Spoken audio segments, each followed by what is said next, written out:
Greetings, Black family, greetings.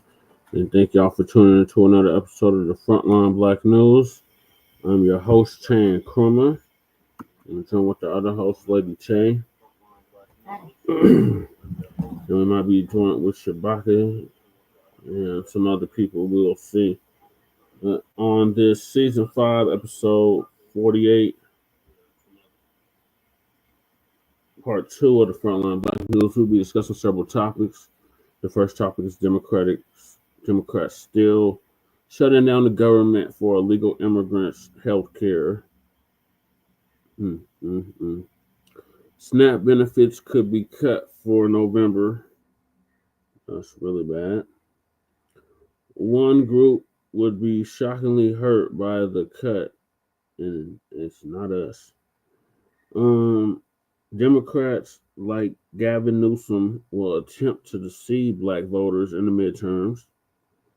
Digital ops, the cyber war against foundational black Americans. Black and missing in America. Pulpit, Pimps exposed, Tithes, and other lies.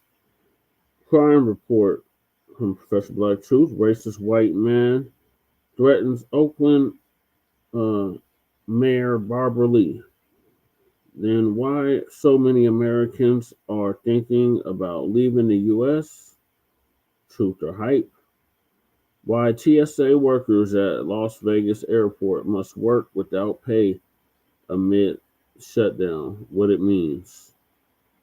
And we are based out of East Denver, North Aurora, Colorado. We give the news from a frontline and Black First perspective. We are part of the New Blacc Media and are also the signal boosters of the New Blacc Media. We have been around for 5 seasons now and counting, and we have several platforms that are part of the frontline campaign. Frontline Black News is the first one. We started back in 2020, 2021. And Shabaka's Black Experience Enhanced is based off the 50th anniversary of the founding of the original Black Panther Party for Self-Defense. We started on Blog Talk Radio back in 2016 and have been around for 10 seasons now. Shabaka's Black Experience Enhanced covers the Black experience from the beginning of time until 10 minutes ago, and is also a part of the Frontline campaign. It has recently, within the last 2 years, moved from Blog Talk Radio to StreamYard. Please join us on StreamYard, YouTube Frontline Black News 2, which is the backup channel. Frontline Black News, our original channel. My personal page, Justy Paris, aka Chan Krummer. The Revolutionary Agenda, Lady Chase page.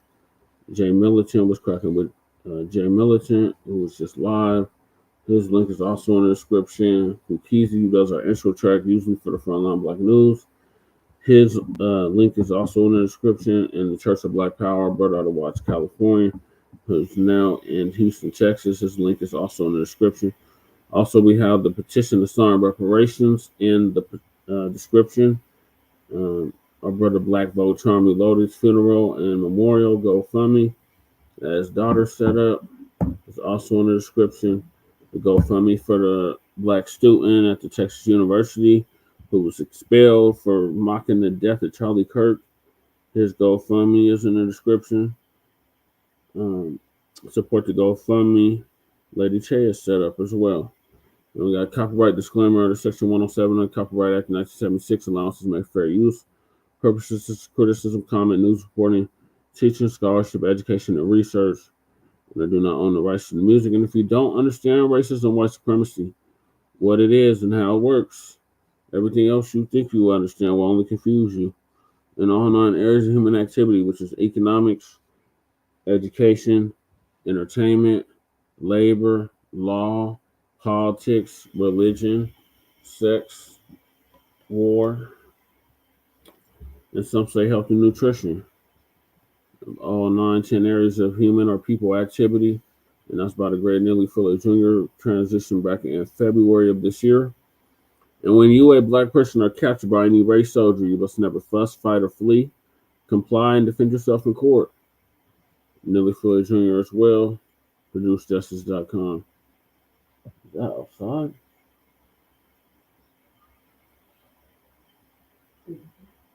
Racism and white supremacy is conscious and subconscious behavior to maintain white genetic survival to prevent white genetic annihilation. Dr. Cress Wilson. And she passed away back in January of 2016. May she rest in power. So those are the topics. Make sure y'all like and subscribe to both of the channels, the Frontline Black News backup channel and the regular Frontline Black News, so you can get all of our news and commentary. All right, so the first topic is Democrats still shutting down the government for illegal health care. So me and Lady Che attended that bullshit ass summit by the Divine Nine, otherwise known as the Carl Round Table of Democratic Shills, starring John Bailey, or Coach Bailey, as everybody calls him. So, the Democrats are still crashing out behind illegal immigrants and ignoring their base, but yet they want their base to go out and vote for them to get nothing tangible, nothing but intangibles. And we're just supposed to be content with that, but not me, and damn sure not Lady Che. So Democrats shutting down the government. So Lisa Cabrera, I believe, is going to give us an update on that. Sorry, y'all. It's been a crazy day and night, to say the least. All right. So Participation Media, which is either going to be Uncle Phil or Demetria K. He's going to give us an update on that.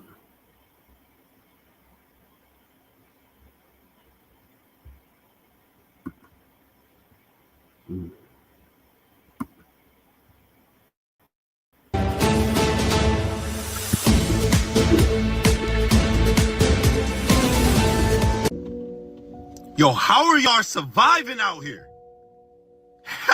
Help me, please. I worked so hard paying all these bills just to always have another bill pop up. And it's just this never-ending cycle. I can't get ahead. Not to mention, my damn landlord keep raising the rent up every year as if I got a damn raise. At this point, I'm about to just go get a tent and go live off the damn land. It is crazy out here. So PSA to all my friends that, oh, why don't you never come out anymore? I can't afford it. I just went into the grocery store the other day and it was $11 for some damn eggs. I can't eat. Hello, Freedman family and our riders. Now, in case you've been living under a rock, America is once again in the middle of a government. And as usual, the Democrats and Republicans are pointing fingers at each other. Now, the Democrats say they're fighting for health care for all Americans. However, the Republicans say the Democrats are the problem because they refused to pass a bipartisan bill that would have kept the government open while they worked out the health care issue. Bottom lines, paychecks are being missed. Americans are still struggling. Bills aren't getting paid. Food is still high, and they out here acting a fool, trying to convince us that it's not on them. Now, before we dive any deeper, please make sure that you like this video to help us in the algorithm. Subscribe to the African Diaspora News Channel app, as well as the Emancipation Media channel, and sign up to my upcoming website, www.morethreads.co. Both sides are blaming the other while millions of federal workers brace for what is a very uncertain future. What likely was the final chance to keep the government open failed not long ago in the Senate after the vote. Majority Leader Thune and Minority Leader Schumer had this to say. Well, I know why we're doing this, Mr. President. The Democrats' far left base said jump, and Democrat leaders said how high. But the far left's determination to oppose anything President Trump has ever said or done is not a good reason for subjecting the American people to the pain of a government. It's natural that people understand that Donald Trump and the Republicans want to down, and Democrats do not. We need to deal with this health care crisis now, not later. But the Republican bill fails to do that. I urge my Republican colleagues instead to join with us, work in good faith to keep the government open, keep costs down. President Trump is threatening to fire federal workers and cut programs and benefits. He also said that he can do things that are irreversible. Democrats rallied on Capitol Hill earlier today in a show of unity and demanded that Medicaid cuts be restored, saying Republicans would rather shut down the government than protect the health care of the American people. Now, the gloves are off, and they have been off for quite a few days. Now, many, including Democrats, are blaming Trump and the Republicans as they state the party has control of the House and the Senate now, and the economy did not shut down under the last administration. Now, Republicans say almost all the Democrats voted against the bipartisan bill because they don't want the Obamacare subsidies to expire, but they also want health care for illegals. And that is what have a number of Americans mad. So the Democrats down the government because of Obamacare. Supposedly, listen, use your common sense. The Democrats were in charge for 4 years. Joe Biden, 4 years, right? They never brought up anything about improving Obamacare. Nothing. 4 years. 13 CR, and they never ever put that in CR that we need to make the subsidies permanent until the Republican get in charge. They knew what's going to happen. They knew damn well the Republicans say no. That's why they brought this shit up. Because they knew this shit, man. Because they don't want to solve it. They had 4 years. The only reason they trying to really get it because of the illegals. They want illegals to take our tax dollars. Not American people. Illegals. That's what they want. They had 4 years to solve Obamacare. They did absolutely nothing because they do not want to solve any issues. They want to wait until the Republicans are in charge. They can pretend to their delusional base that we're fighting for you. And the delusional base don't understand that these people was in charge last year this time.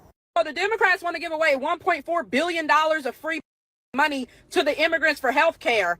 And if not, if the other side don't agree with it, they talk about shutting down the government. Why the do you fight so hard for everybody but your own people? I'm sorry, those folks weren't supposed to be here to begin with. I don't really give two flying. What about us? What about us who struggle to pay for health care? And even though we pay a fortune on our health care, it still ain't enough. It still ain't enough. You still got to come out of pocket for hell dying because they can't afford health care around this. Are you kidding me? You be dying and have to be airlifted. You know how much that costs? I saw a lady post her bill. It was almost $60,000. That's what we deal with when it comes to health care. Sorry, not sorry. They got to fend for their goddamn self. Help us, Americans, before you worry about helping everybody else. God damn. I'm sick of that mother ass. And you know what? I don't even think the money going to the people. The money they want to give to the illegal immigrants, it ain't going to the illegal immigrants. It's going in their pocket. It's got to be. Whether you like or voted for Trump or not, this is not a good look for either party. On one side, we got politicians still collecting their paychecks every day, while Americans, especially FBA family out here, are struggling with furloughs, layoffs, student debt, high rent and mortgage payments, high grocery prices that keep climbing every single week. Even our troops and other essential workers are getting. And the Democrats, they're looking worse by the day. Grassroots support is drying up. And it looks like they might have allowed the government to shut down over illegals. Now, let's be clear. Tax subsidies for citizens. Notice I said American citizens, I can understand. That's money that goes back to Americans. But illegals and undocumented, they even be a part of the equation because they're not documented. They're not citizens. If anything, healthcare should be free for all citizens anyway, because that's a basic right. If you are not a citizen, then you have no rights here. I highly doubt we can go to any one of their countries and get free healthcare from their taxpayers. Now, with the Democrats, when you've already got your own base angry at you, When people like grassroots FBA people feel like you're putting on the cape for illegals more than FBA, that's a recipe for disaster. And you best believe Trump is taking notes, okay? He knows how to twist the narrative, flip the script, and use social media better than any of these other politicians. Or either he got a good team, you know?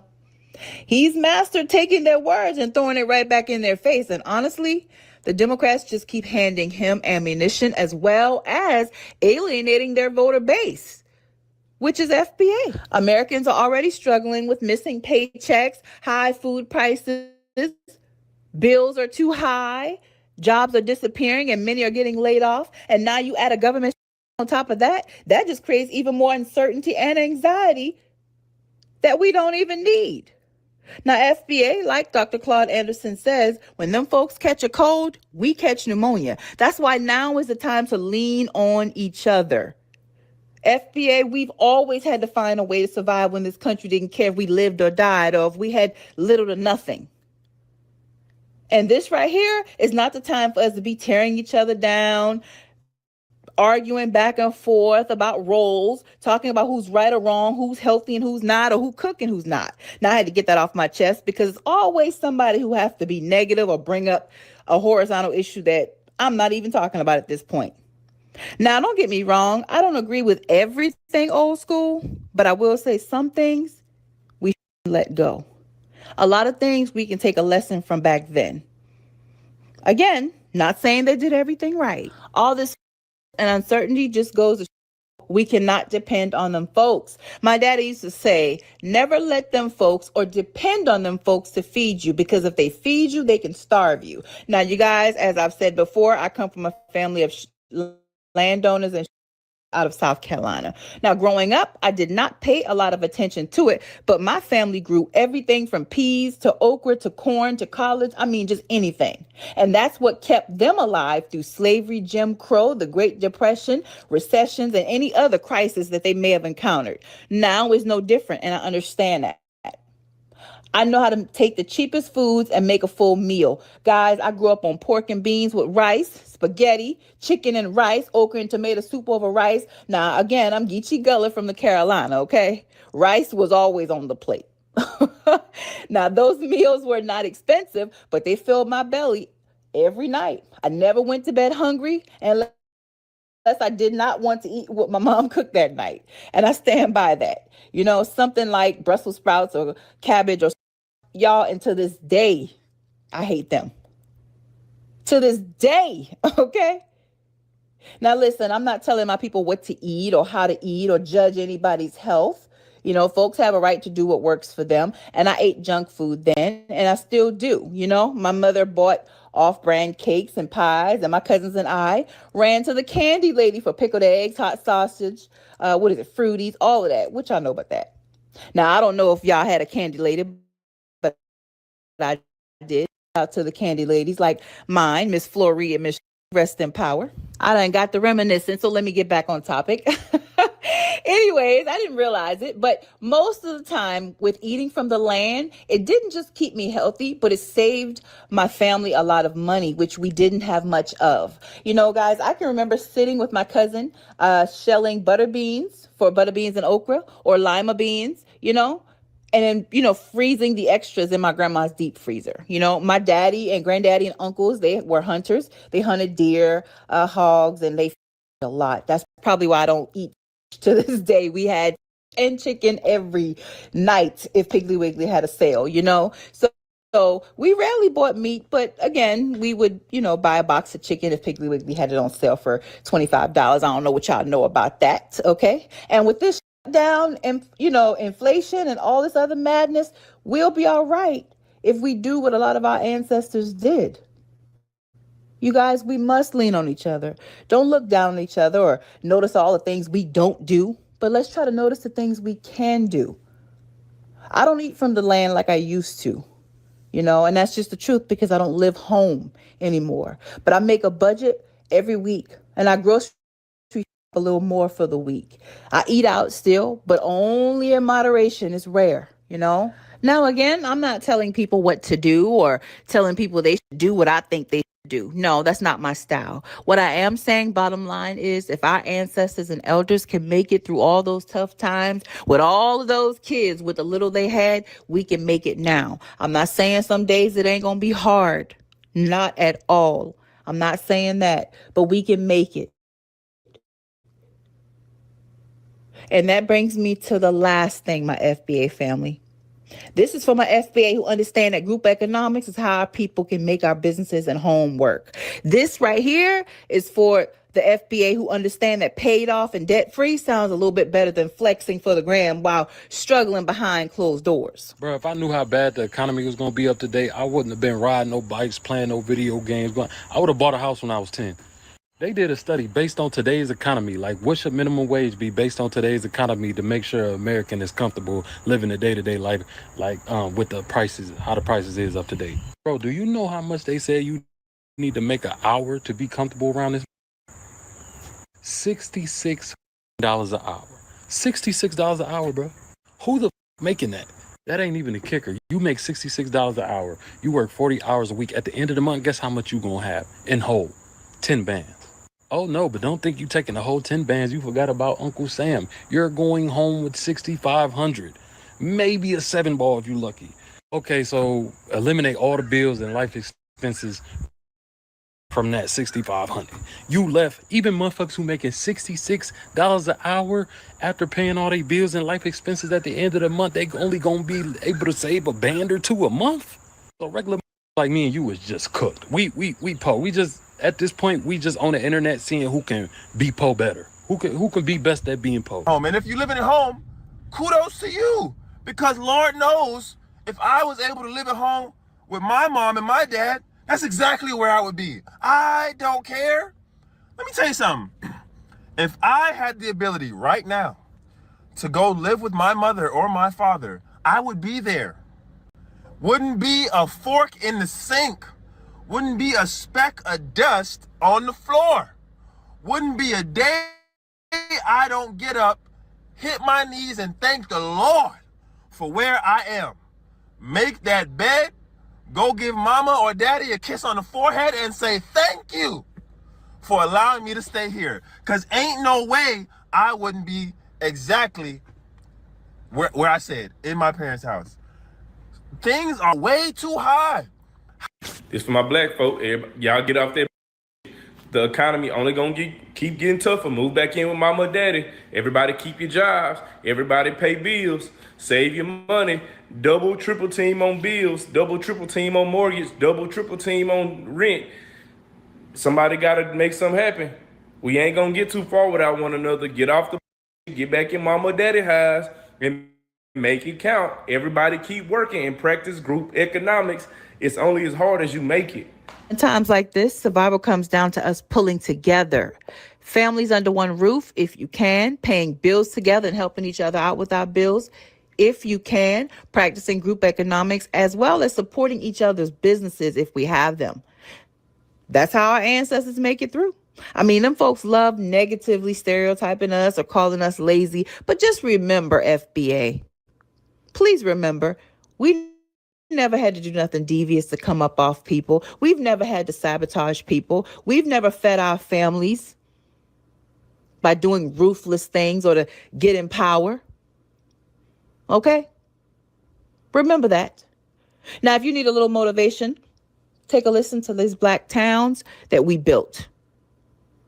Our people came together with little to nothing, with discrimination and violence they face every day, and still built and still made it. Our survival has always depended on us being family and working together. Now, anyway, that's my rant for today. But before I go, I want to hear from you, family. I need to hear it.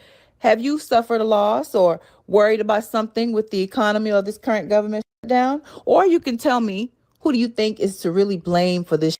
You think it's the Democrats or Republicans? And remember, it's not what you say, it's how you say it. All right. Thank you so much for listening and riding with me through this video. Now let's get to this tea before I go. This is how and why FBA freedmen were labeled as lazy. Here are 4 Black towns that you probably will not learn about or see in many history books. Weeksville, New York. Weeksville was founded in 1838 by freedman John Weeks from Virginia after he bought a plot of land from another free Black man by the name of Henry Thompson. Now, the area would become the second largest community for free Blacks in the pre-Civil War era, boasting Black schools, churches, a home for the Black elderly, and multiple Black businesses were set up here. The town also had its first newspaper, which was one of the first around the country. It would also become a safe haven for Blacks fleeing slavery from all over the U.S. Now, by the early 1900s, even after slavery, Weeksville was home to more than 500 families made up of doctors, preachers, and other professionals, all from over the East Coast. While Weeksville is no more, the area is hidden in plain sight under parts of Brooklyn, New York. Blackdom, New Mexico. This was the first all-Black settlement in New Mexico and was home to over 300 Black families. Altogether, these families owned about 15,000 acres of land, and the town included a blacksmith, post office, churches, schools, and even more businesses. Now, cotton, onion, sugar, and cantaloupe were just a few of the crops grown on the land to keep the town self-sufficient. Unfortunately, the town is no more and is owned by the state. Allentown, California. Now, Allentown was founded by Colonel Allen Allensworth, specifically so that Black Americans could run their own businesses and government. Now, agriculture dominated the economy, but Allentown had its own school and many Black businesses like post office, restaurants, and even the Allensworth Hotel for out-of-town visitors and more. Now, the town did pretty well on its own until whites were rumored to damage the water supply and ran a railroad through it. The town currently is still there, but the wealth has been destroyed. Deerfield, Colorado. Now, Deerfield was founded by Mr. Oliver Jackson, self-sufficient settlement for Black Americans. The town contained multiple Black gas stations, dance halls, churches, schools, and more. Now, by 1921, its land was valued at over $750,000. They had over $200,000 worth of livestock, and its annual farm production was about $125,000 at that time. Black freedmen, please do not let anybody tell you that we are lazy. There's nothing that we have not done, and that includes building our own Black towns at a time when others. It's down to 160 something. But yeah, I've been to Deerfield, Colorado. All Black settlement. They said the Dust Bowl got rid of it, but we know it was the Klan. It's so close to Greeley, and that's a sundown town. Yeah, it's just outside of Greeley, right off the 76. So we know what to do, Black family. We just need to do it during these trying times. Like the brother said, if you can, move back in with your parents. Stack up on them bills. Something. Create co-ops. Food co-ops. Food banks, like I do every Sunday. Stuff like that. We're gonna make it though. Ain't nothing that they can do or do to us they haven't already done. And we've made a way out of no way. That is the FBA way. So that's what we do. So in other news, with this government shutdown, SNAP, otherwise known as food stamps, benefits can be cut for November. That affects people like me and Lady J. Who are already struggling enough. So yeah, those stamps help a lot, especially when it comes to food. We run food banks and we know where to get food at. So there's people that don't, and they really have to rely on those food stamps every month. And a lot of them don't look like us. So Uncle Phil gonna give us an update on that.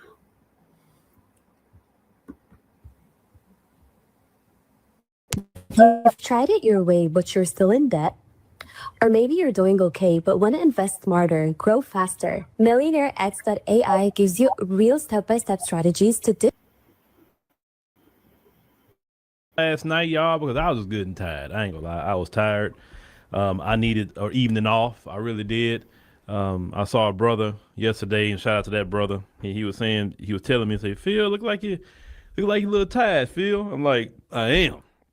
And he said, man, he said, get you some rest. He said, we need you, brother. I'm like, You know what? I think I should get some rest. I was just straight tired. So I took the evening off, and even my little girl said, "Daddy, you know, you never take off," because she was standing there. She heard what the brother said. She said, "Daddy, you really don't take off." I said, "You work a lot." I'm like, "Yeah, I do." I said, "I do," and I said, "I'm trying to do things now so I don't have to work as much in a few years, right?" Uh, I said, "But I said for right now, we getting. That's why we're trying to build our app up and other things we're trying to build up. That way, you know, Daddy could get a little bit more behind the scenes like he want to be, and don't have to always be sitting in this chair, right?" I enjoy it though, but hey, sometimes I want to take, like when I went to Ethiopia, I think it's the last time I really took a break. Took like what, about 10 days? I think it was gone 10 days. And I didn't make no content or nothing for 10 days. And when I came back, I was ready to go. I was ready. So it is what it is, y'all. So to see this morning, it's actually morning. This morning we're gonna talk about okay, all right. We're gonna talk about food stamps real quick, and we won't be with you long. We trust me, we're not gonna waste your Saturday like that.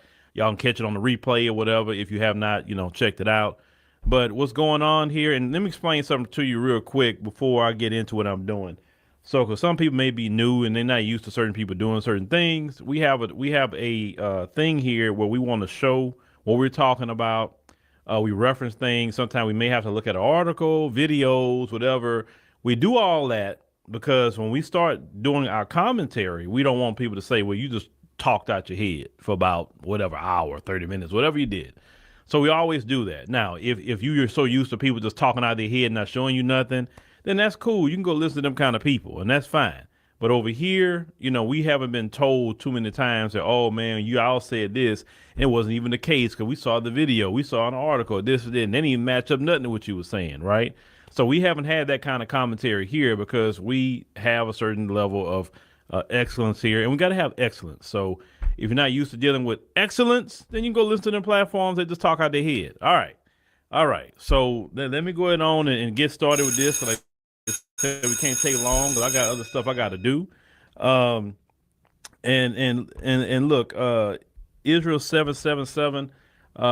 You follow your life, and I'm gonna follow mine. Okay. All right. So let's go ahead on and get into this. I think I got this up on the first thing on the screen here. We want to get into the topic for sure. And it's many articles that came out about this, but we just want to look at this main headline. All right, millions of Americans are at risk for losing food stamps next month amid the shutdown. Now, millions of Americans. Okay, cool. But let's look at some things that we want to look at here. Is it right? Wrong one. Right one. Okay. Now, when we're talking about these millions of Americans, okay, let's talk about the millions of Americans that we're talking about. Now, just an AI overview. Non-Hispanic white, let me repeat this again. Non-Hispanic white individuals are the largest racial demographic in the SNAP program by number. Not Black American, not FBA, not Solon. No, non-Hispanic white Americans. Not even those you would call Hispanic. Now, non-Hispanic white individuals are the ones that want to be against the SNAP program because too many Black people are getting it. But according to here, well, they are the one that's the biggest racial demographic seeing the SNAP program. So though racial and ethnic minority groups are disproportionately represented, who cares? It say for Medicaid, while white, it say individuals make up the largest single group, racial and ethnic minorities, particularly Black and Hispanic individuals, are overrepresented compared to their share of the general population. Don't care about that either. Let me tell you why I don't care about that. If anybody got a reason to be on the SNAP program, it's Black folk. And let me tell you why. Let me get on camera to explain thoroughly, just for a few minutes, why Black folk has more of a reason to be on the SNAP program than anybody else. Black Americans, FBA, Solon, whatever you want to say, or have more right and more reasons to be on the SNAP program because Black Americans have been sabotaged every step of the way. You got a court case going on right now in Supreme Court trying to sabotage Black Americans' right to participate in voting, or I'm going to say have Black majority districts. That's sabotage. These people have sabotaged Black economic progress. You want to sabotage Black education. You want to sabotage black business. You want to sabotage black people getting homes. Every step of the way, these people have sabotaged black people. So if anybody should have more of a reason to be on programs, it should be black Americans, because you can clearly see we are the only group they target like that. They don't target Hispanics like that. Now, they may feel targeted because of the immigration thing, but if they back off of immigration, right, they're not really being targeted like that. They have enclaves, and I'm in Texas. I know you got enclaves of Hispanic communities, and they got their businesses. They got everything going on. Trust me, I know. And white people aren't going down there trying to sabotage their businesses. They're not. They're leaving them alone. The only issue with Hispanics or white people is that it's too many of them because they're having way more kids than white people are. And so they feel threatened by that. That's just really what it is. If they wasn't having as many kids like that, they wouldn't even care. They would be leaving them alone. They don't mess with Asians like that. They only worry about what we doing as black Americans, always in our business. Won't leave us alone. We go over here, they follow us. We go over there, they follow us. Go up here, they follow us. We go over there, they follow us. It's nowhere we can go and nothing we can do without them always on our bumpers every 5 minutes. They do not leave us alone, okay? So when they talk about, overrepresented and this, I don't even care about that crap. I don't even care. So I'm going to let you know, black folks, I don't have a problem with black folks getting a SNAP if they need it. I don't have a problem with it. I really don't. If anybody should be on those SNAP, it's the folks. Y'all done had trillions of dollars of wealth come from slavery, and you still need to be on SNAP? I have never seen a group of people in my life that has failed like that. I'm sorry. You give me trillions of dollars, you think my family going to be on some freaking SNAP? It's not going to happen. But that's racism for you, because only, like today you may look at the Elon Musk of the world and Jeff Bezos, whatever. They always had a class like that, a billionaire class, or back then, maybe a millionaire class back then. They've always had those people, and they've always fought so hard to make sure those people are good at their expense so they can harm us. That lets you know when they talk about they're superior, you're not superior intellectually, because somebody who's superior intellectually would not harm themselves just to harm somebody else. That doesn't make sense, right? Let's get back into this real quick. So they say SNAP, they say the largest group is non-Hispanic white individuals, make up the largest single racial demographic in SNAP. And they talk about the minority deal. Now the data points, 37% of SNAP recipients are white. 26% say are black American. I don't like that African American term. And around 16% are Hispanic. Now Medicaid, same thing about Medicaid. They talking about cuts to Medicaid. White individuals account for the largest share of Medicaid enrollees by number. And then they said black Hispanic individuals are overrepresented in Medicaid. They said compared to the share of the general population. Now, white people get almost 40% of Medicaid. Hispanics, 30%. Hispanics get more Medicaid than black folk. And then you get black enrollees at 20.8%. Okay? We just want to just make sure to point that out. Now, let's go back here where we was at. Now, they say it's going to run out of money in about 2 weeks. According to the Agriculture Secretary of Brooke Rollins, they said on Thursday, they're talking about millions of vulnerable families or hungry families that are not going to have access to these programs because of the shutdown. They said, like other members of the Trump administration, Rollins cast blame on the Democrats, of course. It's an political agenda ahead of food security for American families. And then, going down. Now, look, check this out. So they said the nation's largest anti-hunger program, SNAP, is a contingency fund about $6 billion. But November benefits are expected to total around $8 billion. And so the USDA shutdown plan noted multi-year contingency funding is available to fund benefits in the event of a lapse. Okay, of course, that the Democrats are saying something about that. But here's the thing. Let me get back on here. Now, didn't Trump just send $20 billion to Argentina? Now that would have funded SNAP, right? Now sending money anywhere outside of America, that's not America first. And most of these people that's on that program, a lot of them did vote for your boy. And let me go. Oh, I'm glad. Oh, thank you, Lord, for reminding me about something. Let me talk to the idiots, and then I say idiots because you just not being smart. I'm going to repeat everything I said prior to the election. I said, I have no problem repeating what I said. I said voting rights is a right. That means you have a right to vote for Democrat. You have a right to vote for Republican. You have a right to vote for the couch. That's your right. Nobody can tell you what to do with your personal voting rights. I think it's un-American to tell somebody they got to be forced to vote for a particular party, whether it's Democrat, Republican, whoever.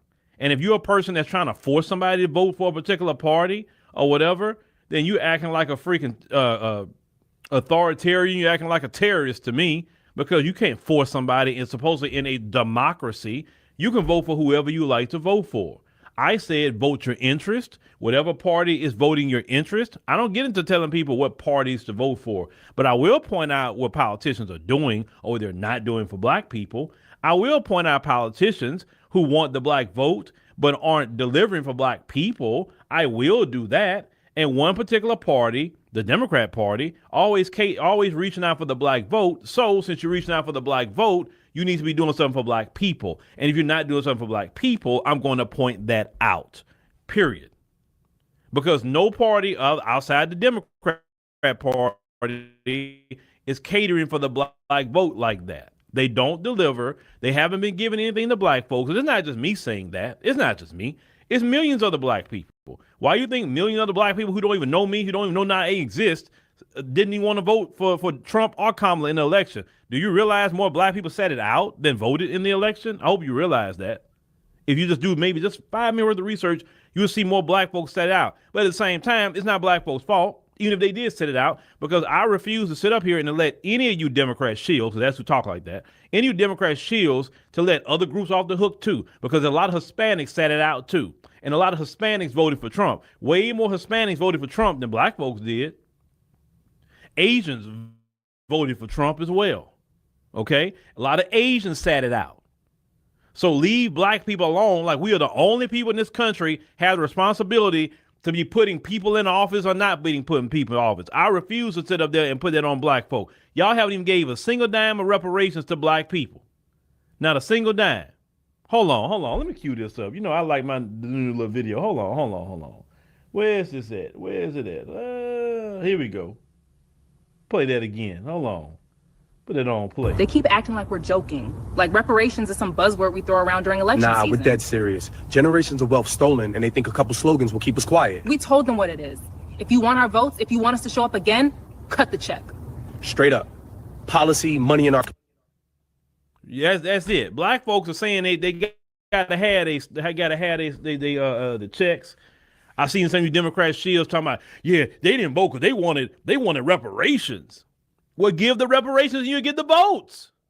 Yeah, I think that's very easy, right? You got listen, California is a Democrat enclave. Republicans can't do nothing in that state. That is a majority Democrat state. If any state can do reparations, it is California. And if California won't do reparations, then why the rest of the Democrat states, why would they want to do it?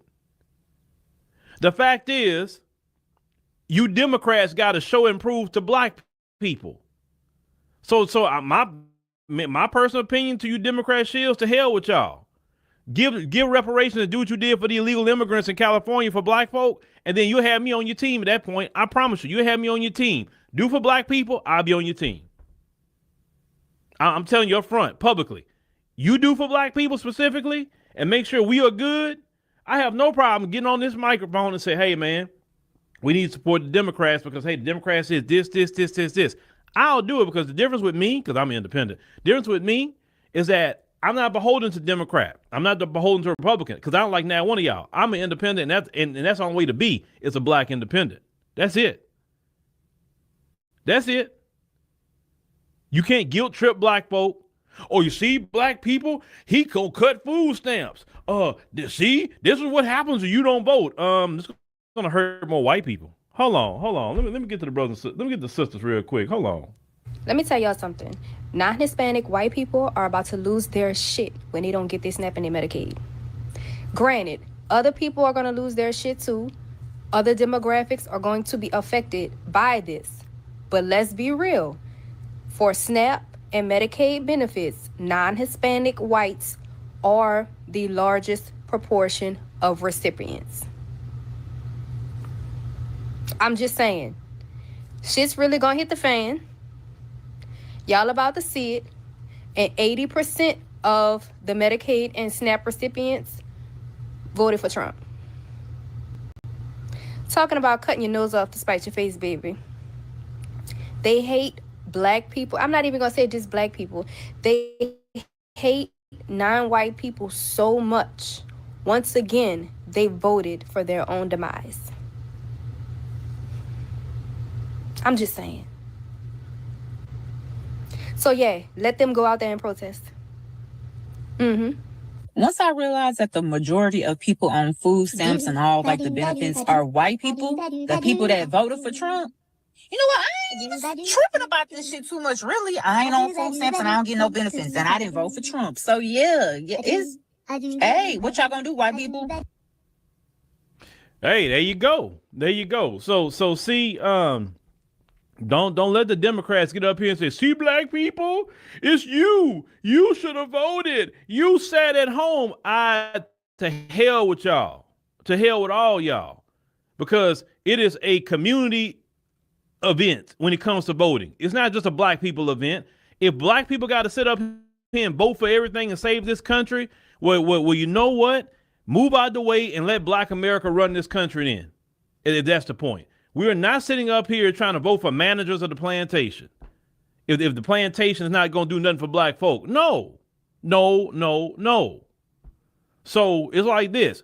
I've never received food stamps a day in my life or SNAP. I only got it one time. I'm going to tell you when I got it. After a hurricane, the state of Texas said that everybody can get a food stamp card based on the size of the family because of disaster. And they gave money. FEMA gave money for that to happen. So yes, I definitely went over there and got it, and it was nice. It always felt good to go buy food and not have to pay for it. But that's the only time in my life I experienced that. Once, I'm growing up, my family wasn't on food stamps like that. No, it wasn't, because they always worked and they say they made too much. And no, we wasn't rich. Now, yes, I remember people be like, "Hey man, take me somewhere or do this for me. I pay you in food stamps." So I definitely remember that. Oh yeah, definitely. That was currency. And, them paper food stamps, y'all remember the food stamp books from back in the gap. Now I had other family members that had food stamps or whatever. But yeah. I've never experienced that. Even when I talk to my wife say her family have never got food stamps. Never. So we don't even know nothing about it. But black, that's not going to affect black folks like you're thinking about. Listen, let me tell you something. Let me tell you about that Section 2 situation with the voting rights. I thought about this. Let's say the Supreme Court say, you know what? Yeah, get rid of that. And then the Republicans tomorrow go and just make every, red state completely red. Okay, cool. No problem, right? There's no safeguards about making sure you have districts a certain way. Okay, fine. In the temporary, it'll benefit them. It will. But here's the problem. Your numbers are declining. And because your numbers are declining, guess what's going to happen? Your voting power is going to dwindle. And guess what's going to happen when your numbers dwindle even lower? The people that got more numbers, they're going to make sure that you can't get anything at that point. See, you could be going to hurt yourself in a few years, because good and well the majority of the children in this country aren't white. They are black, Hispanic, Asian, all combined is way more than you. So you could be actually going to hurt yourself thinking you coming to hurt us. But every single time that you've tried to hurt us, you've always hurt yourself. Always. It's like what y'all try to do. It's like you want to kick I've seen them thorns, right? Them thorns. I only seen in Africa though. It's a particular tree. They got thorns this long, y'all. I mean, sharp thorns. I don't know the name of that tree, but I say, whoa, that's like them thorns like Jesus had on. You know what I'm saying? It's like y'all trying to go out and literally kick a thorn, that kind of tree with your bare feet. Cause think you gonna hurt that tree by kicking it. No, you gonna come out more bloody than kicking the doggone a tree. You hurt yourself. You're hurting yourself. So in the end, you doing all the things that you are doing to try to hurt black people, you're going to hurt yourself. You're going to come out bloody and hurt, not us. We going to be good. Well, they're unraveling everything. They're going to hurt themselves by unraveling it. Look at how it makes them look when they try to unravel it. And everybody look at them and say, wow, they some open racists. Look what they're trying to do. It's not a good look at what they're doing. Everybody see what they're doing. The world see what they're doing. It's not like it's hidden. All their acts are global. In other countries, maybe like, I don't really want to deal with them people. They're too racist. Even other Europeans don't want to deal with them. Do you know other Europeans don't like a lot of them? You know that, right? A lot of Europeans like, I mean, yeah, we got our racism, but we ain't that open with it. Like, man, y'all do too much. Talk to Europeans. Actually, if you travel, you talk to Europeans, they don't think too well of American white folk. They really don't. They're like, I don't see how y'all deal with them. And I'm a European. I don't like them. I've been told that by Europeans. They don't even like them.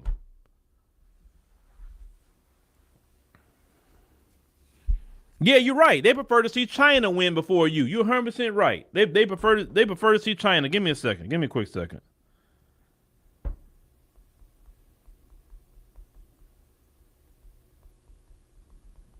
Hold on.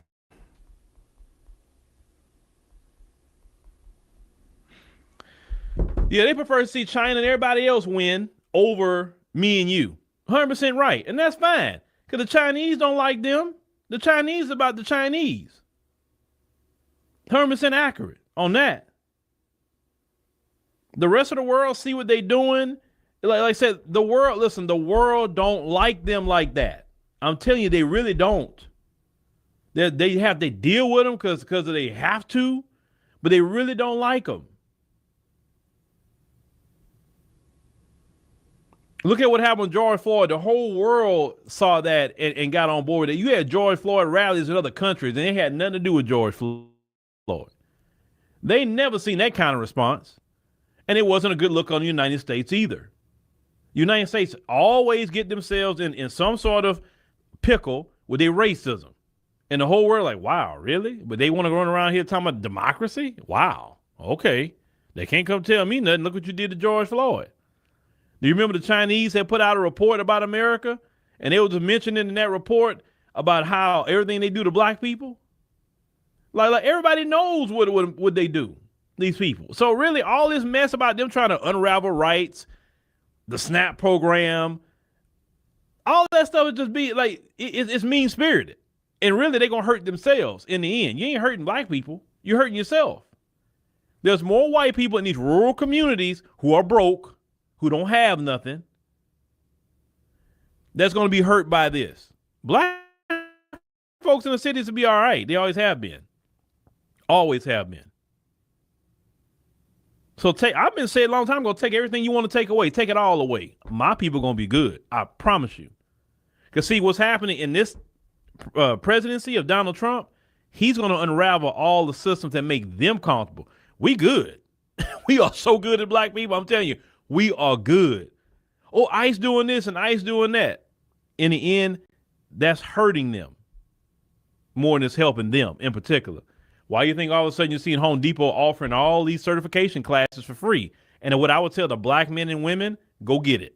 If they give you free certifications for skilled labor and stuff like that, go get the certifications, brothers and sisters. Go get it. I may look into it, just go get it just so I can have it.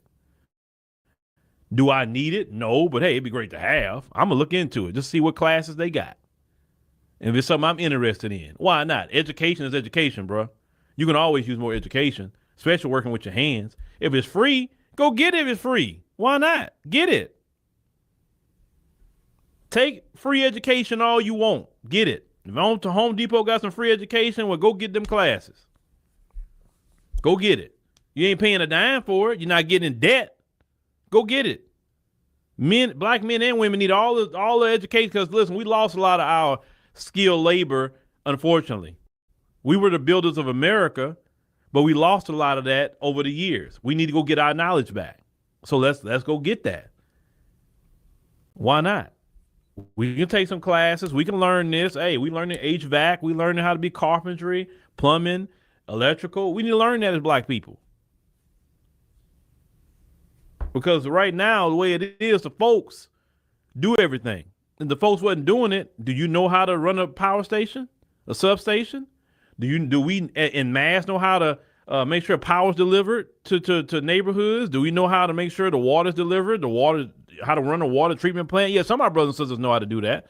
But is the masses no? No. Some of our brothers and sisters are driving trucks, CDLs, right? But we need to get all the skills we can. Yes, we got tech skills, and that's great. But we need to know how to do nation building. How many of us know how to lay concrete?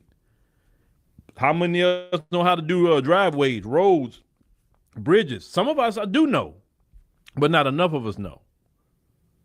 That's the kind of skills we need to run something without them always around. Sure, you can go get the Chinese, but here you go bring another group of people in instead of you learning. Not to say you can't learn from the Chinese. You could. The Chinese build stuff quick. they really quick at it. But could you really learn?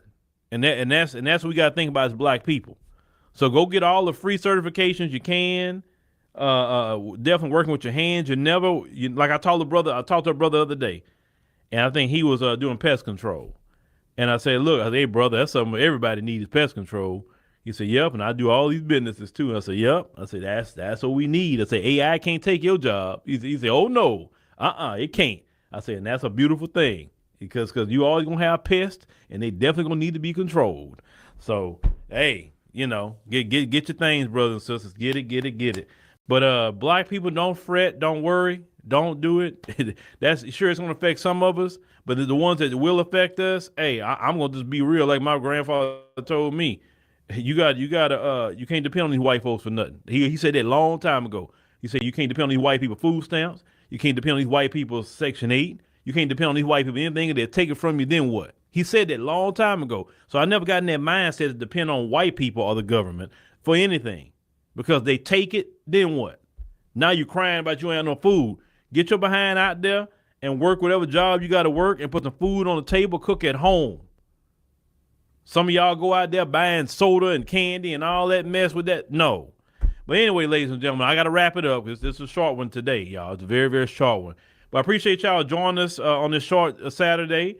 Make sure you click the subscribe button. Make sure you click the like button. That's very, very important. Make sure you download the African Diaspora News Channel app on the Google Play and Apple App Store. And make sure y'all do the same for Frontline Black News 1 and 2. Yeah, so like I said, this is going to affect me and Lady Chang and millions of other people, but mainly white people.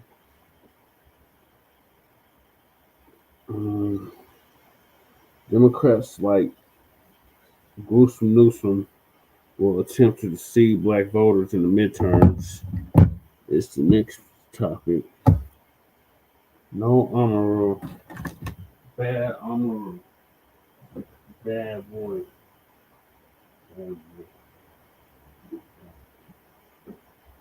Oh, Houdini cat. Keep breaking out the damn cage. Alright. So that'll be the next topic. No, Amaru. No.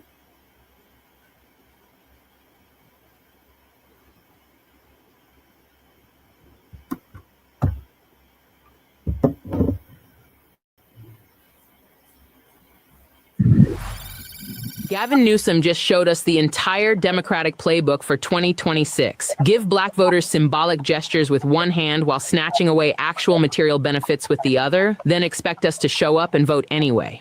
Let me tell you about a masterclass in political deception that's unfolding right now in California, and it's a preview of exactly what Democrats are going to try to pull on black voters heading into the 2026 midterms. Governor Gavin Newsom, who clearly has presidential ambitions for 2028, just executed a move so calculated and so insulting that it should serve as a wake-up call for every black voter in America. He signed legislation creating a reparations agency to determine eligibility for reparations, generating headlines and photo opportunities that make him look like a champion of racial justice. Then quietly, he vetoed a bill that would have actually provided tangible benefits to the descendants of enslaved people, including access to home loans and preferential college admissions. Let that sink in for a moment. Newsom signed the symbolic bill and vetoed the substantive one. He gave us the study committee and took away the actual remedy. He provided the appearance of progress while blocking real material change. And this is not an accident or an oversight. This is strategy. This is the Democratic Party's entire approach to Black voters distilled into two legislative actions: maximum symbolism, minimum substance.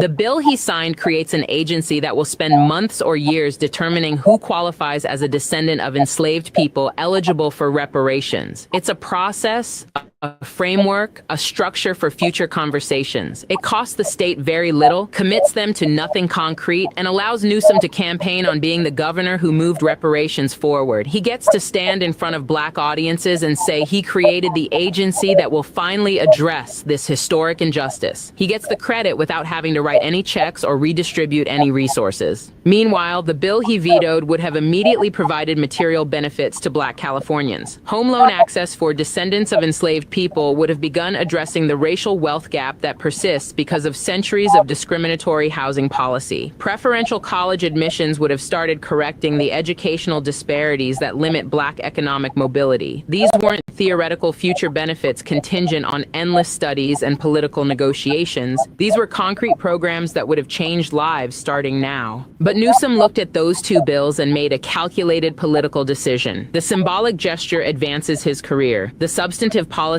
would cost political capital with white voters who might object to Black people receiving specific benefits. So he took the path that serves his ambition while appearing to serve our interests. He chose his presidential prospects over Black people's material needs. And he's betting that we won't notice the difference between symbolism and substance, or that even if we do notice, we'll vote for Democrats anyway because the alternative is worse. This is the game Democrats have been playing with Black voters for decades, but it's reaching new levels of sophistication and cynicism. They've studied our voting patterns, analyzed our political behavior, and concluded that they can keep our votes without actually delivering the transformative change we need. They've determined that as long as they're better than Republicans, which is an extremely low bar, they can continue taking us for granted while prioritizing the concerns of white swing voters who might abandon them if they pursue policies that actually redistribute resources and opportunities to Black communities. Let's examine the psychology behind this strategy, because understanding it is essential to countering it. Democrats know that Black voters are the most loyal constituency in their coalition. We vote Democratic at rates of 85 to 95% in most elections. We turn out in high numbers when we're motivated. We provide ground-level organizing, phone banking, door knocking, and the grassroots energy that wins close races. We are essential to Democratic victories, particularly in swing states and competitive districts.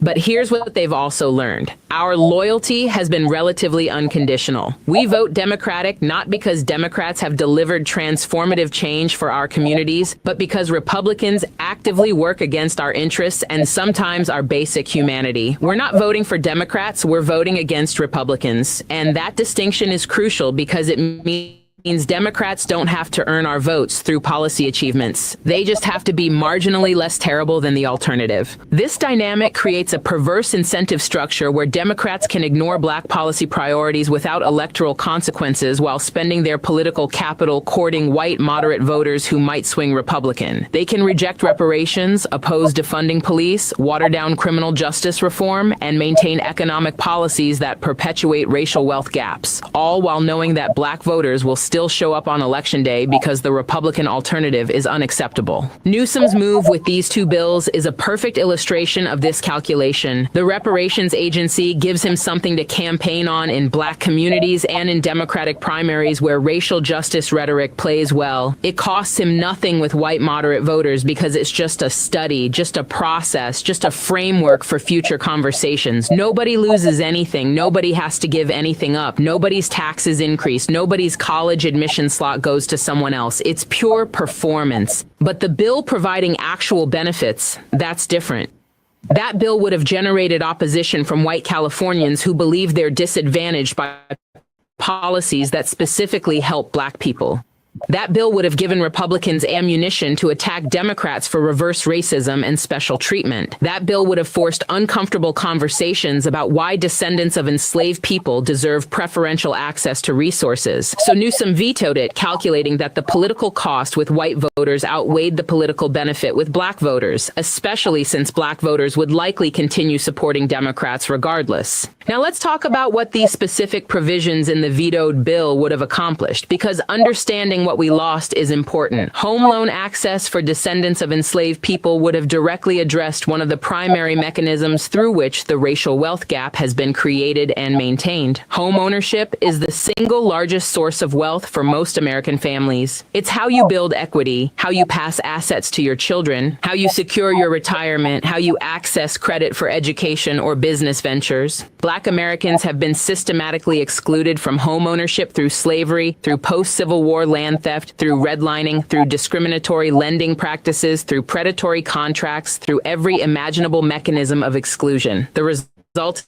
is that white families have median wealth roughly 10 times higher than black families, and that gap is primarily driven by home ownership disparities. A program providing preferential home loan access would have started correcting this injustice by making it easier for descendants of enslaved people to buy homes, build equity, and create generational wealth. Preferential college admissions would have addressed educational disparities that limit black economic mobility. Despite all the rhetoric about meritocracy and colorblind admissions, the reality is that college admissions already favor certain groups through legacy preferences, geographic diversity, athletic recruitment, and donor relationships. The system is absolutely not meritocratic. It's just that the preferences benefit white and wealthy students. Providing preferential admission to descendants of enslaved people would have created a counterbalance to these existing advantages and ensured that universities were actively working to increase black representation and opportunity. These weren't radical provisions. They weren't asking for anything that hasn't been provided to other groups throughout American history. Veterans received preferential home loans through the GI Bill, though black veterans were largely excluded from those benefits. Multiple ethnic groups have received preferential immigration treatment. Corporations receive billions in subsidies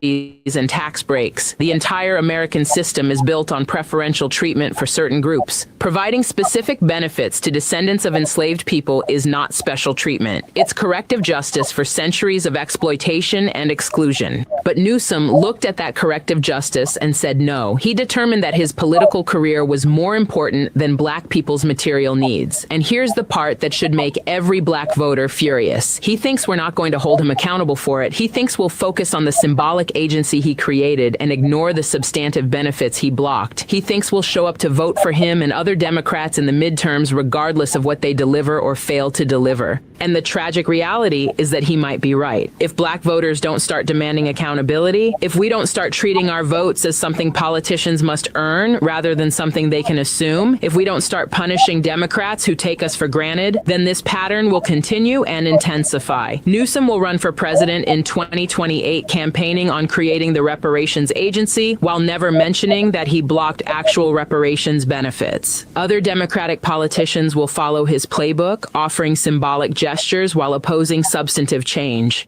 The midterm elections in 2026 are going to be a testing ground for this strategy. Democrats know they need high black voter turnout to hold the Senate and potentially retake the House. They're going to flood black communities with messaging about protecting democracy, fighting extremism, and advancing racial justice. They're going to show up in black churches, hold town halls in black neighborhoods, and make all the right rhetorical gestures. But we need to watch what they do, not what they say. We need to examine their actual policy positions, their actual voting records, their actual legislative priorities. We need to ask specific questions about what they've delivered and what they're committing to deliver. We need to make our votes contingent on material change, not just better rhetoric than Republicans. This means being strategic and sophisticated in how we engage with Democratic politicians. We cannot let them hide behind symbolic gestures. When they create a study commission, we ask when the actual remedies will be implemented. When they pass a resolution acknowledging historical injustice, we ask what resources they're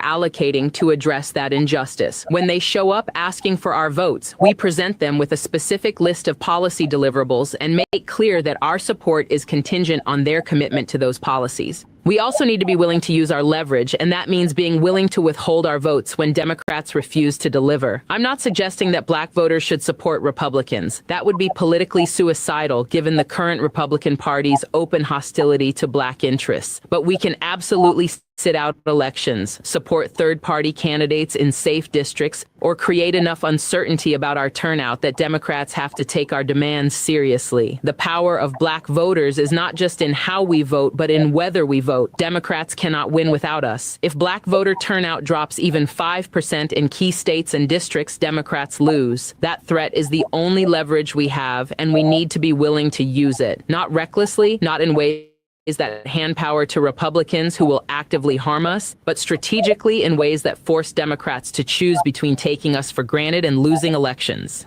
Let's also talk about the role of Black political leadership in this dynamic, because they're often complicit in the deception. Too many Black elected officials and political operatives prioritize their relationships with the Democratic Party establishment over their accountability to Black communities. They act as intermediaries who convince Black voters to accept symbolic gestures instead of demanding substantive change. They provide cover for politicians like Newsom, explaining away the contradictions and asking us to be patient, to be realistic, to accept incremental progress. But incremental progress at this pace means another century before we achieve anything close to equity. We've been patient, we've been realistic, we've accepted incremental progress for generations, and the result is that the racial wealth gap is essentially unchanged, that Black life expectancy is declining, that our children still attend underfunded schools, that our communities are still over-policed and under-resourced. At some point, patience becomes complicity in our own oppression. Black voters need to start holding Black political leaders accountable as well. If they're not fighting for reparations, for police accountability, for educational equity, for healthcare justice, for economic empowerment, then they need to be replaced with leaders who will. The fact that someone is Black does not automatically mean they're working in Black people's interests. Some of the most effective defenders of the status quo are Black politicians who have been absorbed into the establishment and now prioritize their career advancement over community transformation. The 2026 midterms are coming, and Democrats like Gavin Newsom are already implementing their strategy to deceive Black voters. They're going to offer symbolism and call it progress. They're going to create agencies and commissions and studies while blocking actual material benefits. They're going to show up with empty promises and expect us to mobilize our communities to vote for them anyway. We have a choice about how we respond. We can play along with this game, accept the symbolic gestures, vote Democratic regardless of what they deliver, and watch another generation pass without substantive change. Or we can demand accountability, make our votes contingent on material benefits, support primary challenges to politicians who take us for granted, and use our leverage to force transformative change. The bottom line is this: Gavin Newsom's decision to sign the symbolic reparations agency bill while vetoing the substantive benefits bill reveals the entire Democratic strategy for maintaining Black voter support without delivering Black voter priorities. It's a strategy built on the assumption that we won't notice the difference between performance and policy, or that even if we notice, we won't have the courage to demand better. The question now is whether Black voters will prove that assumption wrong, whether we'll start holding Democrats accountable for their actions rather than their words, whether we'll finally treat our votes as something politicians must earn rather than something they can assume. The midterms will reveal whether we've learned to see through the deception or whether we're still willing to be played for fools by politicians who think symbolism is enough to secure our support while they block the substance we actually need.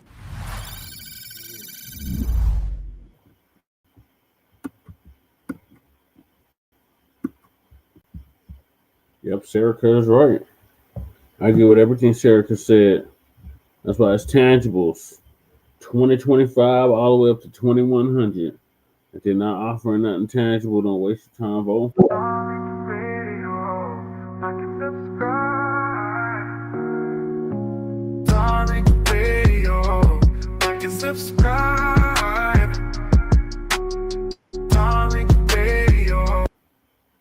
and any Black person should boycott Newsom. The way he's been doing reparations in California is beyond disgraceful. Or not doing reparations in California is disgraceful.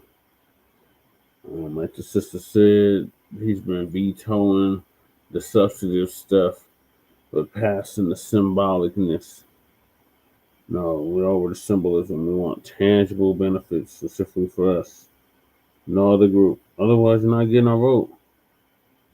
So all the shaming and blaming and explaining, it's not going to change that, Democrats.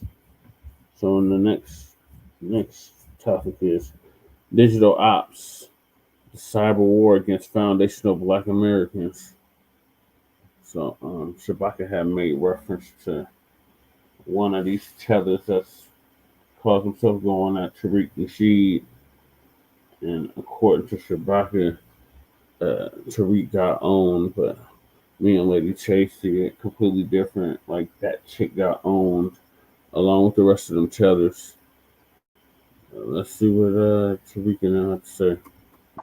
Like and subscribe.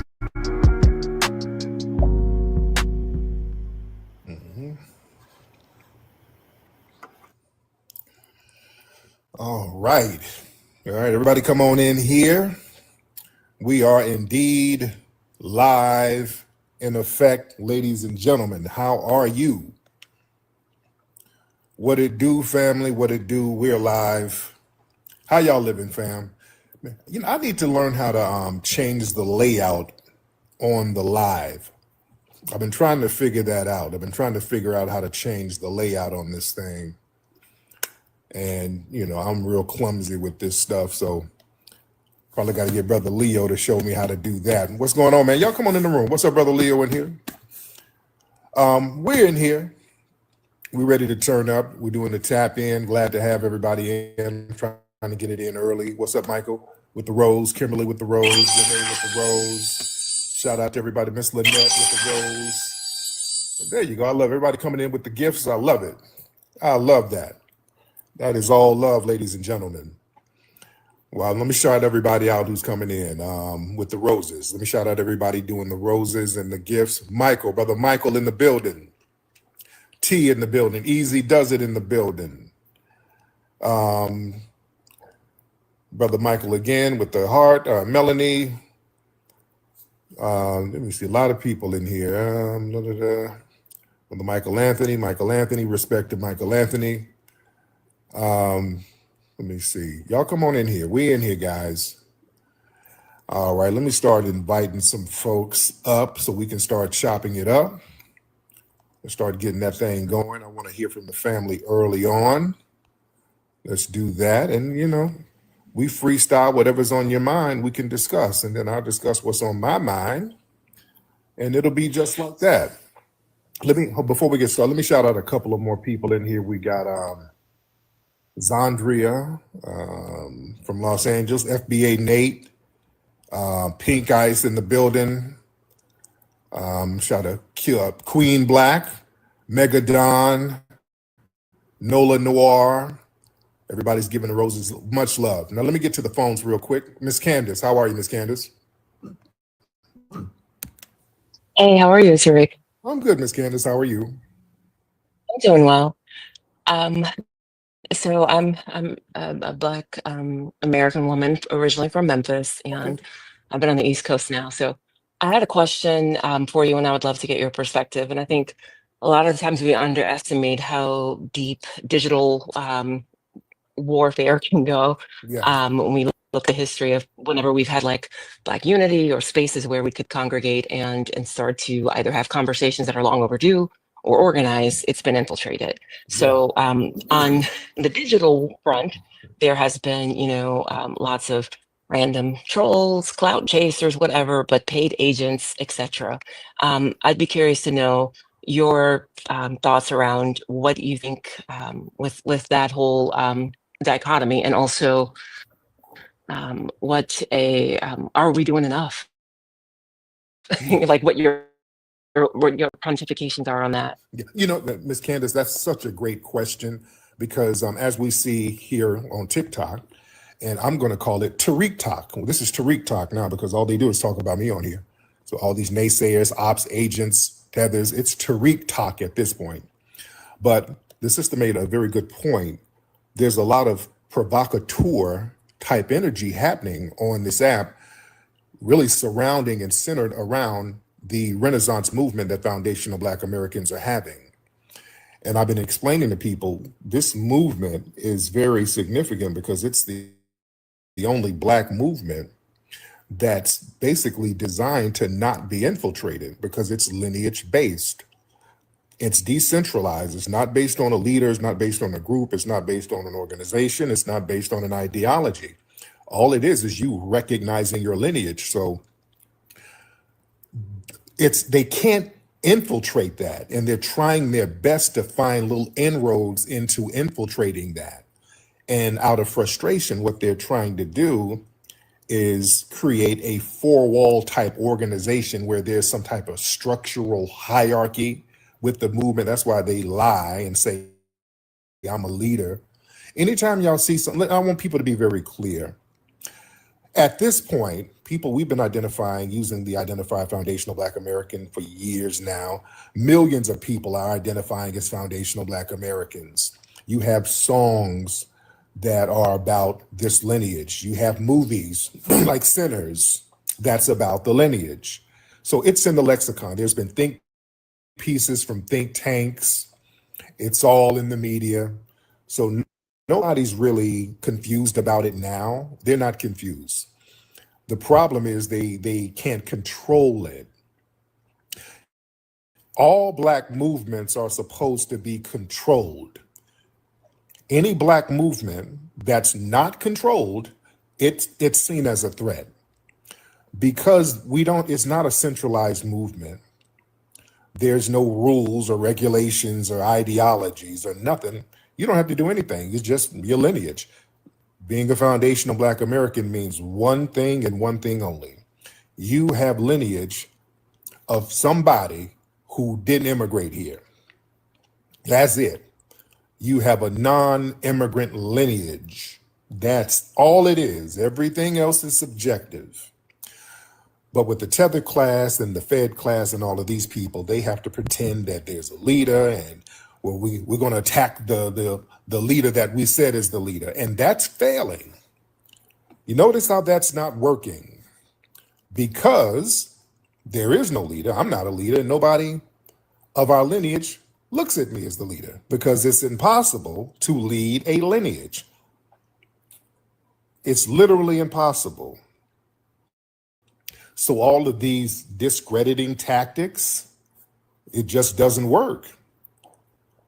And see, they try to use certain people, and now they use other influencers who are advocates for foundational Black American lineage. And everybody share the space, by the way.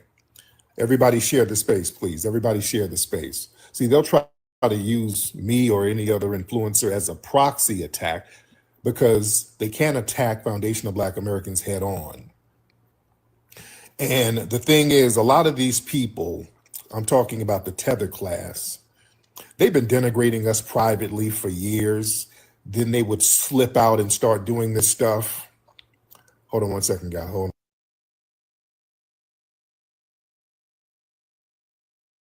on. Okay. My crew. Well, I'll get on what I'm saying in a minute. Malik, what's up, brother? Hey, what's up? How you doing, guys? I'm good. Good. Okay. Okay, I gotta ask you a question. I think you guys are FBA. I heard about. I just found out about FBA thing probably 2 weeks ago. Okay. You know, where you from, Malik? Where's that accent from, sir? I'm from Sudan.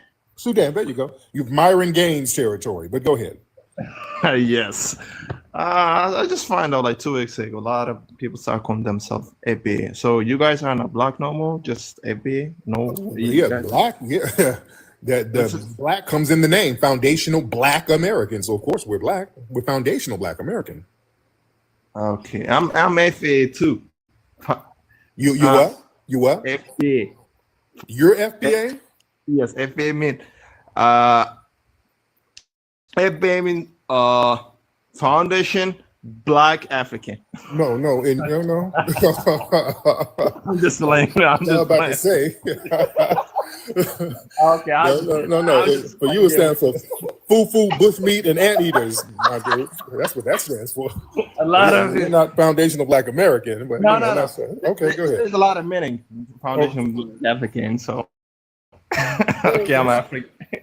Now, where are you staying now? Where do you live now? Right now here in the U.S. Okay, you're over here with us. Okay. Yeah. So Here, I listen- live here. Okay, in so, DC. so do you feel, because a lot of people, do you feel left out? We're not denigrating you. We're just No, recognizing we're just recognizing our lineage. That's all. I understand that everybody love themselves. You want to just protect your culture, your identity, your history. That's it. Yes, my There's brother. no problem. People don't understand when you say FBA, they think you don't like African or other Black African. That's why they just confused. They didn't know that.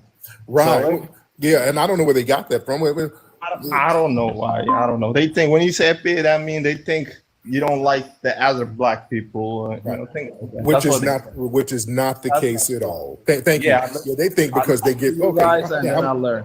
Yeah. Thank you so much. I was going to have a sister. I made a mistake and took her down. I wanted to have you up, sis, and I don't know what happened. Okay, I was going to have this sister up, and I don't know what happened. Okay. But yeah, we don't hate people. We don't hate anybody. But some might. There might be some FBAs who do hate you. I don't, But there's 43 million foundational Black Americans. Do I hear somebody's toilet? Sister, what's up, sis? Hello? Ma'am? Man, what are you doing over there, ma'am? It sounds real wet over there. What's going on?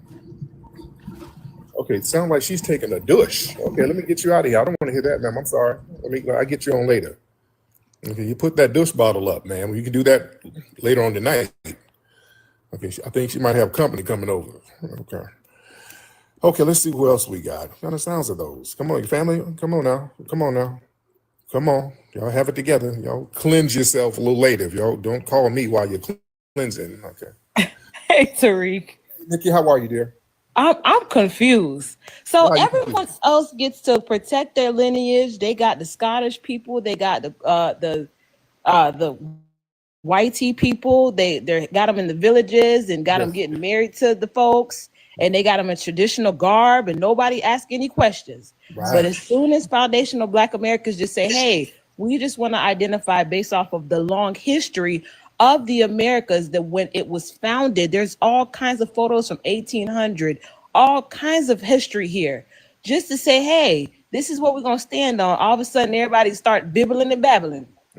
What's going on? Yeah, sis. The thing is, man, we were supposed to just be a generic, exploitable class of people. And we're not letting that happen no more. We were supposed to be just this endless, formless, boundaryless group of people who everybody can come and extrapolate things from, and we couldn't get credit for our own creations. We had to let everybody share everything we did, and everything negative from other people, we had to bear that burden. So we were a trash can for everybody, to be honest. Everybody kind of used foundation. They used us as a trash can. Just when we use the term African American, what happened was people come over and they'll be African American when it's convenient, when they want to dump their criminals on us. If somebody from Uganda came over here and pulled a scam, well, they're just Black. If somebody, all those guys in Minnesota who are Somalis doing all of those plethora of crimes, when they get busted by the dozens, well, these are a bunch of Black people. They're African American. Now, when they start winning things and getting scholarships, oh, then they're the Ethiopian. Oh, then they're Jamaican. They distance themselves from Blackness when it's something constructive. And we saw this con game and we said, okay, enough is enough. We're not going to be everybody's trash bin. And a lot of people feel a certain way about that. Let's get Maul, Mr. Maul Pseudo. What's up, brother? You doing, brother? How are you? I'm good, man. How are you, sir? Peace and blessings, brother.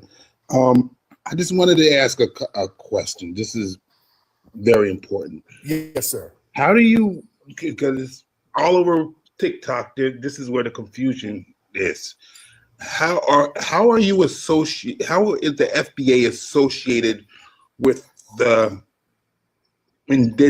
different indigenous American factions? like the Moorish indigenous American, the Hebrew Israelite indigenous American, the Creek, the Choctaw, coming out of, you know, the Nawabian nations under Malachi York.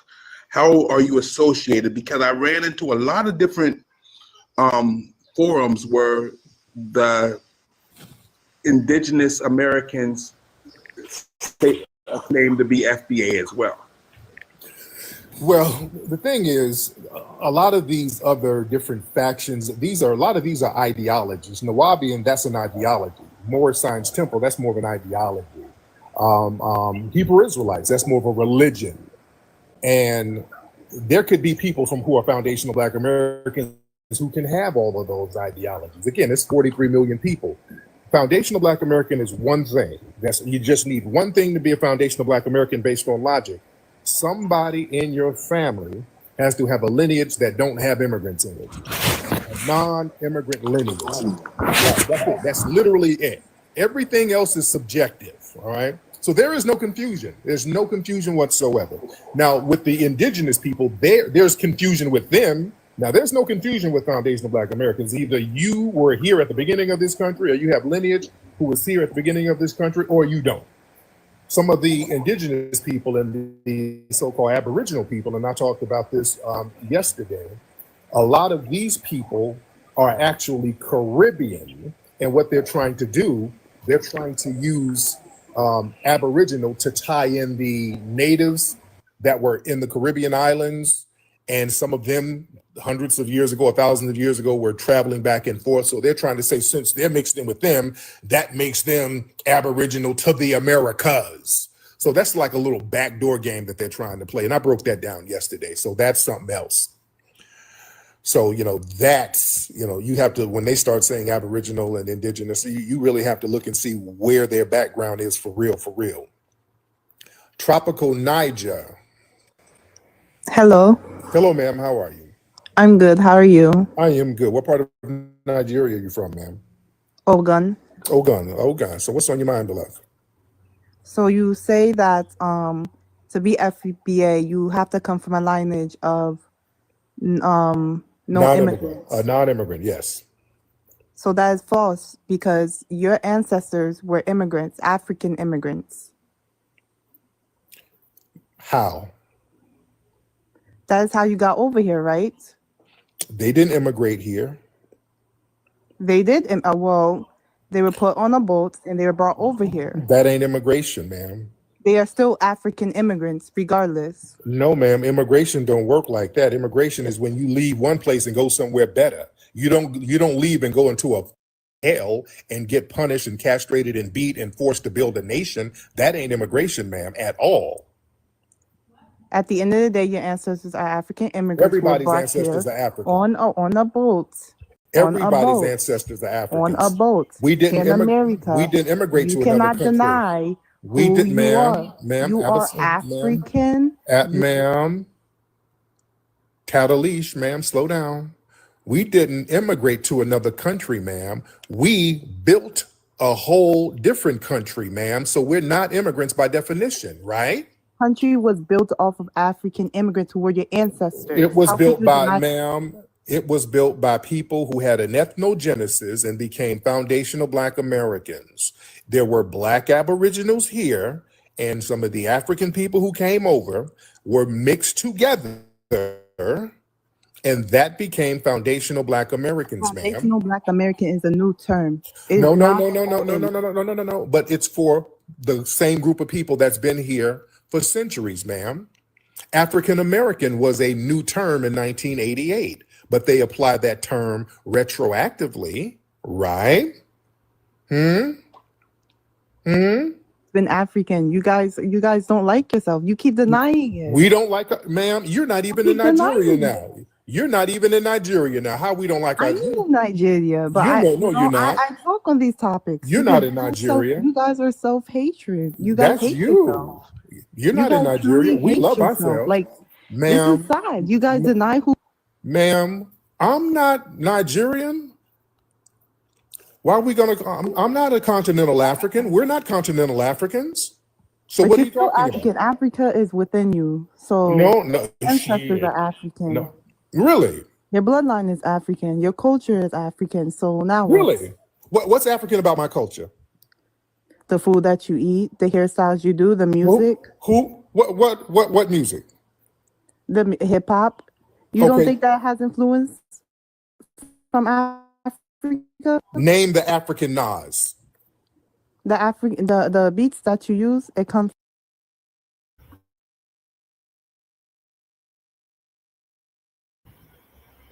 So this one I saw now is the one that Chewbacca was cheering or applauding, but this broad straight up tether, and she the one that got cooked. From Africa. Name the African Dr. Dre then. Well, let me go see. Okay, we got it from you. Name the African Rakim, the African Nas, the African Dr. Dre. Come on, let's take your time. We got time. I want to hear this. And the food, we don't eat bushmeat. What food are you talking about, dear? Oh, did she leave? Oh no, she's still here. No, don't come back, beloved. No, come back. I want you to unmute that mic. Tell me about this food.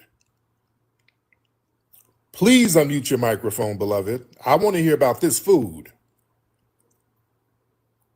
I got to hear about this. We don't eat giraffe gravy. I want to know about this food. Our food don't taste the same. Okay. There you go. Your food actually comes from Europe. Who? Your food comes from Europe. Mac and cheese. Name the European. Okay, what soul food European restaurants are there?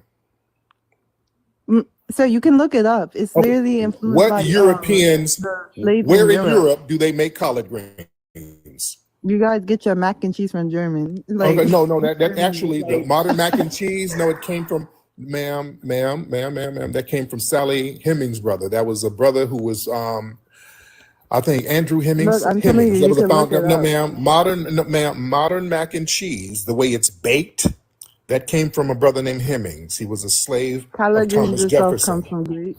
You can search it up. What? It comes from the Greeks, the collard greens. Okay, how come the Greeks don't make good collard green now? So all you did was add flavor to it. It still came from them. Yeah. Some vegetables were all over the place. It's all about the way you prepare it. The Greeks don't have So how greens do you like know us. that they wasn't preparing it that way? At the end I of know. the I've day, been to Greece. They don't have collard greens your in Greece, culture beloved. it comes from Africa and Europe. Like No, why it comes, and Native ma'am, Americans? no, it doesn't. It's our own flavor. We had to use our own flavor. That's why your food don't taste like ours. What food do you have that tastes like soul food, FBA soul food? What dishes do you have in Africa? You're not muted. Okay, she left. Okay, she left. Okay, I wanted to hear all this. She tapped out, by the way, guys. Okay, I didn't leave her out. No. See, they say stuff and can't stand on it. They say a whole bunch of BS and they can't stand on it. And I'm not being rude. I'm asking questions. See, that's why they want us to be formless, generic Africans, so that anything we do, we're going to have to give them credit. Your food, your music, everything come from us, Africa. Your music, hip hop. Okay, but who the hell is the African Rakim? How come y'all can't rap then? Why can't you rap like us then?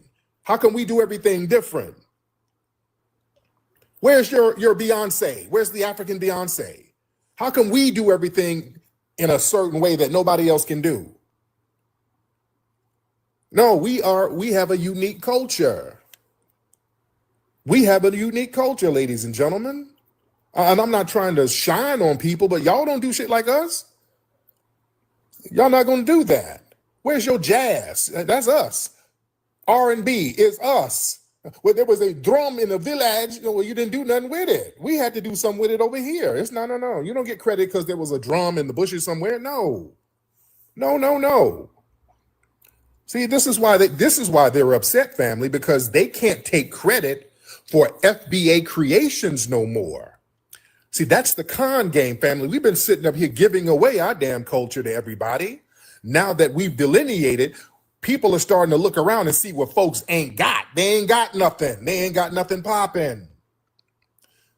Who's the African Rakim? That dude who's saying, take you to the movies? I want to take you to the movies all day. Let me take you to the movies, baby. That's their Rakim. That's their Rakim, ladies and gentlemen. I'm not trying to, come on, man. I'm a roast you. If y'all walk into the roasting, I'm going to have to, come on. You just going to walk on the plank. I'm going to push you off the plank. You just going to walk up there. I'm going to push you off the plank if you're going to walk up on it like that now. Don't say some shit where you know it's horse crap. Come on, man. Come on, y'all. And I'm trying to show love, but don't come up here talking crazy. And then when it's time to show and prove and bring some facts, hold on, let me Google. Well, collard greens came from Greece. They don't make no collard greens. I've been to Greece, and Greek food is very good, by the way. Greek food is good. I love Greece. I went over there, had a great time. They don't have no damn collard greens. We didn't get no damn soul food from Europe. What did we get? Where's the European food? The food in Europe is horrible, especially in England. That food is infamously horrible. No, see, they love to try to say we got stuff from everybody else, but none of their shit is as good as ours. They always try, well, you got mac and cheese from Germany.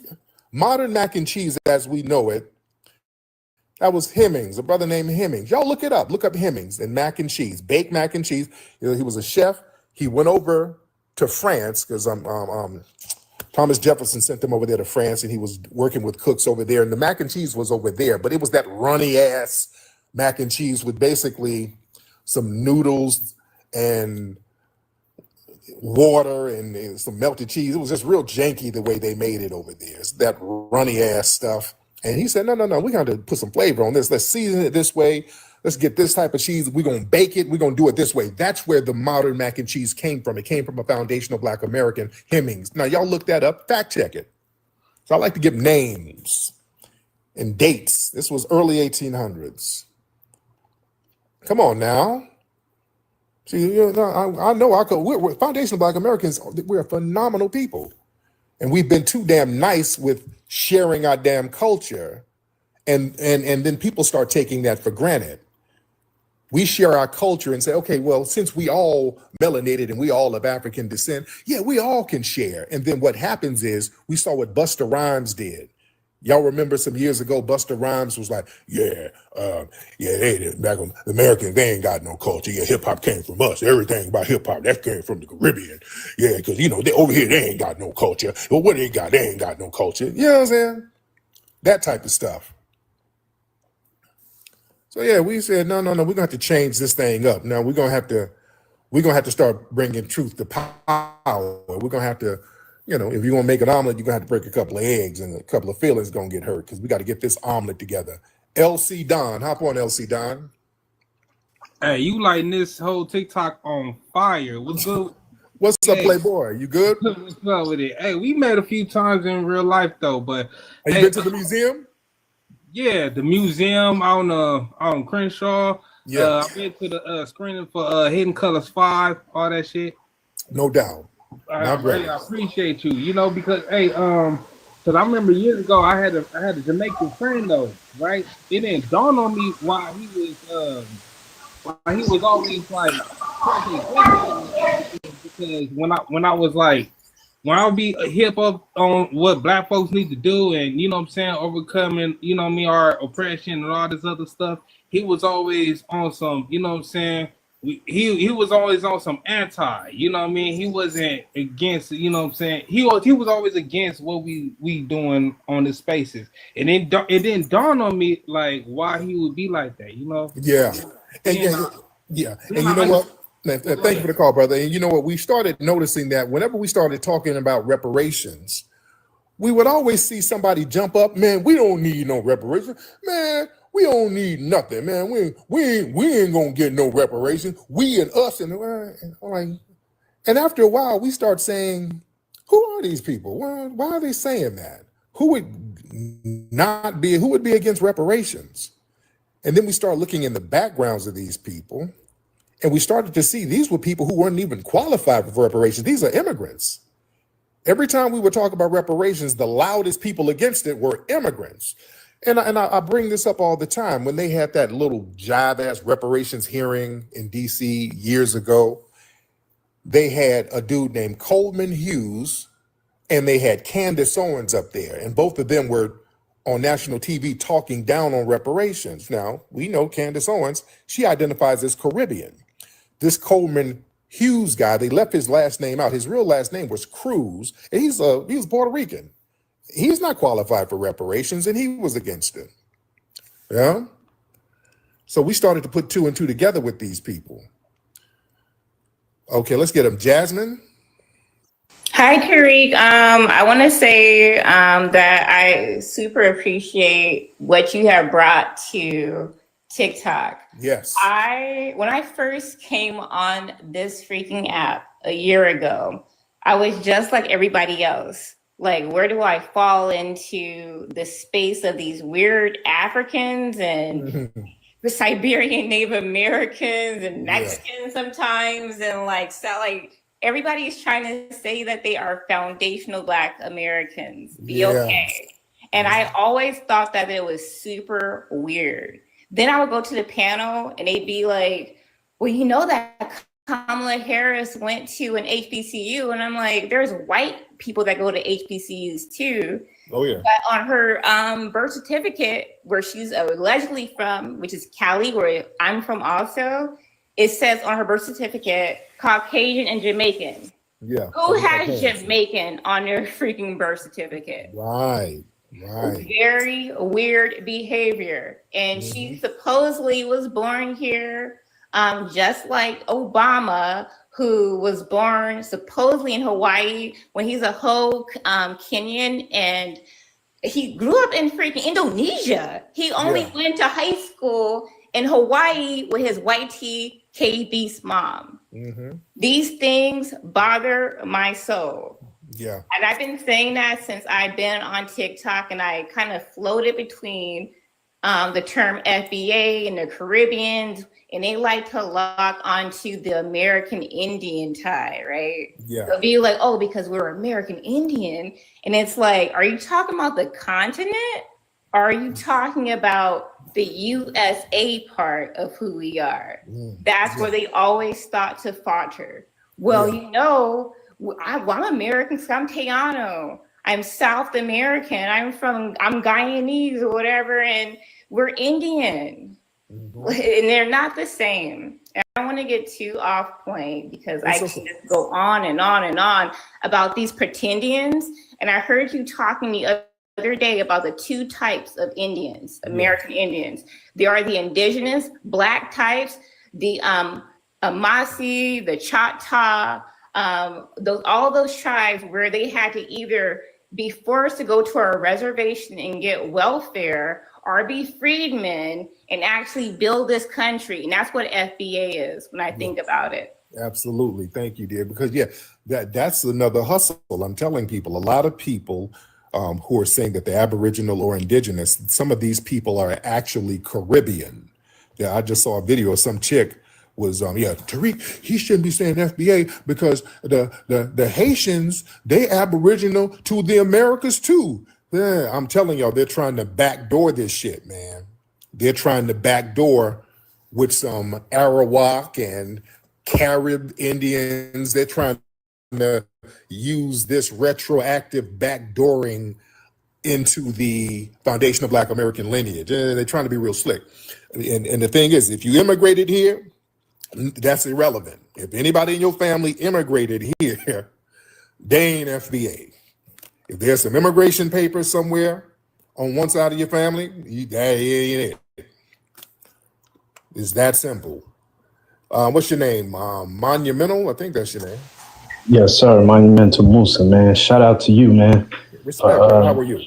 Yeah, I'm well, man. I can't complain, man. You know, I'm from Chicago. I've been following you for a long time, and I'm glad that you brought up this conversation about delineation because it's very needed. Yeah. You know, I'm a 37-year-old American Muslim, right? I practiced Islam for a long time, but by choice though, not because it's something. I just feel like Islam grants me a lot of discipline. Oh yeah. And I go to the mosque with a lot of people from West Africa. You've been to Chicago. You know how the downtown Islamic Center and all that stuff is. And I've asked these people, West Africans, Central Africans, Ethiopians, Somalis, Eritreans, they do not treat us like they treat themselves. They make a very clear distinction between a foundational Black American and themselves. And they talk down on us very badly.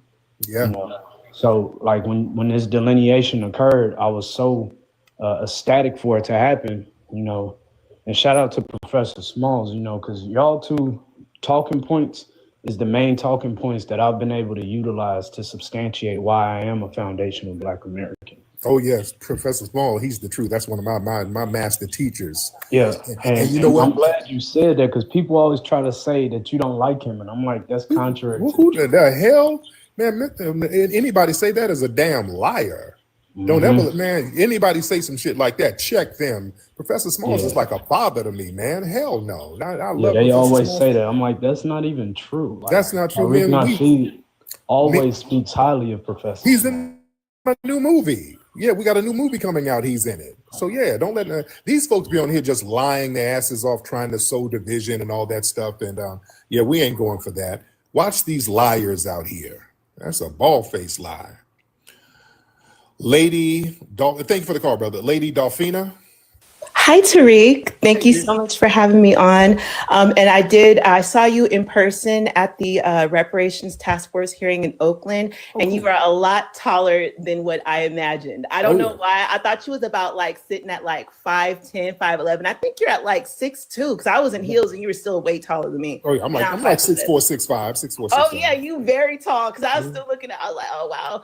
But it was great to see you out and about. Shout out to you for the museum, and thank you so much for lighting up TikTok. It has been so hilarious. And shout out to the family in the room, because they be, whenever you go on, I be getting a lot of like, come on in here, so shout out to you and shout out to everybody here. Yes, I just have 2 quick points, Tariq, just 2. The first is that my father was born in the same time period as Mrs. Imhoff. And he has 2 Negro parents on his birth certificate, and she has 0. So everybody can take that for what they will. I am Black American on all 8 sides for context. So again, my dad, 2 Negro parents, Mrs. Imhoff, she had 0 Negro parents on her birth certificate, and they were born about 10 miles away from each other. The second point is about the identification. And Kyle, is there any way that you can mute, because I can hear your background? Thank you so much, sir. So with that MENA classification, Middle Eastern, North African, none of these Africans said anything about them, and they've been trying to delineate on the OMB for I think like the last 10 to 15 years, and they are actually African. So why do they need us to be that so bad? So those are my only 2 points, Tariq. Thank you so much. Thank you, beloved. Oh, that's a great point. That's true. Yeah, these Muslims over there, over here, they're delineating. I forgot. That's a phenomenal point. Yeah, they're being a separate category, and they're from Africa. And they ain't saying nothing about them. They're not saying one thing about them people from their own continent coming over here delineating. They're going to be a whole different ethnic group on the census forms. But everything is all about, they got 50 damn spaces daily running simultaneously about these FBAs are xenophobic, you hate us, you hate Africa, you hate yourself. Yeah? Everything is all about crapping on us. Let's get Brother Cal. Hop on in, brother. Hey, how you doing, Tariq? I'm good, Cal. How are you? YouTube, and seen that you have come over to TikTok. Welcome, man. Yes, sir. Yeah, I agree with a lot of what you're saying. And the gaslighting is crazy. I listen every day during work, and a lot of your videos get me through the workday. So I'm happy that you allow me to come up. I just want to thank you for everything you do, and I'm trying to make it out to the November event, right? Yes. And then those tickets are gonna go on sale hopefully this Friday. So I'll keep you posted on that, definitely. Thank you so much, Brother Cal. Let's get Descendants of 1804. Oh, I guess they didn't mean to get on. Okay. Let's be very careful, guys. If you get on, all right. Some of y'all may or may not want to get on. You might hit the button by mistake or whatever. Let's get on. Who is this? Who is this? Let's get King. King, hop on in, brother. What's up, Tariq? What's up, King? How are you, sir? Man, I'm doing well, man. I wanted to let you know you got the streets on fire for 2026, brother. You do. Yeah, I'm trying, bro. You are, man. So keep your foot on the neck. I want to let you know the streets are talking about you all over. Houston, Yes, Texas, sir. rock with your message, man, and we love you, brother. Man, respect. I got to get down. You know, I'm trying to buy a house in Houston. I love Houston. Okay. Yes, sir. Thank you, brother. Yeah, Houston is a vibe, man. I'm trying to get a house down there because we fell in love with Houston. Who is this? What's your name? D. It starts with a D. I got old Negro eyes. I can't see that good. D, what's up, man? Hello. Hey, brother. Everything all right over there? Okay. I'm hearing some noises over there. Everything all right over there, brother? Okay, sound like he's working at Chuck E. Cheese or something. Okay, let me get some more folks in here. All right, let's get your phone lines together when y'all try to come in, family. Get your phone lines together when you try to come in. All right. I'm trying to add Lee. Every time I try, it's funny when I try to add people, the names jump around and then I end up adding the wrong person. I've been trying to add Brother Leo in here. Okay, who we got here? I'm adding so many different. Let's get Random. Random. Yeah, how you doing, man? How you doing, Random? I'm good, man. What's going on with you? Man, it's a pleasure to hear from you, bro. I've been watching you since like a friend sent me to you like 10 years ago. Maybe about 9 years ago when you was doing the Mac thing. Mac lessons, yes. Yeah. You talking about you helped a lot of brothers out during that time. Oh yeah. And still helping brothers out. I'm doing my best, brother. Absolutely. How you been, brother? I've been good. I've been real good. Now I just found out about this. Like, you know, start seeing it like everybody saying like it's just roaming in TikTok and they just trying to bash you. And I'm like, well, why? Like, why do you want to, y'all, you know, a lot of, and I stay in Houston too. So there's a lot of African people. Well, it's a mixed culture out here. So it's a lot of different people that's here. And they always want to associate themselves with what we doing. Yeah. And it's confusing. Oh yeah. But but the thing, thank you for the call, brother. But a lot of folks on here, that discrediting thing, they're just using me as a proxy for trying to denigrate the lineage. Because this is a Renaissance movement that's happening right now that they can't control. So they think, okay, if they attack somebody who's very vocal about the lineage, that's going to stop the momentum, and it doesn't work. And that makes them even more frustrated because there is no leader, there's no organization. Your lineage is your lineage, and you can't really do anything about it.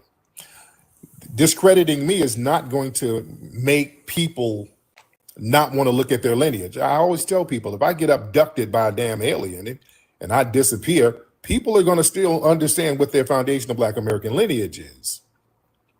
You see? So it's a desperate play for people who don't know what else to do. They're doing it out of frustration. You understand what I'm saying? It's a frustration thing. They literally don't know what to do. Let's get Donald. Oh, well, let's get Sword. One Sword. I get One Sword in here because I had him up. One Sword, hop on in, brother. Yeah, what's the word? What's up, dude? I'm good, man. How are you? I'm all right, man. Welcome to TikTok. Yeah, thank you so much, man. How long you been on here on TikTok? I've been on here for a few years, but the FBA stuff really popped it off, though. With the delineation movement, it really brought forth a lot of history. Our history and things that we did, right? Yeah. And so, you really learn on here because of this delineation movement. Mm-hmm. And get past all the nonsense. But I did want to say, man, thanks a lot for being a historian and deciding to provide us with that education. Cause yeah, knowing who we are, we walking around with our head high, got all the self-esteem in the world. You know, these Africans though, you know, the tethers, they really be on here just crying about it. You know, please be, you're African, just accept it. It was like one dude was crying, like just bawling out. You African, why won't you be African? Like, bro, come on, man. You need to get it together, man. You know, but yeah, man, we love you, man. I'm from Chicago too. Shout out to the South. Respect to that. Respect. Yeah, man, these folks are really crashing out because, listen, they try to attack me because they think I done tricked everybody, whatever. They like, is this Tariq's fault? He meant you had that to call us Tithes. I want y'all to understand it wasn't me. Y'all think foundational Black Americans didn't hear and see some of the little grimy stuff y'all were doing, especially when y'all start getting on apps like Clubhouse. Come on, y'all, you can't blame me. The people saw you. They saw what y'all were doing. Y'all remember when they were on Clubhouse, when Clubhouse got started? They had all of these spaces every day. It was a bunch of these folks from Africa and the Caribbean just crapping on us. They'd be on there, these akatas, they're nothing, they're baby mamas, they're lazy. They would just be on apps like that all day talking mad crap about us. Then they took it over to the Twitter spaces.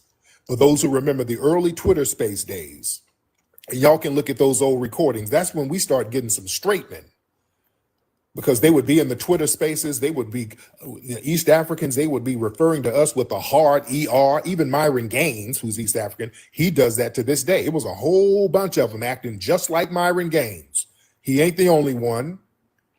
It was a whole bunch of them acting just like him, calling us welfare babies, slaves, this, y'all was just slaves, and y'all ain't gonna get no reparations, y'all lazy, y'all ain't got no culture. So yeah, people heard that and said, hey, okay, we cool on you for right now. That's what it is. But who is this? Somebody said, who is this? Erica? Okay, hop on in there. Somebody say him. All right, let me get some more folks in here. Let's get Julian. How are you, sir? I'm good, Julian. How are you? Is this your first TikTok live? No. I've done some for the last few days. Okay. I need to tap in because I just saw you and I was just making sure it wasn't a troll account. But welcome to TikTok, bro. This has been so important. This platform has been so important just to remind you that that our own government made moves to control it. So it's a very powerful platform. I'm so glad you're here. Very briefly, something that no one's talking about, and I think we need to start having the conversation in the Black community. You actually did something. I saw something on your YouTube channel maybe about a month ago regarding these so-called UFOs. Yeah. As a student of the Honorable Elijah Muhammad, and I know how you feel about the Nation of Islam, and we love you. Matter of fact, I just posted something on the Honorable Elijah Muhammad's birthday, which was last week. And as you know, tomorrow's the 30-year anniversary for the Million Man March. Wow. Yeah, tomorrow. I'm just reminding you. But I want to say, you were having a conversation about the greatest Black leader, in your opinion, and I actually posted that. You made it a couple of years ago. You made the post, and I reposted it. And right now, it's the biggest. Just over the past couple of days, it's been the biggest growing post that I ever made. So it's sitting right now about around 10,000 views, and it's climbing. But I will say this, and I would like for you to look into it in your own time because you're a scholar. These so-called UFOs are directly connected to what we now call foundational Black Americans.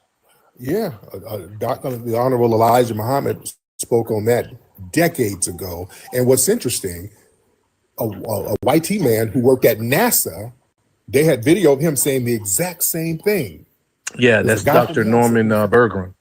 Right. Yeah. It was like, yeah, there's some extraterrestrials, whoever, who look like Black Americans. This is a dude from NASA said this. Of course. So yeah, a lot of that stuff lines up that Elijah Muhammad said back. All of it, brother. Yeah. All of it. But real quick, let me land by throwing this out there. Approximately 3 weeks ago, the Senate Oversight Committee released video footage of a U.S. drone actually shooting a Hellfire missile and hitting one of these so-called UFOs. We call them baby planes. and the missile disintegrated. Now, this was before Congress a few weeks ago. Mainstream media is being very quiet about it. And the funniest thing is, it was filmed about a year ago, October 30th of last year, and it was filmed off the coast of Yemen. Oh wow. Well, I'm gonna look into that. Definitely. Check my page. I actually did a documentary. I released a documentary called UFOs and Black People. Okay. And you can Do check you know out. you know Dr. Wesley Muhammad? You work Of with course. him? I don't know him personally, but yeah, that's our brother. He's very. Oh yeah, love it. He's on top in of the this. movie. Oh yes, he is. My brother. I'm gonna follow you. I'm gonna follow you now, Julian. But thank you so much for the call, brother. I Okay, appreciate thank you so much, Tariq. We love you. it. Absolutely. Thank you, brother. Feel that natural flow. Rude work. Stay fresh wherever you go. Rude work.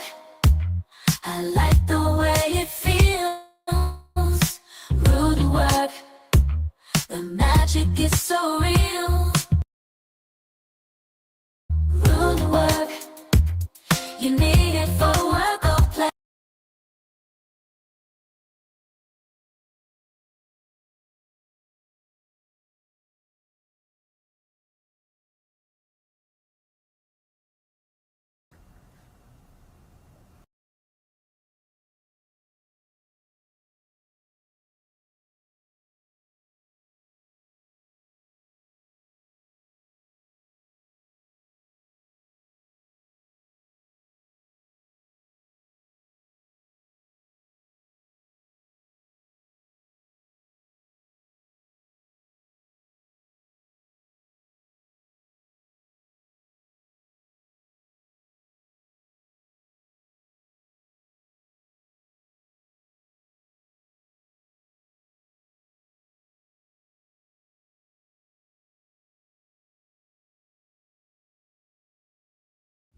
What a beautiful African family. This is your main man, Theo E.J. Wilson, here with African Diaspora News. And we got to talk about the possibility of a sting on the loose in Houston, Texas. The body of Jade Sage McKissick was recovered in September, and then 15 others after her were recovered from the bayou as well. And there is conflicting reports on whether or not these deaths could be connected at all. Listen to what the authorities in Houston are saying about these tragedies. 13 bodies have been discovered in Houston bayous. 4 of them were found this week alone. The body of missing 20-year-old University of Houston student Jade McKissick was found along Brays Bayou. Others were recovered near Greens Bayou, White Oak Bayou, and Buffalo Bayou. As Houston police investigate these cases, Fox 26's Julian Hartman spoke with a local constable who says this spike is unusual. Several bodies have been recovered in the bayous in just 1 week. So in your experience, 4 bodies in 1 week, is that unusual? Usually you don't find 4 bodies in the bayou in a week. Does this raise any red flags for law enforcement? Yeah, I mean, I think clearly when you have bodies starting to show up in bayous, it's always a concern for us because we obviously got to determine how the bodies got there, what was the cause of it. 6th time in less than 2 weeks, a body has been found in a Houston bayou. A dive team recovered a woman's body from Buffalo Bayou on Friday. People on scooters reported the body under a bridge near the University of Houston downtown campus. Mayor John Whitmire stressed this week that there is no evidence of a serial killer in Houston and that multiple factors like homelessness and alcohol may be involved. The time frame of these 5 tragedies did set off an alarm. I understand that. But I also understand that's why we've got HPD and the medical examiner and the media, quite frankly. I understand the media's got a job, but I do say enough's enough on speculation. We have challenges. We're meeting those challenges. But a serial killer loose in Houston is not one of our challenges today. Now, of these bodies discovered, a disproportionate amount of them are women, and a disproportionate amount of those women are Black. There seems to be a pattern afoot. And not only the pattern of the bodies being found, it's the pattern of the authorities saying that the bodies and their deaths are not connected. Abduction is a deep fear among our people. It's a fear that the movie Get Out tapped into, right? That's why that movie was so scary. And the figures of what these missing bodies truly are is startling. In fact, according to the NAACP's figures, despite representing 12.85% of the population, Black Americans accounted for nearly 226,000, or 34% of all missing persons reported in 2012. That was just 2012. According to the FBI National Crime Information Center, the comparison with other racial groups is unfavorable. Whites and Hispanics combined are 80% of the population, but account for 60% of all missing persons. Now, the Black and Missing Foundation points out that there are three major factors in the fact that all of these folks who are going missing, who are Black, are not really cared about. And the first one they say is that the youth that go missing are often classified as runaways, right? They get classified as just kids who couldn't take it at home and just left. And because of that, the police don't apply the same amount of urgency to it. Now, of course, there's other bias factors that are included in that, but you get the picture. If you're reported as a runaway, that does not imply criminal activity. So therefore, if you conveniently want to look away, you just classify them as that. The next major factor that the Black and Missing Foundation points to about the disparity in coverage of the runaways is the fact that a lot of the adults that are reported missing are normally associated with gang and drug activity, at least in the law enforcement data collection system. So once again, drug abuse is a crime, but it's not necessarily a crime that involves an assailant. And if you get to classify somebody as simply missing because they have an addiction problem or because they're a part of a gang, that means that you do not have the same urgency to solve what could be a possible crime afoot. Now, the next thing they point to is just overall desensitization. The fact that us going missing is almost expected, right? It's a part of the American landscape. And I said this in another video.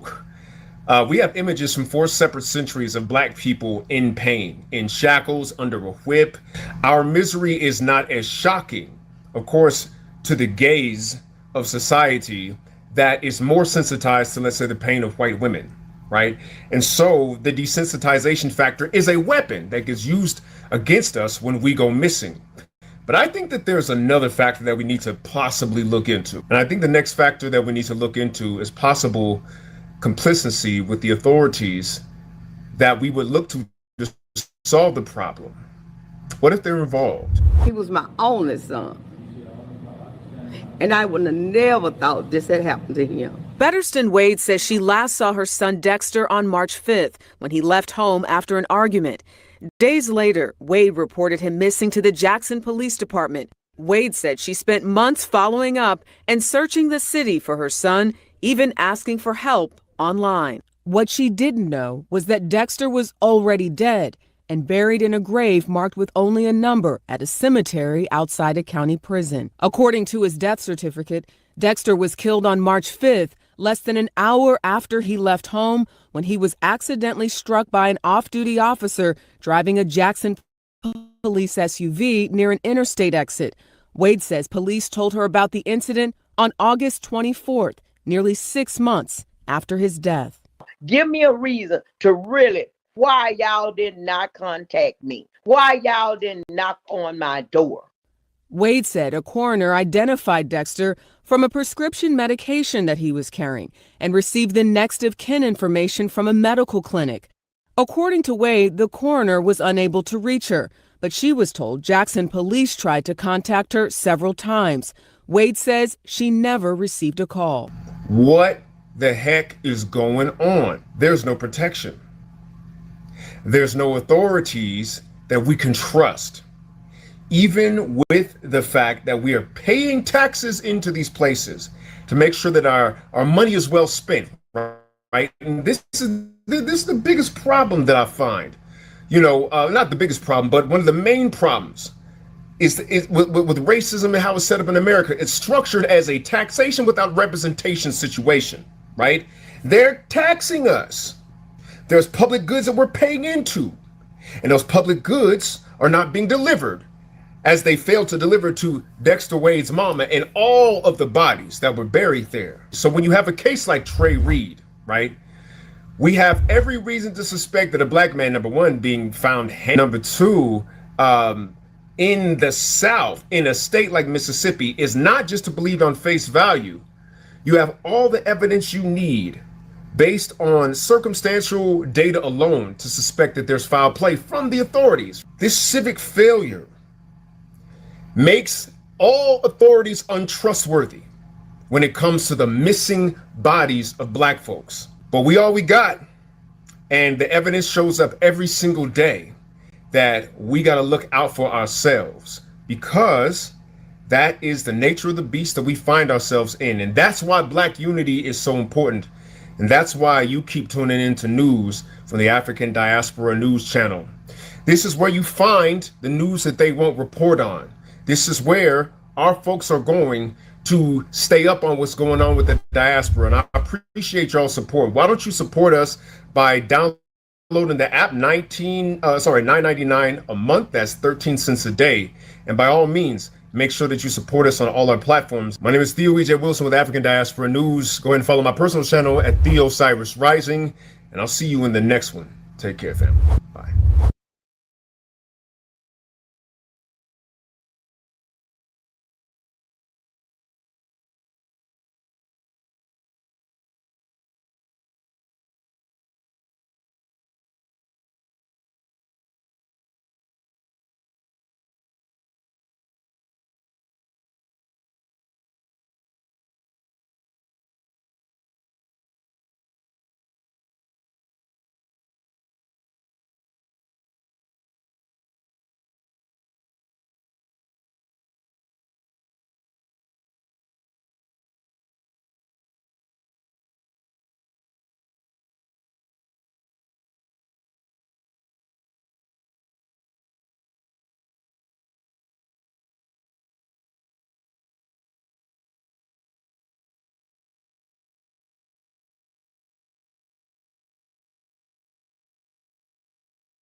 Salute family, and welcome back to another video. This is Black Truth United, and today we're going to be going all the way in on the cancerous tumors that are all throughout FBA communities in the US. I refer to this particular class as the Pulpit Pimps, and I've been planning on exposing these charlatans for years. I've been saving receipts definitely for over half a decade, and someone recently sent me a situation that was related, and I decided to just go ahead and tackle this topic altogether. Now, I normally don't say this, but I almost guarantee you that you've probably never seen this subject broken down the way it will be broken down in this video. And due to the amount of content, it will be a longer video, so just buckle up and get ready for a full expose on the Pulpit Pimpsters. Now let's get the obvious out of the way. The Bible can be very empowering when it's applied correctly, but it could also be disempowering when it's applied incorrectly.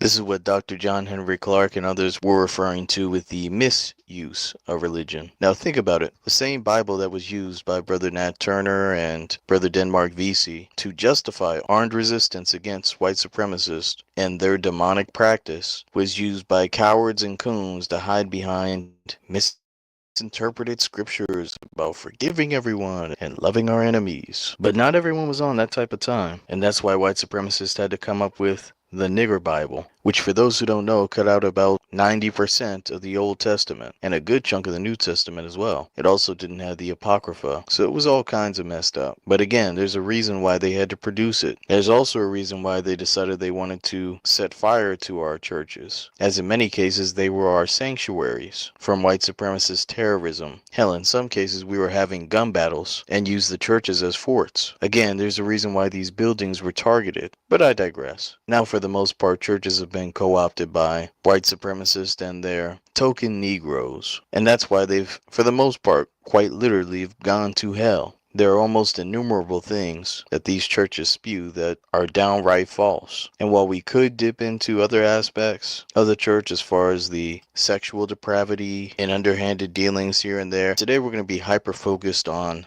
the cash aspect, the economics of the church, and how these churches twist and misuse scriptures in order to milk away the already meager resources that FBAs have. Now, one of the main things that these churches claim that they need their members to pay are tithes. So we're going to go to the scriptures and we're going to read verbatim what the scriptures say about tithing. Not I'm Pastor Pimpand and I say so, but actually word for word what the scriptures say. So let's go. We're in the book of Deuteronomy chapter 14, which states, Thou shalt truly tithe all the increase of thy seed that the field bringeth forth, year by year. Tithing has absolutely nothing to do with money. Yes, I said that. Tithing has absolutely nothing to do with money. Let me pull an Umar and repeat that a third time. Tithing, according to the Bible, has absolutely nothing to do with money. It is food, substance. Let me continue reading. And thou shalt eat before the Lord thy God in the place which he shall choose to place his name there. The tithe of thy corn, no, the tithe of thy gold and thy money and thy silver, the tithe of thy corn, of thy wine, and of thine oil. Has anyone seen the word money yet? Now let's continue on. And the firstlings of thy herds, so the animals as well, and of thy flocks, that thou mayest learn to fear the Lord thy God always. This is the law of tithing. Has nothing to do with money. And if, keyword if, the way be too long for thee, in other words, if you have so many animals and so much corn and wine, etc., that it's just too much for you to carry to the distinguished place. At this time, it was referring to Jerusalem. Then and only then, this is what you would do. So let me continue reading. So that thou art not able to carry it, or if the place be too far from thee, which the Lord thy God shall choose to set his name there, that was Jerusalem, when the Lord thy God hath blessed thee. Verse 25, then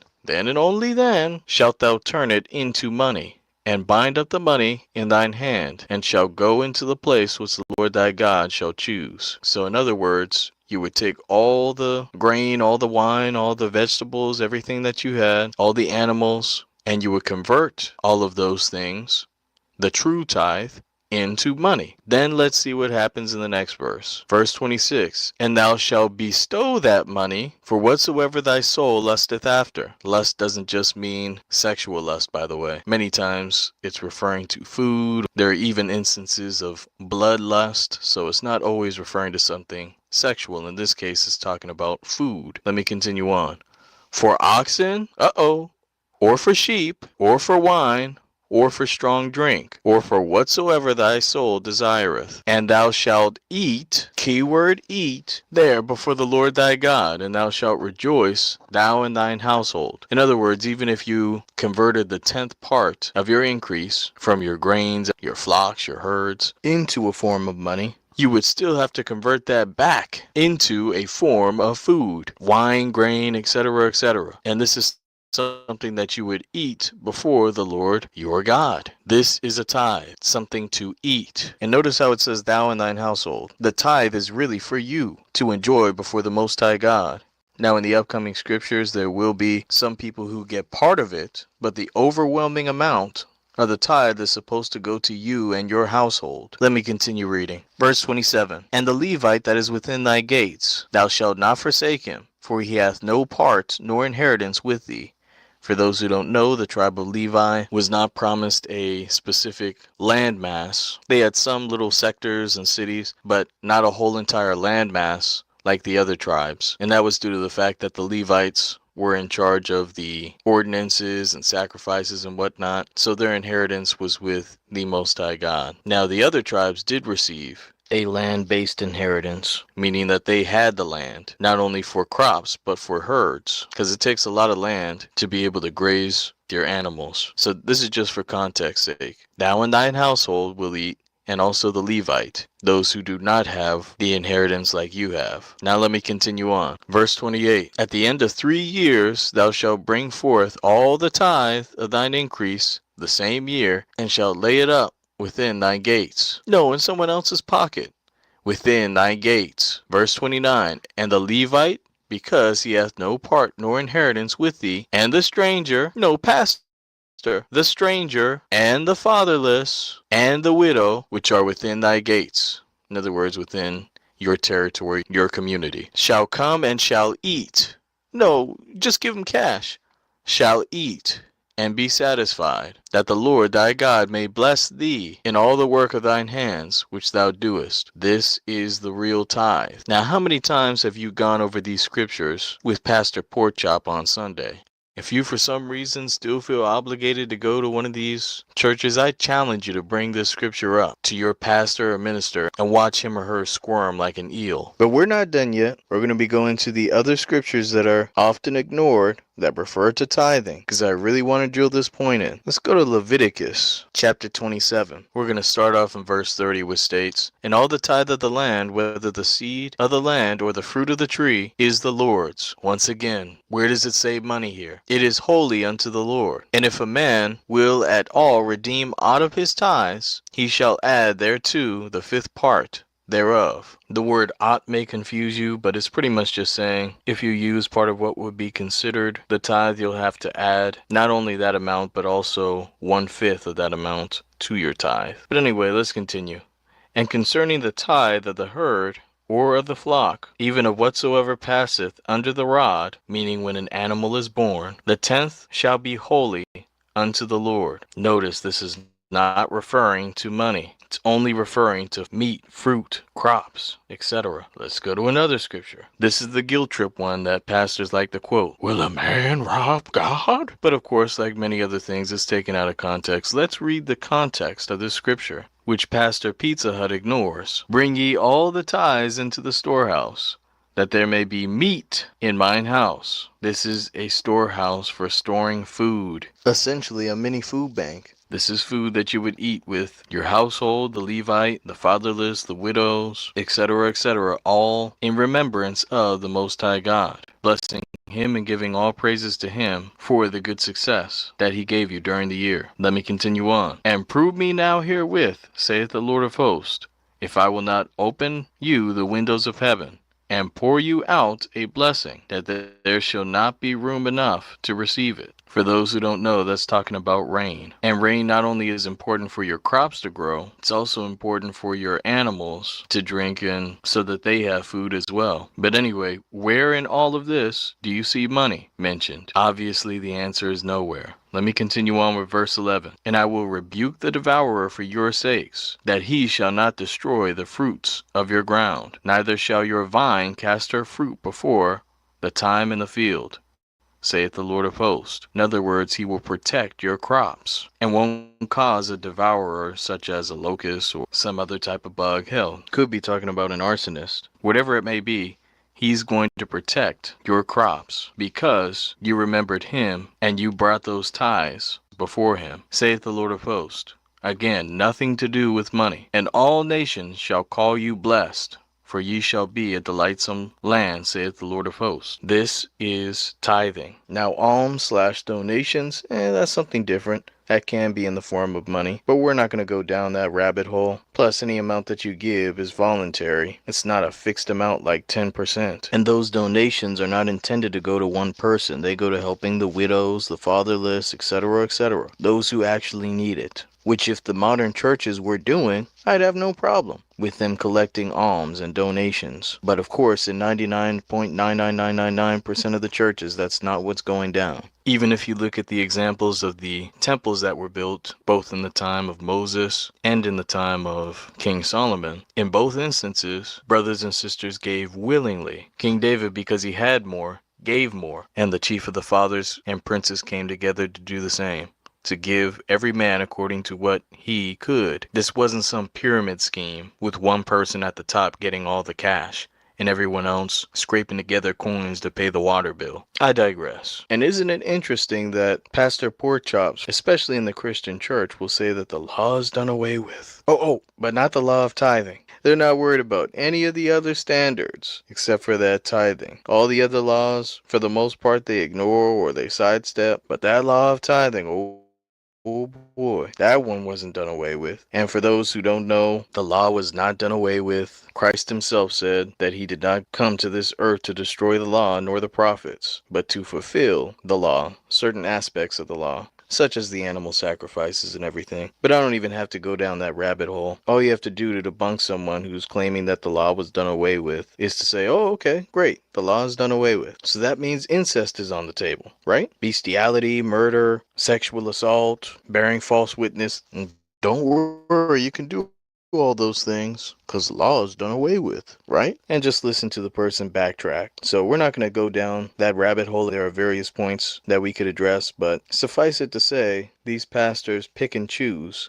what they want to obey from the Bible. And this is nothing new. All throughout the Bible, you have examples of people who get into a leadership role and then immediately start flipping it into a means for them to get personal gains, monetary gains. Let me read you a few examples. And this is what we'll see later on in this video. So feel free to write these down as ammunition against these pulpit pimps. Here we are in Micah chapter 3, verse 11 reads, "The heads thereof judge for reward, and the priests thereof teach for hire." This is not how things are supposed to be. Things of the Most High God are supposed to be shared without some expectation of getting rich or getting some kind of salary. Let me continue on. "And the prophets thereof divine for money. Yet will they lean upon the Lord and say, Is not the Lord among us? None evil can come upon us." A lot of these pulpit pimps try to position themselves as some kind of authority when it comes to spiritual matters. And when you question what they're doing, they deflect into, hey, at least it's for the Lord, which is not. It's for their personal gain. And they also say, no evil can come upon us. We're doing it for God. And that's not accurate at all. The Most High God has a special place for these demons. Let me continue on. Isaiah 56 verse 10 says, "His watchmen are blind. They are all ignorant," willfully ignorant. "They are all dumb dogs." Yeah, he said it. "They cannot bark. Sleeping, lying down, loving to slumber." This is talking about the church leadership who get all this money they've been entrusted with watching over and taking care of the flock, and instead pretend like everything's okay and dance and prance around, knowing that there are things to clean up from the sinful congregants. But he doesn't want to do that. He wants to stay in good graces so he can get that stripper's tip money, so that he can cash in on the homosexual weddings that he hosts at his facility, etc., etc. Let me continue on. "Yea, they are greedy dogs, which can never have enough." These pulpit pimps are greedy dogs. They'll take and take and take until the community is completely decimated, and then still try to milk the community for resources as they see people dying off and things spiraling out of control. They don't give a damn about the community. They're out for self. Let me continue. "And they are shepherds that cannot understand willfully. They all look to their own way, everyone for his own gain from his quarter." A lot of these pastors have deals going on behind the scenes. You'll see this later. And they almost mark their territories similar to dogs to say, hey, this is my scam zone. Hey, this is my congregation to pimp. And they'll only let one another over if that church leader will agree to helping them milk the present congregation. It's a sick game. And I think I'll leave it off there. Let's go to the next scripture. 1 Peter chapter 5 verse 2 says, "Feed the flock of God which is among you, taking the oversight thereof, not by constraint, but willingly." These pastors have an obligation to feed the flock, spiritually and in some cases even physically, and they should do it willingly. Let me continue on. "Not for filthy lucre, but of a ready mind." A position in the church is not supposed to be to get filthy rich. Here's another one you can throw at them. Romans chapter 16, starting in verse 17. "Now I beseech you, brethren, mark them which cause divisions and offenses, contrary to the doctrine which ye have learned, and avoid them." Verse 18. "For they that are such serve not our Lord Jesus Christ, but their own belly, and by good words and fair speeches deceive the hearts of the simple." They're in it for selves.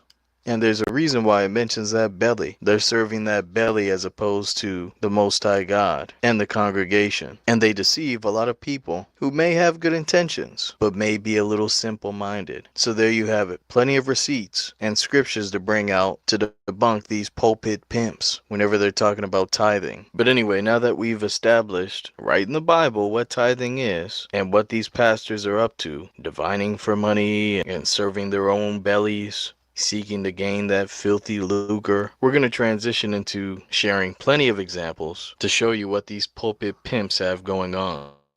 So this first video is going to be on Creflo Dollar, a sociopath You're going to see why I say that in a second. And as we go through each example, be sure to review some of the scriptures that we read and see if what they define as tithes and what they're doing as pastors fits with what the Bible says. So before I get started with this clip, I want to say that this is fair use, fair use. All right, let's go. Now, you know, we're under the blood of Jesus, so we can't shoot and stone people like we used to. All we have to do is repent, and God will forgive us and take us where we need to be. But I tell you, man, if it wasn't for the blood, there'd be a whole lot of us being stoned and being in hell right now, but over the tithe. No, family, this is not made up. This is not AI. These are actually words that came out of his mouth. This video was released, I believe, over a decade ago. And notice how he goes directly to the tithe. He's not talking about the adultery, fornication, lies, theft going on. He skips over all that and jumps right into tithing. Remember what I said before about pastors who selectively choose which laws they want to obey. Let's let it continue. But for the blood of Jesus, we'd be doomed. I mean, I thought about when we first built the dome, I wanted to put some of those little moving bars and give everybody a little card. They stick it in a little computer slot. And if they were tithing, beautiful music would go off. And, you know, welcome, welcome, welcome to the world dome. But if they were non-tithers, the bar would lock up, the red and blue lights would start going, the siren would go off, and a voice would go throughout the entire dome. Crook, crook, crook, crook. Security would go and apprehend them, and once we got them all together, we'd line them up in the front and pass out Uzis by the ushers. Family, this is not made up. I wish it was. This is sociopathic, psychopathic, personality and emotional detachment madness. This dude is literally talking about unaliving those who refuse to give him what he deems as tithes. Yeah, these people are violent with it, and no, this is well before AI voices were produced and all that. No, this is way before any of that kind of stuff. No excuses for this. Let it continue. We point our Uzis right at all those non-tithing members because we want God to come to church. And at the count of 3 Jesuses, we'd shoot them all dead. And then we'd take them out the side door there, have a big hole, bury them, and go ahead and have church and have the anointing. Aren't you glad we're under the blood of Jesus? Because if we were not under the blood of Jesus, I would certainly try it.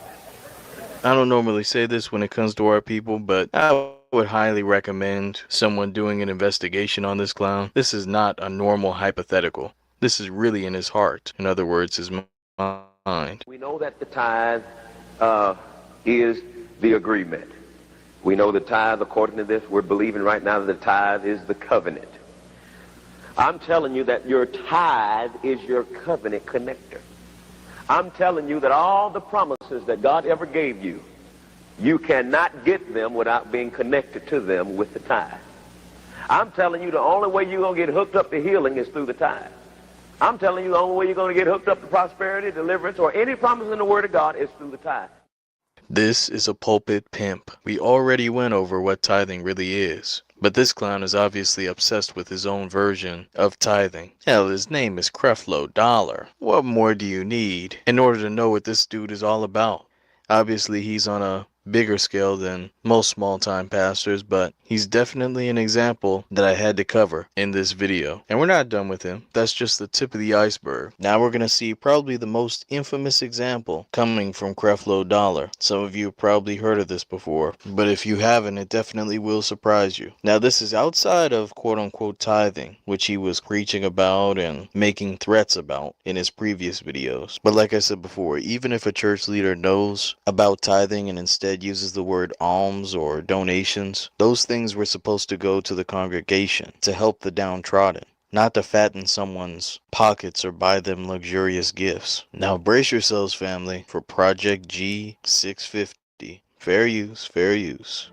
In 1999, Creflo Dollar Ministries purchased a 1984 aircraft for the specific purpose of reaching the world with the gospel of Jesus Christ. These are probably freak-off adventures. And as far as I'm concerned, there's no reason for a man of God to be using funds from the congregation to pay for a private plane. So he shouldn't have even had one in the first place. But let this Pimp My Ride video continue. But on a recent trip, the 30-year-old aircraft experienced a mechanical failure. He lost an engine, especially going to Hawaii, you're stretching, being able to get back to land. And so we was about an hour and a half out when the engine flamed out. Now, I do want to point this out as well. This director of aviation guy is not innocent. He's in on this scam. He's financially invested because his job requires a plane. So I'm not excluding him for his involvement in this hustle. But anyway, let's let it continue. By the grace of God and the experience of a qualified flight crew, the CDM ministry team arrived safely in Australia. I'm going to skip through some of the BS of this video just so that we can get to the point. They're adding a lot of fluff in order to make the claim seem legitimate. But you'll see by the end of this that it's nothing more than a run-of-the-mill hustle.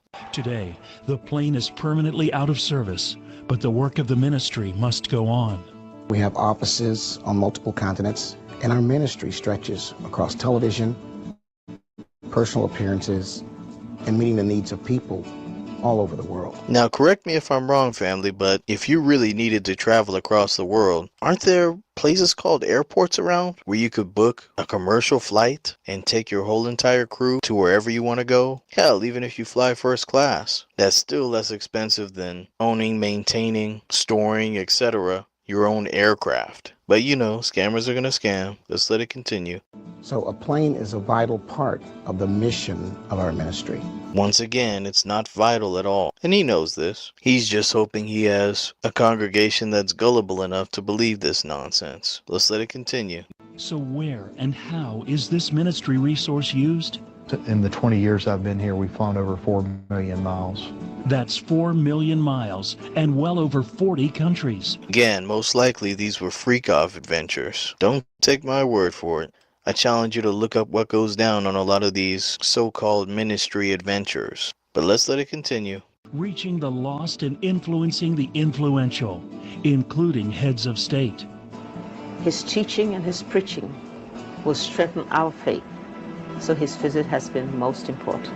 She's probably in on it too. These people get kickbacks and all types of other benefits to allow these quote-unquote ministries to show up in their countries. And by the way, even if what she's saying is true, there's no reason why Creflo and his crew can't take a United Airline or international airline to this location. There's absolutely no need for a private jet. And that's not all. Visits to nations like Liberia, India, and Brazil resulted in the development of children's homes, affordable housing, and other life-changing outreaches. Meanwhile, I'm sure he has people within a 50-mile radius that could use all the things that were just listed there. But they don't want to do that for us. No, we got to take our resources 8,000 miles away. We're damn ridiculous. Let me skip ahead. Our current ministry plane is no longer usable.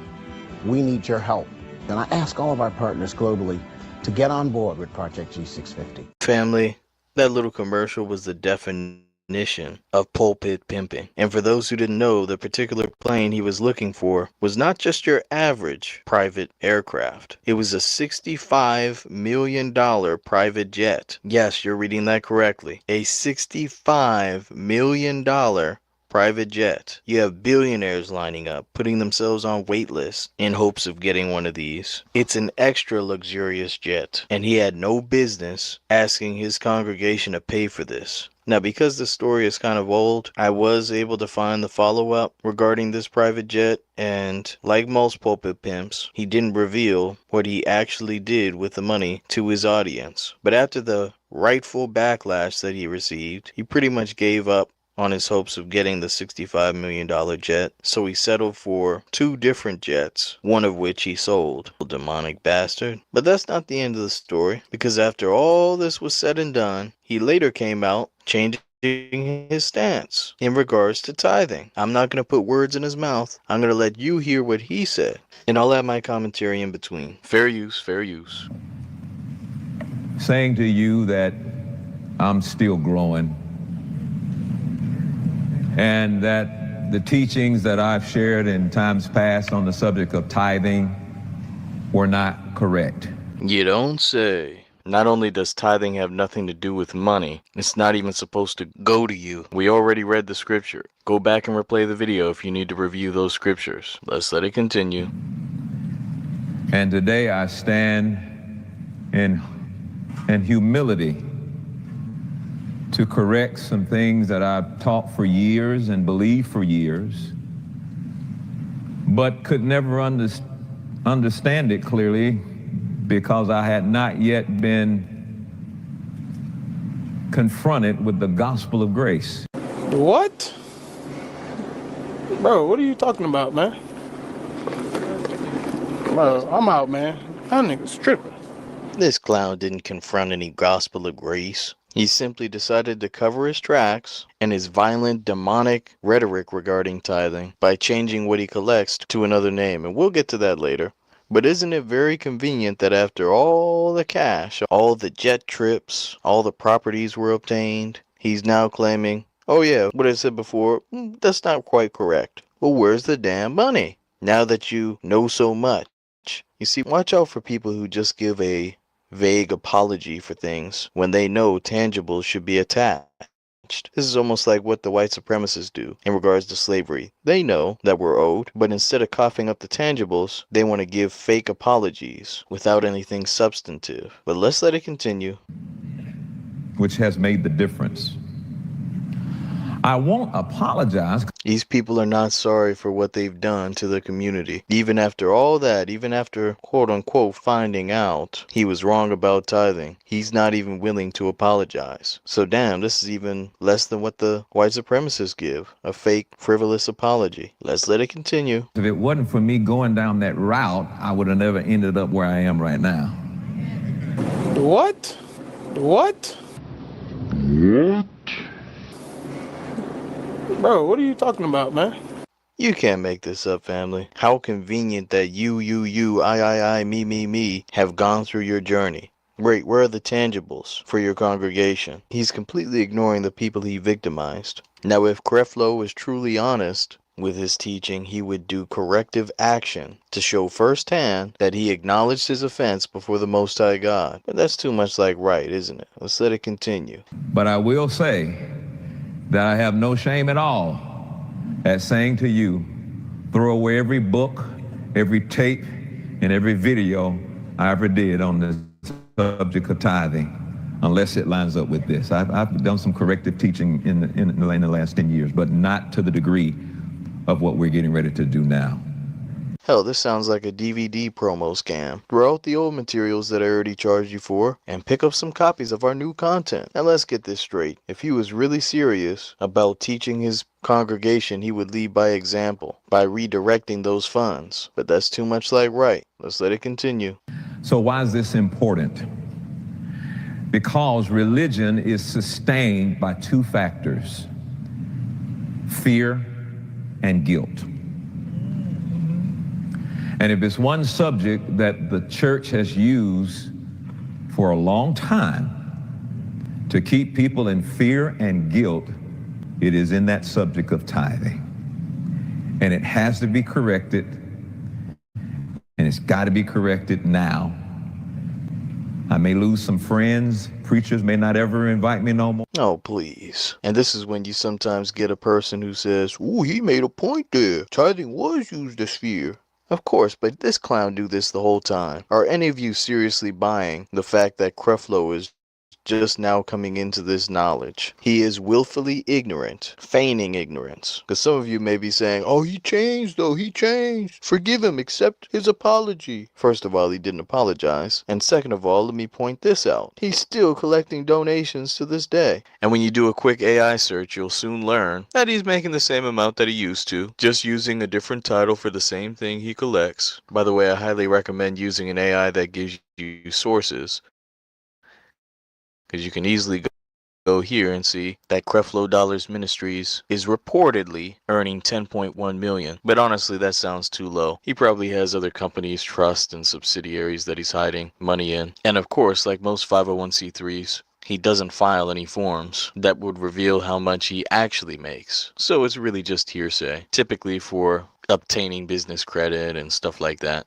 But anyway, it's safe to say Creflo has not changed his ways. He's still the same pulpit pimp he's always been. And he's not the only one. Every once in a while, a pastor will be called out for extreme examples of pulpit pimping, like the guy who instructed ushers to close the church doors until the congregation dropped 40K like a hostage situation. And of course this clown later came out to try to clean up what we all clearly saw on camera. But that's besides the point. These pulpit pimps can never seem to be fully eradicated from the community. They're like a cancer, and they adapt based on the times. Let me show you a video of a sister who discovered some interesting things about a new church her family members were attending. Fair use, fair use. One of my nieces and nephews posted on my YouTube channel, Just Being Buffy, that they visited a new church, and when it was time for the tithes and offerings, they was passing around basically a square card reader. No, family, this is not made up. This is actually what's going on. Some of you, like me, have been out of these churches for a long time. But just know these pulpit pimps haven't stopped. The hustle, they've just upgraded. Now they're taking credit cards and swipe here and tap your card here to pay your quote-unquote tithes. For the tithes and offerings. And announcing the swipe amounts. To be honest, I'm not even laughing. You have brothers and sisters who in some cases are legitimately trying to connect with the Most High, thinking that they're actually paying a tithe and not realizing that that money has nothing to do with a tithe. It's just going into the pimp's hand. In other words, these pastors are pimping Jesus. They're pimping the Most High God out to their congregation, and they're getting all the proceeds. Let's let it continue. And if somebody card declined, the pastor said the following: if your card doesn't go through, I want you to do this. Turn to your neighbor and say, neighbor, can you swipe my tithes and offering for me today? So now we encourage people to get in debt for the Lord. You can't make this up, family. These pulpit pimps have a never-ending level of greed. They don't care if you have to swipe your credit card, if you give them a check, if you have to refinance your home. They don't give a damn where you get the money from, as long as it ends up in their pocket. And what's sad is you have people with good intentions being scammed. All right, let's bring out the next receipt. Fair use, fair use. New Life Impact Church right behind me. It's a place that claims to minister to the imperfect man. I don't like Karen being all in our business. They certainly don't allow us to do exposés on their various assorted criminals. There are plenty of stories that are much bigger coming out of her community that she could report on and expose. Because even with all the dirt that our black pulpit pimps do, we could never catch up to the scamming that white churches have going on. But I digress. I just wanted to point that out. Let's let it continue. Now the man who runs it is in some big legal trouble. How you buying a Bentley running the church? At first, neighbors thought Reverend Clarence J. Smith Jr. was going to do something good for the block. But then it started to kind of look iffy a little bit. You know, like he was coming around in Jordans and Bentleys and new cars. And I'm like, wait a minute, you know? Family, just look at the background of this semi-still shot. She's living in a completely dilapidated neighborhood, and yet this pulpit pimp, like a big-ass leech, said, this'll be my next target. Absolutely demonic. Let's let it continue. Pastors don't do that. The 45-year-old has been indicted on federal charges, claiming he stole more than $800,000 from programs intended to feed kids who live in impoverished neighborhoods. It's very sad and then do it in this community. Court records allege he deposited checks into his own bank account, then used the money to buy a $142,000 Bentley like this one. It's like, who can buy a Bentley? Investigators say he tried to cover it up, claiming his financial records had been damaged in a flood. Smith, who posts a lot on social media about second chances and redemption, wasn't at his church Friday, but neighbors say he often sleeps there, though it doesn't hold services anymore. Like I said before, there's a special place in hell for these pastors. They will not escape the judgment of the Most High. Questions still remain about how Smith was able to get the money in the first place. In 2011, he pleaded guilty to stealing $100,000 from an elderly man in DuPage County. Other people have pointed this out, but a lot of times these pulpit pimps are failed criminals, failed hustlers, and not even good ones. This dude was literally taking advantage of an old elderly man, probably emptied his meager savings account. This is a scumbag, and he did like most unreformed scumbags do. he turned to another form of scamming, pimping Jesus. Let's let it continue. Why federal authorities would then cut him $100,000 checks less than 5 years later is unclear. If it's true, which I think that it is true, he needs to get whatever he deserves. Oh, he will. If not in this life, then in the next. I'm tired of these gigantic mosquitoes sucking the blood out of the already struggling FBA community. And when you G-check these clowns, you have people still trying to defend them, saying, "The Lord has blessed him." Just silly bullshit. Giving these pulpit pimps cover. It pisses me off. And this is why, if you look at the B1 Rolodex, any and all spiritual/religious promotions are restricted. This is partially because I don't want any religious banging going on. If you accept one church, a rival church will show up. He's not in the truth. This is the truth. And so it's just not worth it to deal with that. But the other reason is because 99.999% of the time, these clowns contribute nothing. These organizations are leeches. They suck not only your money, but your time, which can be used to do much more positive things than paying for Pastor Pretzel Bites' new Bugatti. But I digress. Now we're going to get into the pastor who has recently been in the news regarding a scam. This clown has been on my radar for a long time. So I'm going to go ahead and show you the first video that I saw of this guy. And be warned, I don't know who taught this clown about grooming, but he is all the way out of control. You'll see what I'm talking about. Fair use, fair use. Do you solemnly swear affirm to tell the truth, the whole truth, and nothing but the truth? So, okay. Yes. Next, we're in Sylvan Lake, Michigan, for the deposition of 42-year-old David E. Taylor. The man on camera may look like just a regular guy, but to the followers of his multi-million-dollar megachurch, they believe he's truly holier than thou. Mr. Taylor, you also go by the name of the Apostle? Yes.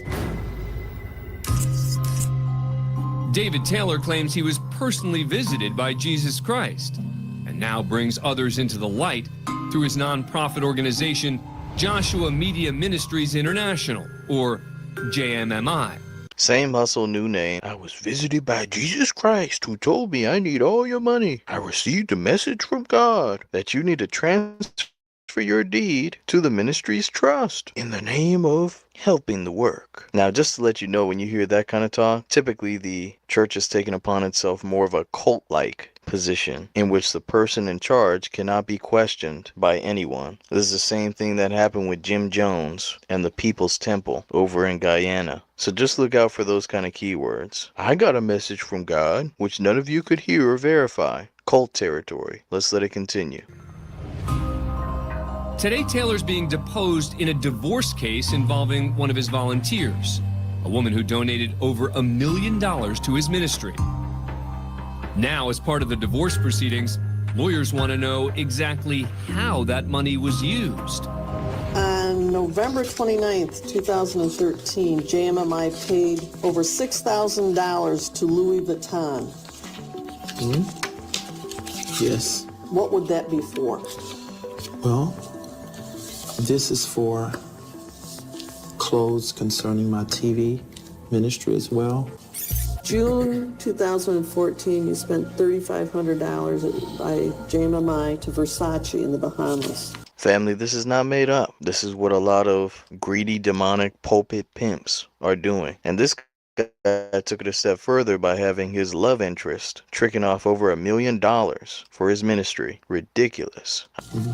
Yes? Well, that ain't something I purchase all the time. Well, it looks like you did several times in... I mean, I'm a very frugal person when it comes to this. I don't see Macy's. No, you don't see that, because Macy's don't have the kind of suits that I wear.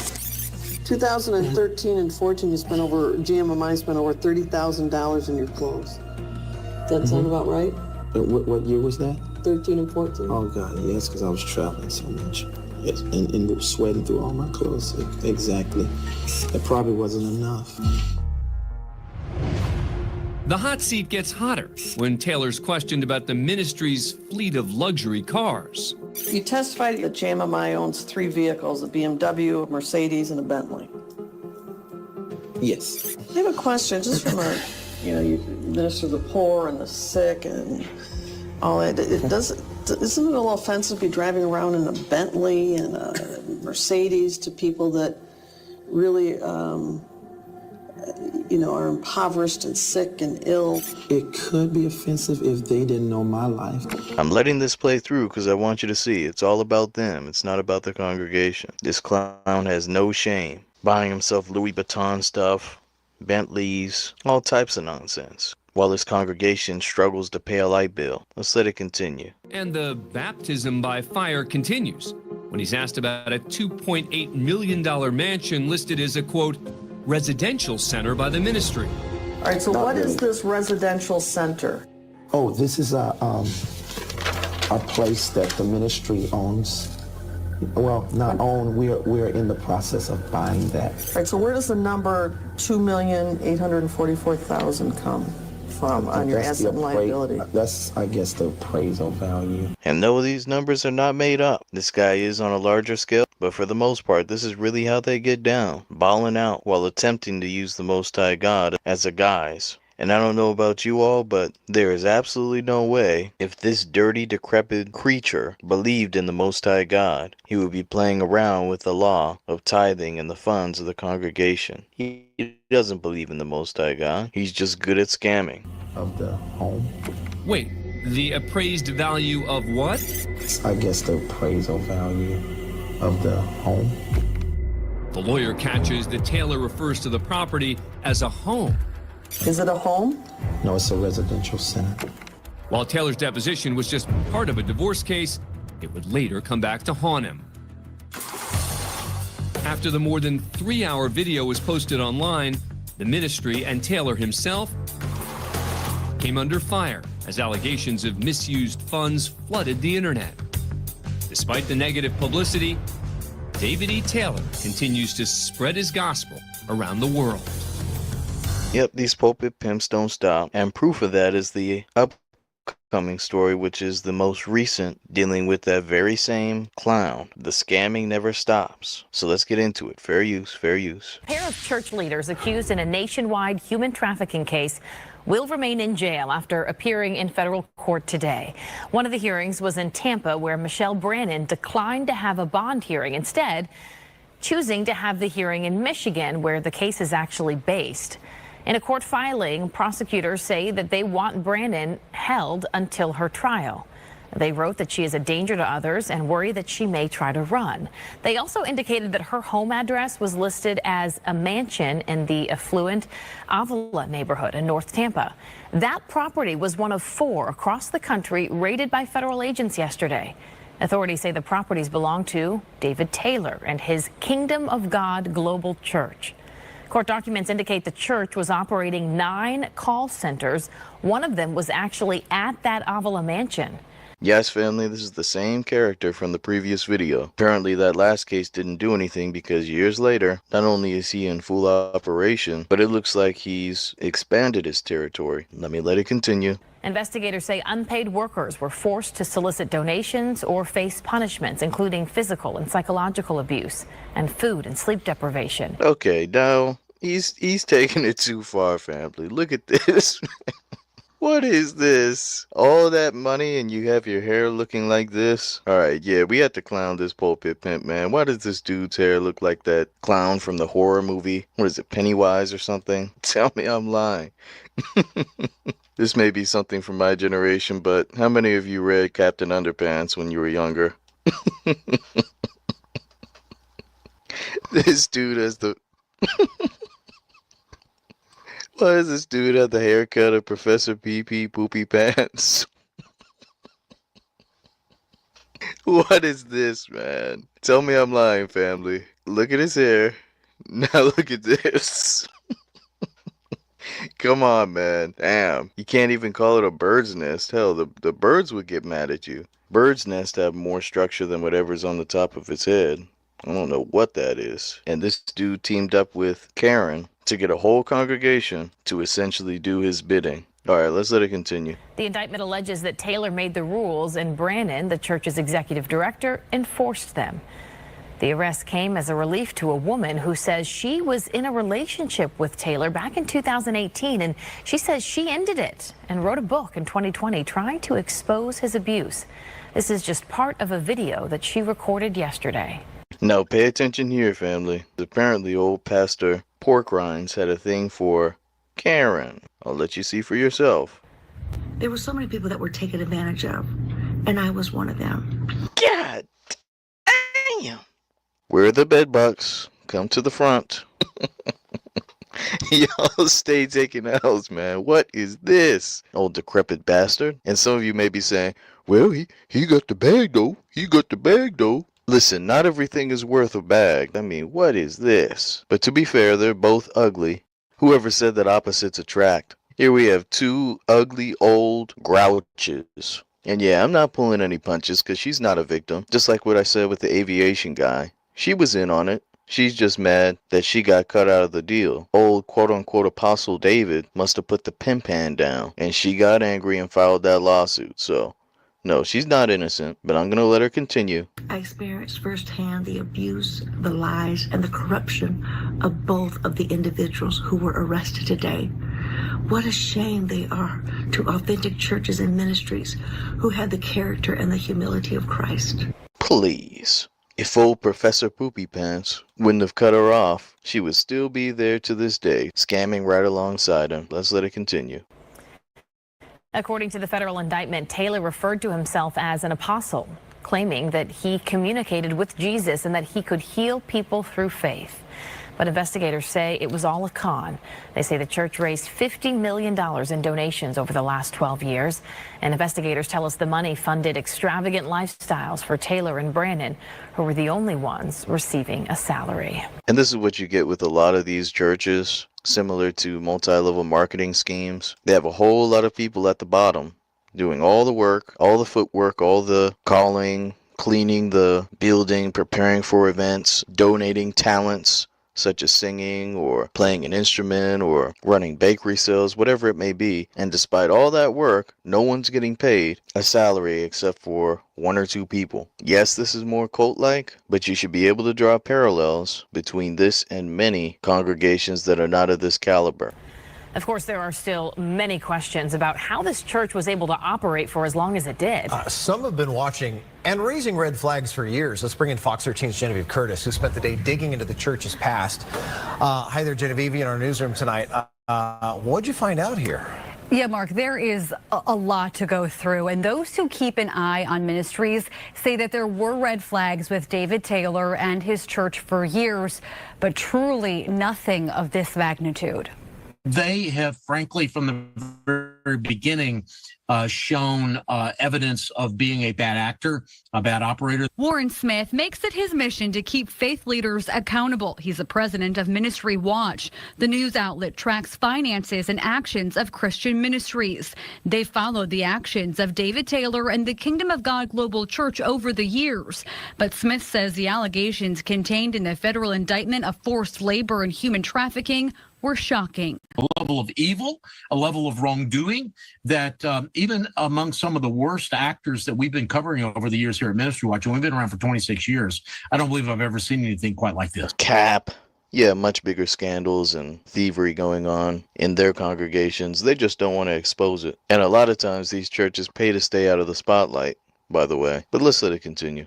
The indictment alleges since 2014, the church amassed $50 million in donations, leading to questions about how it went on for so long. We are living in an oversight and accountability and regulatory regimen for nonprofits that was devised in the 1950s and 60s.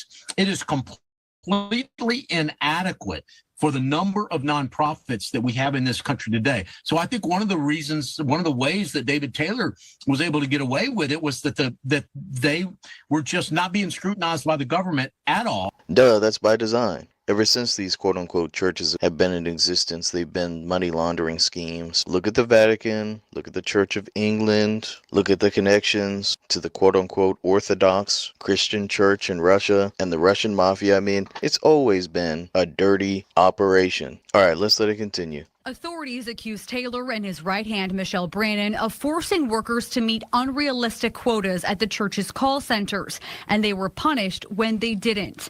A model used in third world countries, but maybe the first known case in the U.S. And I think by understanding the mechanics of David Taylor's operation, we might be able to gain some insights into how to investigate or what to look for in some of these other situations that I'm aware of. And there are still questions about how many people were forced to work in these conditions. Transcripts from a federal civil trial could give us some insight. Taylor and his church were sued by a Florida movie set company over failing to pay.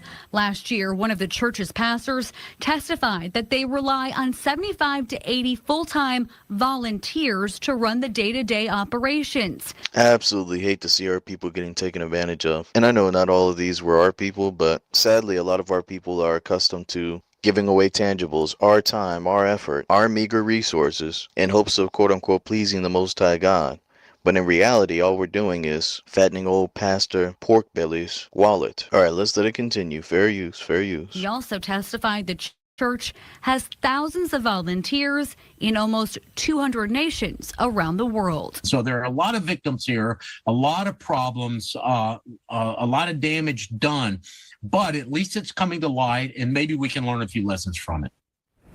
And in talking about those call centers, the church promotes its prayer line, which we call today, and people are still answering the phones for the church. Family, did you hear that? Some people don't want to be saved, no matter how much proof you bring to them, no matter how many times their quote-unquote church leaders get exposed. You still have a foolishly loyal constituency who are almost addicted to being scammed. Let's let it continue. So I reached out to the FBI field office to see if there are other locations that were not raided, if there are more victims that are still working for the church, answering those phone lines.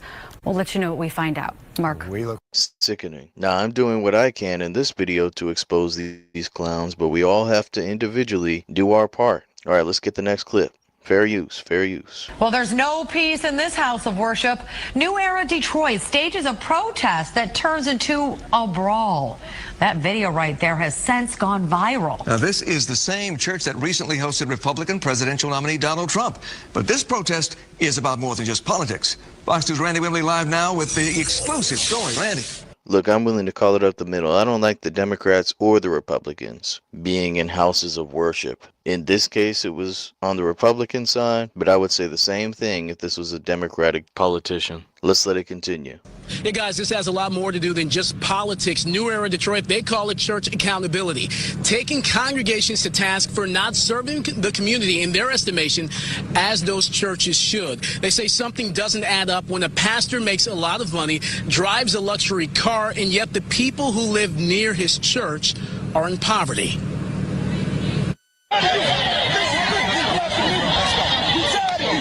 A scuffle inside the sanctuary after New Era Detroit protests during a worship service. Bro, let me go, man. Let's go. Zeke, the leader of the group, offered no apologies for the dust-up at Great Faith Ministry Saturday, only the reasoning behind it. This situation is bigger than just Wayne T. Jackson. This is about black churches and black pastors who live a lavish life on behalf of the people, and they're not giving back to their community. He's referring to Bishop Wayne T. Jackson, the wealthy pastor that welcomed Donald Trump, drives a Rolls Royce, and lives in a mansion. Now, this is from a while ago.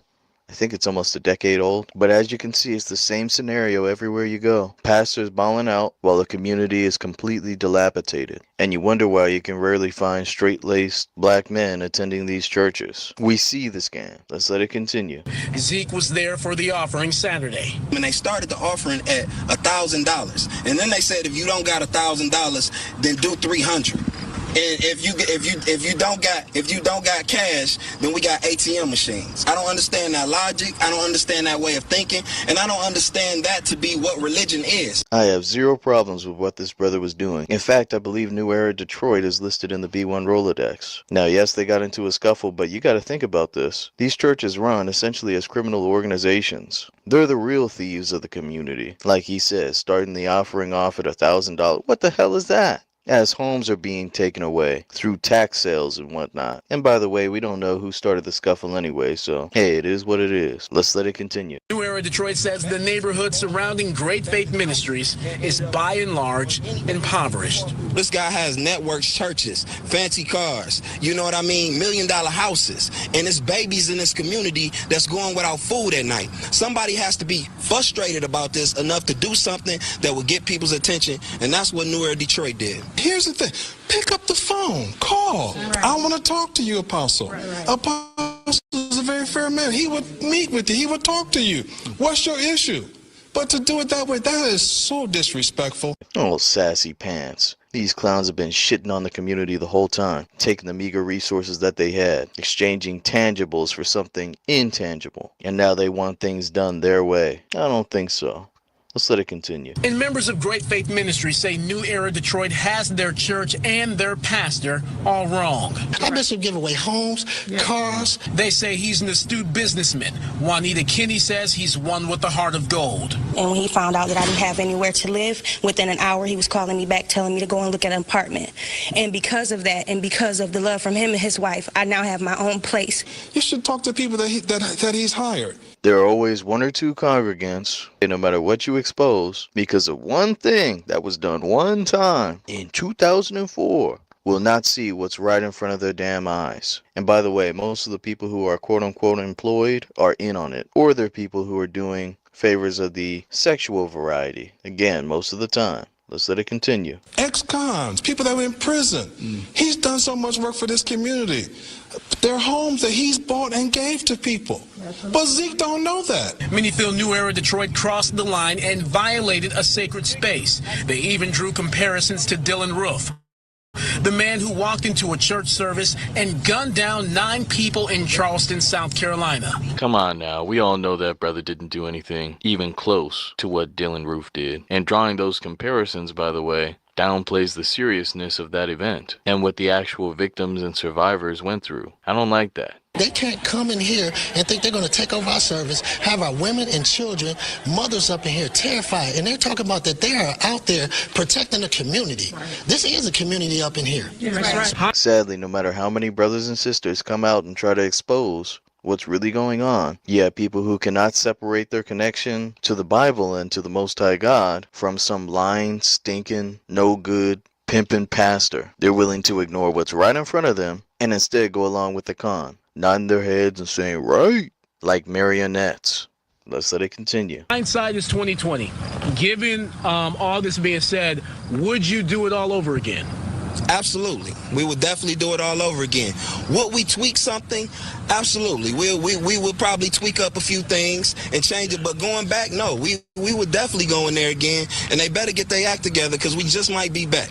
Shout out to this brother. He's trying his best, but old Pastor Peanut Head has a hold on the congregation. And what's really frustrating is that most of the time it takes these congregants years and years, sometimes decades, of getting scammed until something undeniable happens, specifically to them, before they're finally forced to wake up in regards to what's really going on. And that's what we'll see in this next clip. I did have to chop it up because this sister is kind of long-winded, bless her heart, but I'll go ahead and play the footage now. Fair use, fair use. When I moved here in 2006, I started attending a church, and I felt like that was a really good church. I had never seen a church that big, you know, even though I was from Cleveland, we have pretty big churches there, but like the mega church or the Word Church in Cleveland downtown, you know, it was different than even that. It was different. And so I told myself that regardless of what I believe is happening in these churches and going on, I wouldn't slander the church that I attend, and I wouldn't say things that's bad. You know what I'm saying? But sometimes the truth is bad, and sometimes the truth don't sound good. There's a difference between slander, which is a lie, and saying bad things about a church, which are true. We need to stop this BS about not wanting to step on people's toes, wanting to stay in good graces with people, and not expose what's really going on. Let's put it all out there. The good, the bad, and the ugly. The only way we can address a problem is if we know the problem's there. So we need to stop this quote-unquote code of silence nonsense amongst each other. I'm not talking about people outside of the community like suspected white supremacists. But anyway, let's let it continue. And sometimes the truth don't look right. So when my grandmother passed away, I had been a member of this church by that time about 8 years. And I gave tithes, I gave offerings, I gave bereavement funds, scholarship funds, ladies this fund, gentlemen that fund. I mean, I don't care. It was a fund. I was, because my mom always taught me to be a good giver. So I'm like, I'm down. I'm down to support. So I never have to go through it, because isn't that what they teach in the Christian church? You give, therefore you never lack. Okay. So all these years just giving. So due to some issues with transportation and the church being so far from my house, I was riding with someone else for quite some time. And then when that person got tired of picking me up, I just wasn't able to fill the void and go. So what I did was I started watching church on Sundays online, and I still kept up my tithes and my second donations, my third donations, attended conferences, gave again, just give. And when I think back on all the money that I've given over all this time, it just pisses me off. Because I could have took that money and I could have put it towards my education. First off, Really, almost anything would have been better than giving money to the pork belly pimp. She said education, but it could have gone to paying down a mortgage or helping with a car repair, any variety of things. And for those listening to this video, don't let this be you. Stop getting guilt-tripped by a pastor pimping Jesus. Let's let it continue. because I've been in this church for so long, and I applied for scholarships. I applied for bereavement. When my grandmother passed, I called in and let them know my mom passed. Even though I was no longer a person that was going to the church physically, I still was giving and I still was attending church online or viewing church online. So I was still active. But I went from being someone who was really encouraged to want to start getting involved with choir, and I was doing that. I've always been a singer. And I started doing other things within the church, volunteering, doing special little events and stuff. All of that labor, all that time, which could have been invested in other things, wasted on a pastor who didn't give a shit about her. Let's just say what it is. I'm telling you, these people piss me off. There's a reason why I waited to do this video. Let's let it continue. So it just shocked me when I had to call and, let them know, because there was a mother from the church and she told me, well, you need to go ahead and call them and let them know that your grandmother passed away and that it's a difficult time for you. And, see if someone can assist you with the bereavement fund. Okay. So I did that. The first time I called, I got switched over to a voicemail, which was fine. I was patient. I called back. The lady called me back and she took all the information. You know how this goes, family. These churches that you donated to and you supported, when you're in need, they're almost never there.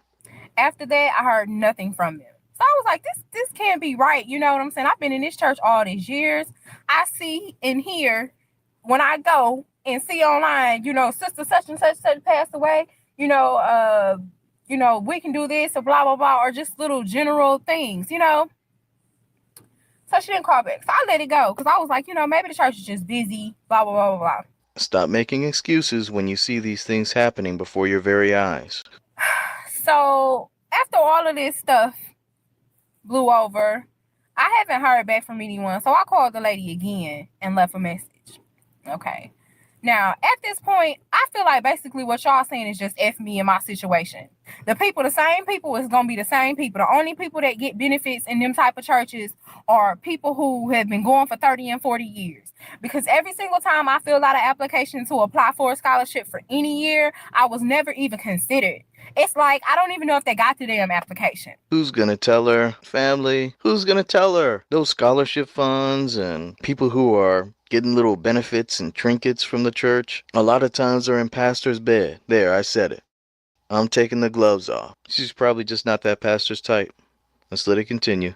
So I feel like, you know, you give and give and give to these people, and you watch them ride around in Bentleys and all these wonderful cars, and they can fly in jets, and their kids all don't even know what basic travel is. Probably ain't never flew on a Southwest Airlines a day of their life. I mean, just a good living. And I'm not knocking nobody for having a good living, but when your good living takes from my living and I become more poor to give to you and your good living, that's BS. And then when I need something, y'all can't even help a sister out. I can't get a card. I can't get $20. Nothing. So I just I don't waste my time no more with these folks and these institutions. And I'm not trying to beat up on this sister, because she did come out and thankfully share her story to help other sisters who so many times don't listen to men who say these very same words. But here's one thing that I will say. It's better late than never. At least she's not 70, 80 years old figuring this out, you know, taking from her pension. Like I said before, these pastors don't give a damn. They will take and take and take until you're in the grave, and sometimes even after. I'm telling you what I know, not what I think. Let's let it continue. So stop giving these people your money and calling it God's money, okay? If it's God's money, then take it to bless you and your family because you work for it. If you recall with the scriptures that I share regarding tithing, most of that is supposed to go to you and your family. So she probably has no idea that what she just said was biblical. The other people who are supposed to be helped, such as the Levite or the fatherless or the widow, those are the ones who are supposed to be getting your tithes and even your alms, as we covered earlier. Let me let her finish out. If you look at somebody every day driving a Bentley and you on the bus, why would you keep giving that person your money? They don't need it. They don't need it. Why would you keep giving it to them? Because even if they're like, oh, because I remember one time they were talking, oh, well, Pastor and them went over to India and built a school over in India for some kids. Okay. It's kids in Brooklyn that need school books. My thoughts exactly. There are plenty of people in our own communities that need that money. This whole thing where we got to take our resources to the other side of the equator to build some school for a village is played out. Take that very same money and invest in job training programs. There are all types of nonprofits that you can find listed in the B1 Rolodex with the yellow label. It just sickens me to see our people falling for the okie doke. So shout out to that sister for revealing the truth. Now we're going to get into the last video. If some people are still having second thoughts and arguments and whatnot after seeing this last video, there's no hope for them. Just keep it pushing. This is a pastor who, unlike Creflo, truly repented of his sin, being a pulpit pimp and taking people's money. And unlike most, he's going to reveal what really happens behind the scenes at these churches. So here we go, fair use. So, and I've seen behind the scene, one thing we as a people don't have the privilege of seeing is what goes on behind the scene. We just see people laying hands on you, talking about you being healed. You don't have no kind of record that they ever was sick in the first place. We see the prophecies go forward, but we don't know what goes on behind the scene. So I'm going to share a little bit with you on today what goes on behind the scene. If you've gotten this far and you're still thinking, nah, Black Truth United, you're just hating, man. Thanks for the insights, but I'm going to keep doing what I'm doing. Don't believe me. Believe this brother. Let's let it continue. If you are under a pastor and his whole message has been his words and not the word of God, then that's when you know you under a wrong religion. Half of you guys out there go to church and y'all would do they have these prophetic ministries where these pastors come in and they prophesying over you. These prophets come over and they prophesying over you. Let me tell you what goes on behind the scenes on those things. Do you know after he get through prophesying over you, there's an offering coming. There's an offering coming. They gonna tell everybody in the church, thus said the Lord. God gonna bless you. I see a business coming your way. I see this coming your way. I see that coming your way. They don't even got to the point now that they tell you your address and your phone number. If you need someone to tell you your address and phone number, you're in the wrong place. You don't need to be in church. You need to be somewhere else. You ought to know your address and phone number. And you paying $300, $400, $1,000 to somebody to tell you your address and your phone number. It's ridiculous. You can't make this stuff up. I I heard one prophet tell one girl, he say, you didn't clean your room. And she felt like God was speaking to her because she didn't clean her room. I'm sorry. This is what goes on. Let's let it continue. Well, I guarantee you, she didn't clean her room a lot of days. We are being tricked. We are being fooled. Malcolm X said we've been bamboozled. We've been tricked. What you don't understand, that after all that prophetic service going on, these people come and take up that offering. And then, when it's all over with, they go to the back. And you almost have to call the police because they battling about that money. I'm telling you what I know. I'm telling you what I've been a part of. And I'm telling you, this ain't just happened one or two times. It happens every time. They're fighting over the money. Everybody that touched that mic is getting paid to take your money. Family, these are not houses of God. And this brother wasn't a part of a large congregation. You can tell, based on his setup, he wasn't running a mega church with 30,000 plus people attending. No, he was a small-time pastor, and he's telling you, no matter how big the church, this is what's going on in the back. It's damn near like a mafia meeting. All right, let's let it continue. I'm telling you what I know.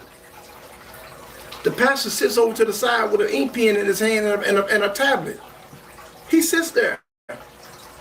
You know why he's sitting there? You know what he's writing down? He's writing down everything the other pastors are giving. Do you notice why the pastors? I'm gonna tell you something. When you go to your anniversaries, I'm gonna tell you something how to notice it. You'll see a pastor get up and give $500. Do you know what he say after that? I'm giving 3 more hundred. That makes a total of 800. Why are you telling me a total? He's telling you a total for that pastor to write down. He gave $800. Can't make this up, family. These are his words, not mine. Now listen to what happens after that's written down. You know why he's telling them that? Because he got to give him back that $800 when he come to his anniversary. So all in actuality, who gave? You gave.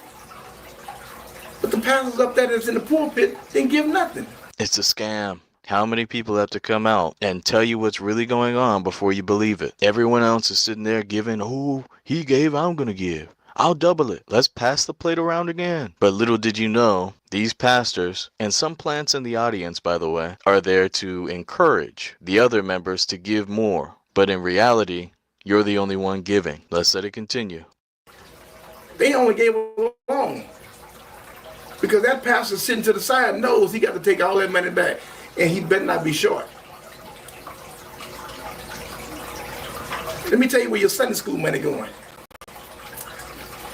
I'm just talking to you about some few things that you need to investigate. Don't be no fool. We as a people has been fooled all our life. I used to call my mother and my sister and all of them. I used to tell them, there's something wrong about this gospel. How can we expect the people that hung us on trees, took our babies and made our babies meat for alligators, made shoes out of us, castrated us? How can we expect our enemies to teach us how to praise and love God? Facts. How can you expect it? That's what took place. And so now all of them have different disagreements on how it should be done. So now you get all these different religions and you're a part of each one of them. I'm asking you to show me your religion in the Bible.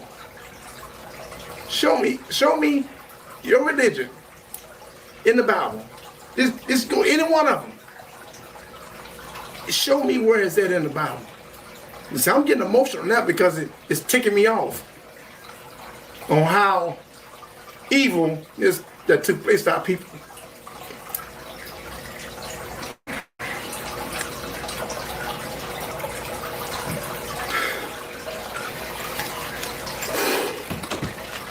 I never take pleasure in watching our brothers and sisters break down like this. And while you may be saying he's overreacting, he's thinking about all the people in his congregation that he scammed. Just think about that. All those families, all those little old ladies that came to him, trusting in him as a spiritual leader, and he let them down. Now he's going to get himself together pretty soon. It's going to cut to the next clip, and someone else is going to be in the room with him for this next part. And I want to remind our people, whether you agree with this group of individuals or not, don't miss the message that's being shared here. I, for one, am not associated with this group, but that doesn't mean that I ignore facts just because I may not agree 100% with what a group is all about. So let me preface this next clip by saying that. Listen to the words coming from this pastor who's actually confessing and finally telling the truth behind these pulpit pimps. Excuse me for getting so emotional a while ago, but I want to tell you about the offering that you take up on Sunday morning. 90% of the churches out there that takes up offering for their Sunday school, that money goes to the pastor's anniversary. That's what he uses to build his anniversary up at the end of the year. It's a lot of games out there. I played them. I participated with them. I know them back and forth. Now your pastor gonna tell you that ain't going on in his church, because he give account of everything that comes through there. I'm gonna tell you how he give account of it. I'm gonna tell you how a pastor can take money off the books, and you never even know what's took off the books. Do you notice your pastor don't never bring an evangelist in? He bring another pastor in to run the revivals. Why is that? He don't bring an evangelist in because the evangelists don't have no money. The only time he will bring an evangelist in if he's good at raising money. That's when he'll bring an evangelist in. But I'm going to tell you how the pastors get money off the books without nobody in the church knowing about it. He'll bring his partner in, that's another pastor, and they'll run revival for 5 days or whatever, however long he want to run it. And he'll say the Lord feel leading him to bless him with $10,000, $20,000 that week that he ran a revival. Then, about 2 weeks later, or a month later, he goes and runs a revival for his friend. His friend give him back that $20,000. So they done took $20,000 off the payroll, out of the bank, and you don't know what done took place. You thought you paid for a revival, but what they did was bless each other with $20,000 apiece. Like I said before, whether the church is small or large, these games are being played. Let's let it continue. And you just think your pastor is so innocent. And I'm not just talking about your pastor because I was guilty too. But that's the game that the church have. And that's the delusion that God has sent to the church world, that we love it all. We can know our pastor's running game. We can be caught up in it, and we love everything he does. We love it all. I know pastors drive Bentleys and don't even have a church bus. This is the same thing happening in damn near every FBA community. These churches are leeches, and there are very, very, very, very, very few exceptions to this rule. We got to wake up, people. We got to wake up. Let me say this while he found that. It's also it's amazing how educated some of these pastors are. Some of them will wait till February and they'll kind of tell you the truth because that's the Black History Month. They'll kind of go there, just kind of give you a little bit of who you are. But I'm going to tell you why a lot of them can't do it. A lot of them can't do it because they were hired by the church. And they know for a fact, if they start telling you the truth, the church will fire them. The organizations that they're in will fire them. Because most organizations are headed by the white man. This pastor's confirming everything that we've all suspected for the longest. Yes, just like most of these organizations, like the Freedmen's Bank, you had bank tellers, bank managers, all black. See, our people are running it. And meanwhile, at the top, you had the trustees, the people in charge, who were white people, who intentionally transferred bad loans from white banks to the Freedmen's Bank, while transferring the good loans from the Freedmen's Bank to their banks. And at the end of the day, none of them went to jail. Just like that in these churches, a lot of times you're seeing a nearly all black congregation, a black pastor, a black pianist, all black. But in reality, the people at the top who own the building, who own the LLC, etc., are white people. And those white people keep their pulpit pimps on a leash. Yeah, they're the real ones behind the scenes. Not all the time, but most of the time. And even if they don't own the church, in order to keep that 501c3 status, these churches have to essentially be in alignment with whatever the politicians say, whether that's LGBTQ marriages, supporting the Dems, supporting the Republicans.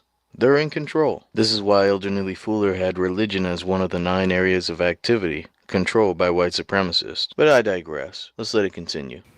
And they are funding them churches. A lot of you big churches are being funded by the white man, and you don't even know it. He can't come out and tell you what he really want to tell you. What he can tell you is because he know that they're not going to put up with it. He'll be out of there in 2 weeks. But I'm here to tell you something.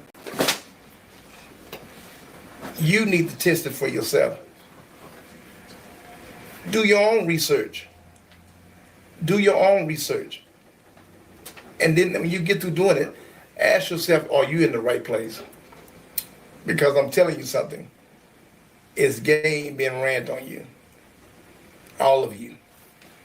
And the only thing you got to do is do your research and find out. Shout out to that pastor for telling the truth. We need more of that. Stop letting these lying pastors leech off of the damn community. I'm sick of it, as I know most of my intelligent audience over here is as well. But it takes the collective to make sure these clowns are outed and ostracized. Anyone who would pimp Christ and the Most High God does not belong in productive black society. So hopefully I've done my part on completely exposing these clowns. And I rarely say this, but I do encourage you to send this video to those who are still caught in the matrix, wasting a whole lot of time and money getting scammed by a pulpit pimp. Thanks in advance for sharing. Now, before I sign off, I do want to shout out one contributor to the channel, Sister C. Terry. Once again, thank you for your contribution. Now, with all that being said, be one and be blessed, family. Peace.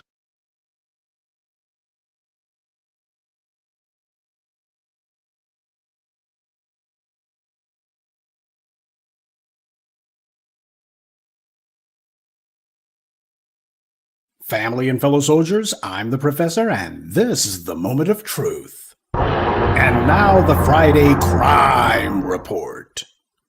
Oakland, California, Sunday, September 7th, 2025. Barbara Lee, the mayor of Oakland, has been as useful as a screen door at a submarine. She used to be a member of Congress, and as you can see, she accomplished absolutely nothing. So now she's been demoted to mayor of Oakland, where she continues to do absolutely nothing. On September 7th, her staff informed her about a large number of threatening emails sent from a Google account. They received an email that was a hate-filled screed against Oakland's black residents. Whoever sent it threatened to kill the black Oaklanders, as well as governmental officials, including Barbara Lee.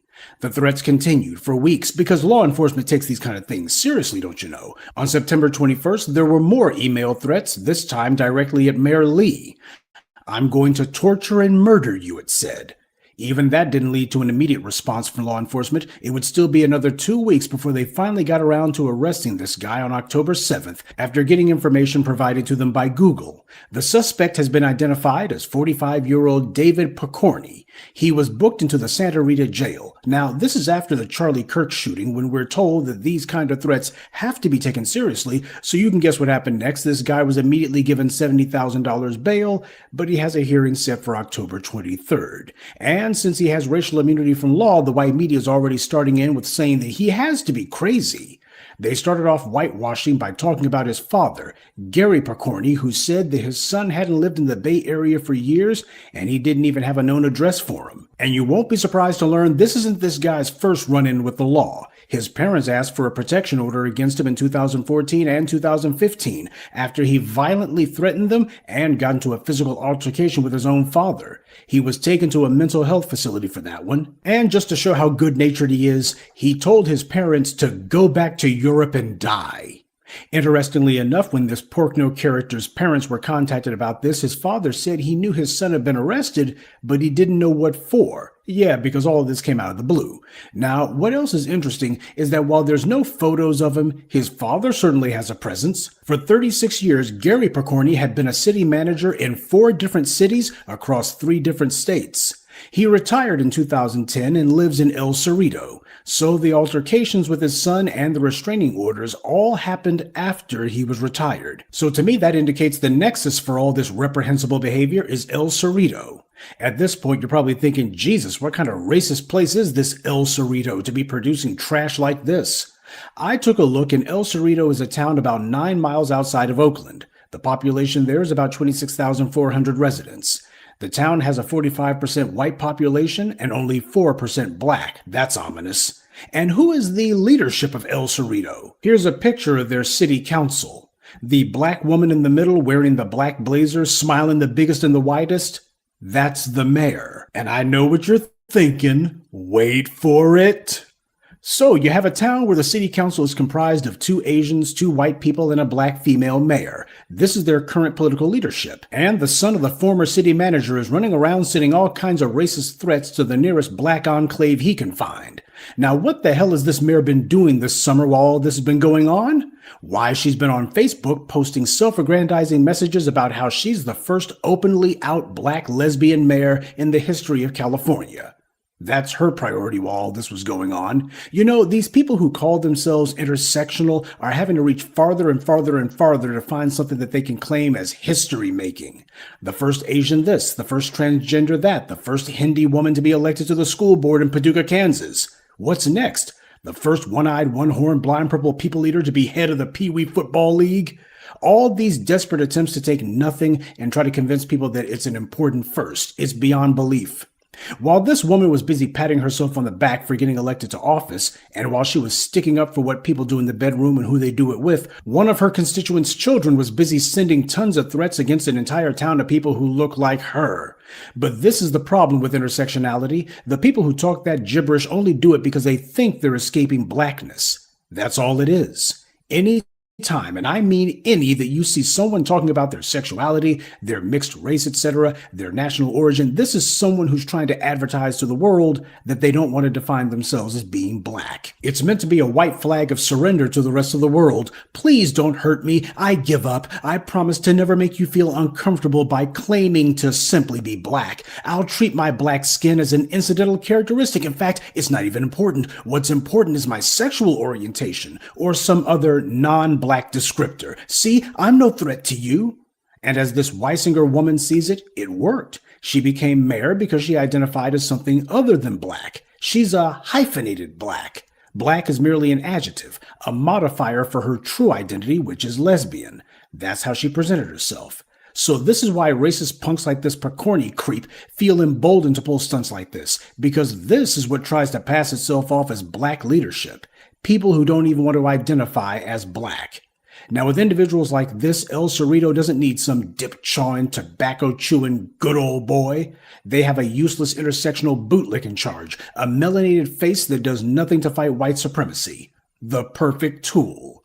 We'll continue with the moment of truth in just a moment, but first, a word from the official sponsor of Black Empowerment, Power Tools.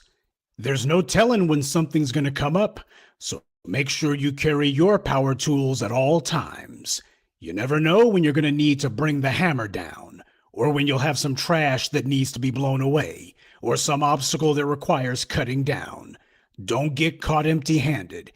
Keep your hammer close by. Keep that leaf blower at the ready, and always carry your steel. Power Tools. Because no matter what your day job or side hustle may be, there's no excuse for not being ready to put in some work. And she's not alone. Barbara Lee should be on a warpath about all this, screaming about the need for an anti-black hate crime law. Barbara Lee and the rest of her former colleagues in the Congressional Black Caucus ought to be using this incident as a springboard to push for a federal anti-black hate crime law. That's what it should be. Local and state is okay, but it's not enough. It needs to be federal.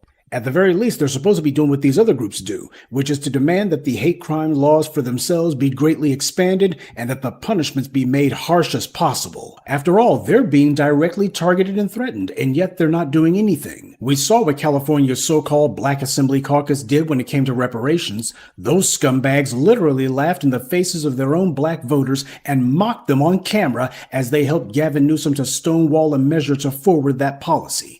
And you know who else isn't saying anything about all this? Kamala Harris.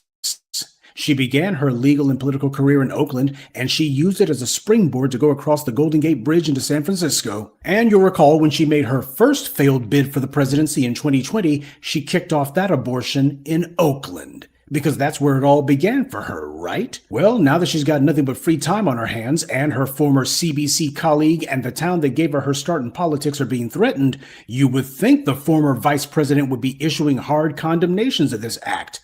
But she's not. In fact, she hasn't said anything. Now, if this was a synagogue in Oakland that was threatened, or if this was illegal aliens or transgender anything, then Kamala Harris would be on Twitter nonstop, or better yet, standing in front of cameras and demanding that the orange man do something.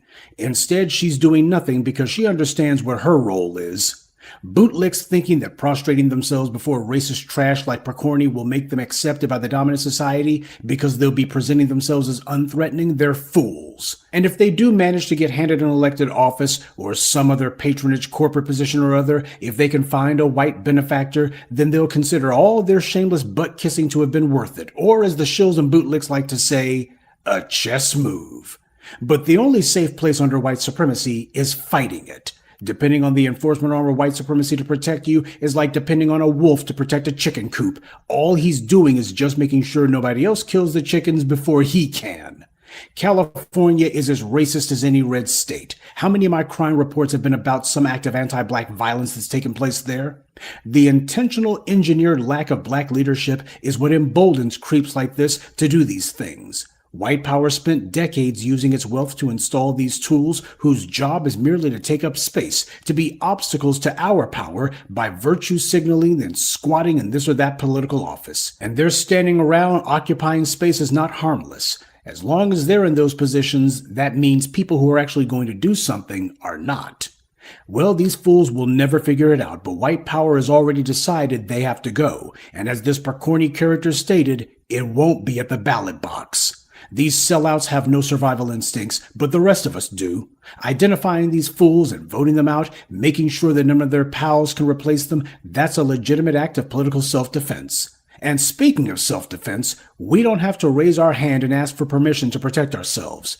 The police are in most cases quietly supporting these race killers. At the very least, they're allowing them to operate. So these threats have to be seen for what they are. Terrorists announcing they're going to carry out an attack.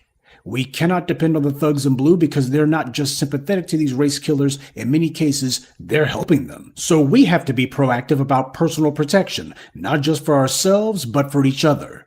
Barbara Lee may think that because white power gave her a public sector job, that means that they can't do anything to her, but the rest of us know better. Because as we've seen in Buffalo and Charlottesville and Jacksonville, these white supremacists intend to do a lot more than just send some racist emails. So we have to be prepared to respond with more than just emails, too. And that's this week's Friday Crime Report.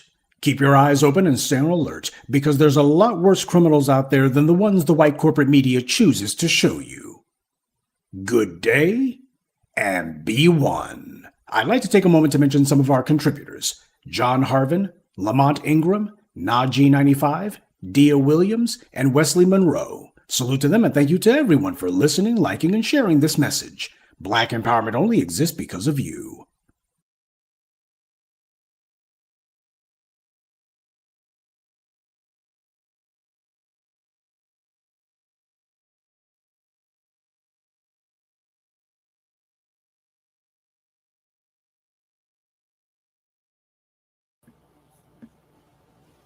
Shalom, family. Good to see you.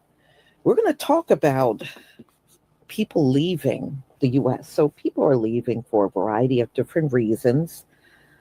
A lot of people are leaving because they're saying they just can't afford to live in America anymore. You know, everything is so high and they're unable to make it. And some people are leaving because they hate the political climate of America now.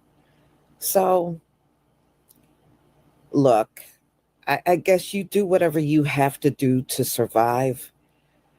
A lot of people are moving to Mexico, Costa Rica, New Zealand is another hotspot that people are going to.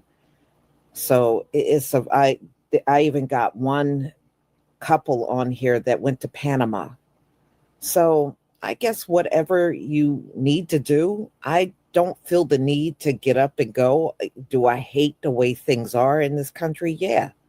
As long as our people are forced on the bottom, yes, I will never like it. But for me, the alternative is not to go elsewhere. You know, it's just not. But for some people, I guess they just need to get out of here.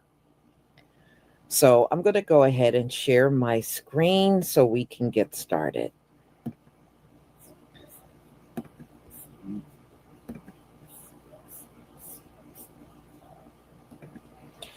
Please give me a 1 if you can see my screen.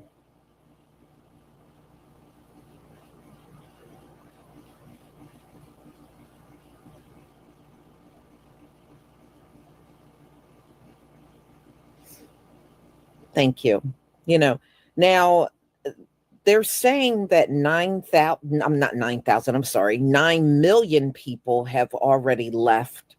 Now, I could not confirm that number, but there are quite a few people saying that online, that 9 million have left the US. So thank you, everybody. Thank you. All right, let's get started.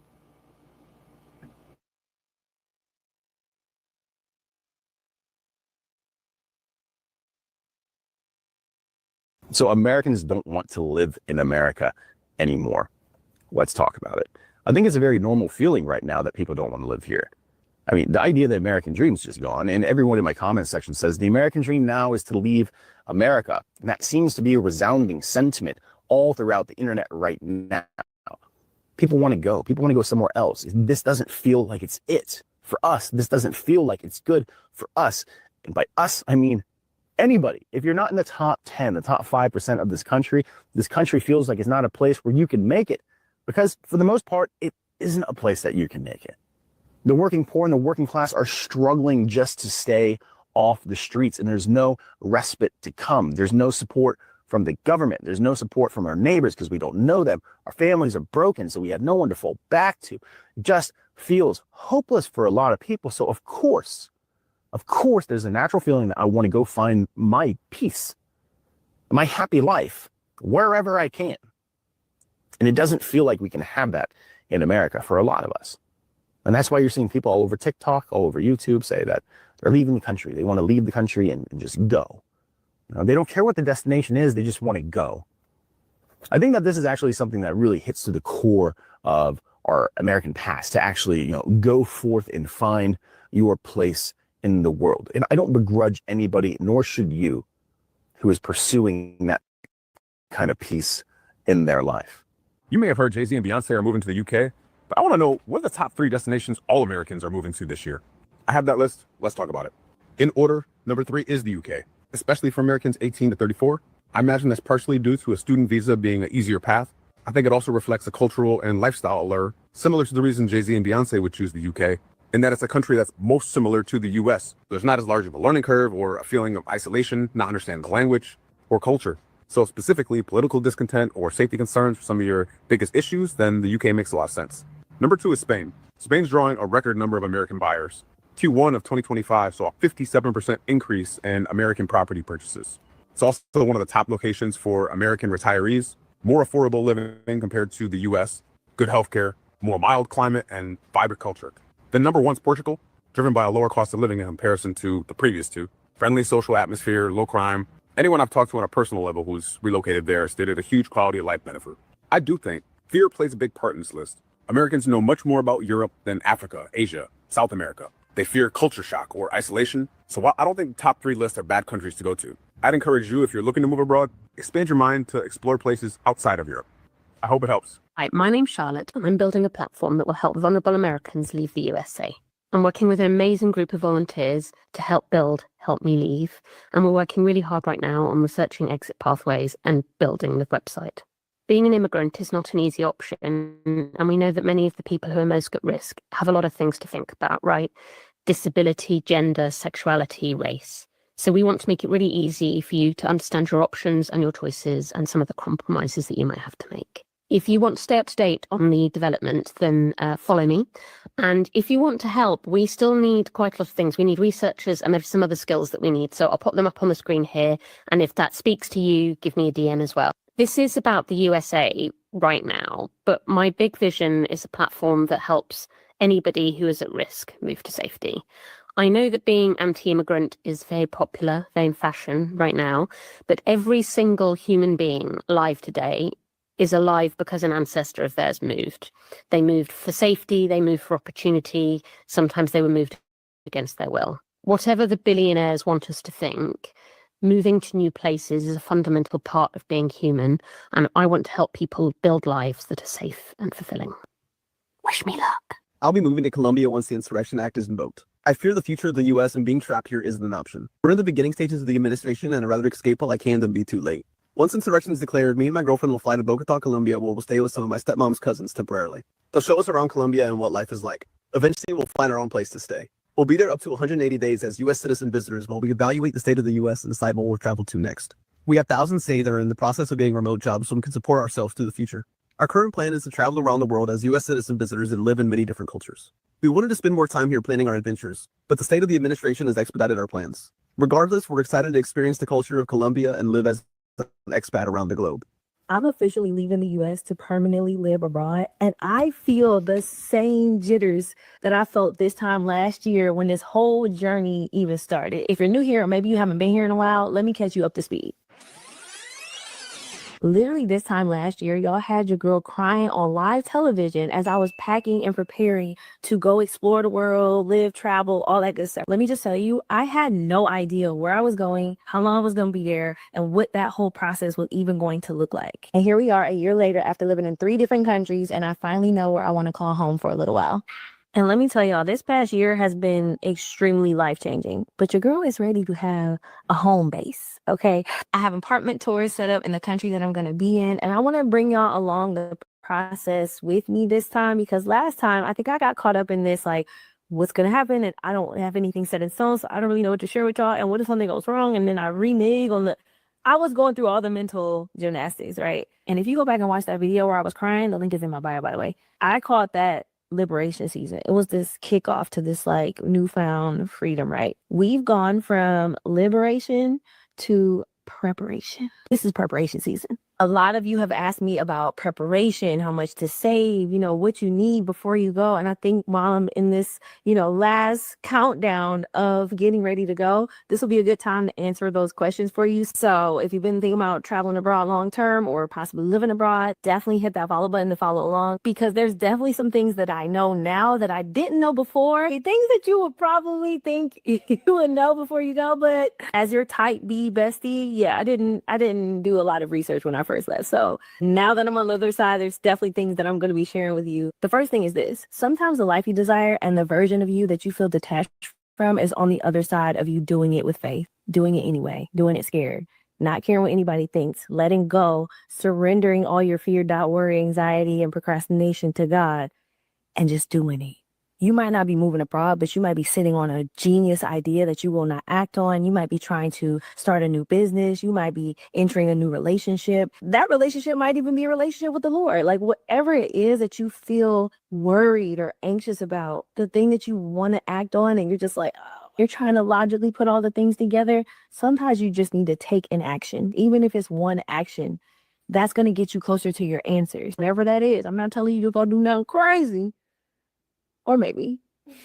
But what's crazy to you in this season could be ordinary for you in another. And it just takes you creating a new version of you, creating a new timeline, and really just believing that it's all going to work out for your good. So join me on this countdown, and I'm going to challenge you to take one action toward that thing that you think is crazy, that thing you've been sitting on. Yeah, let's get to it. All right.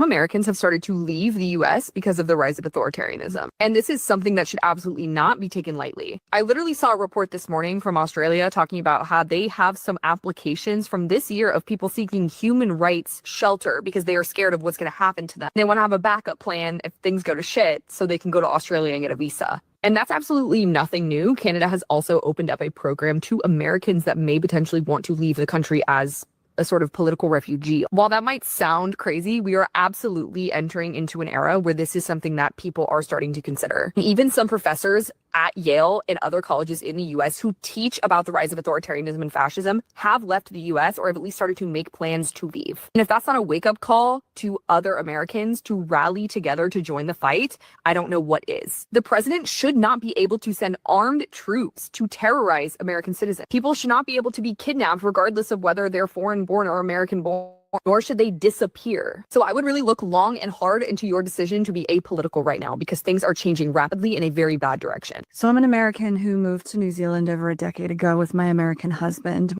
Now that things are getting seriously unhinged in the States, I'm seeing more and more people from all walks of life talking about leaving or actively leaving.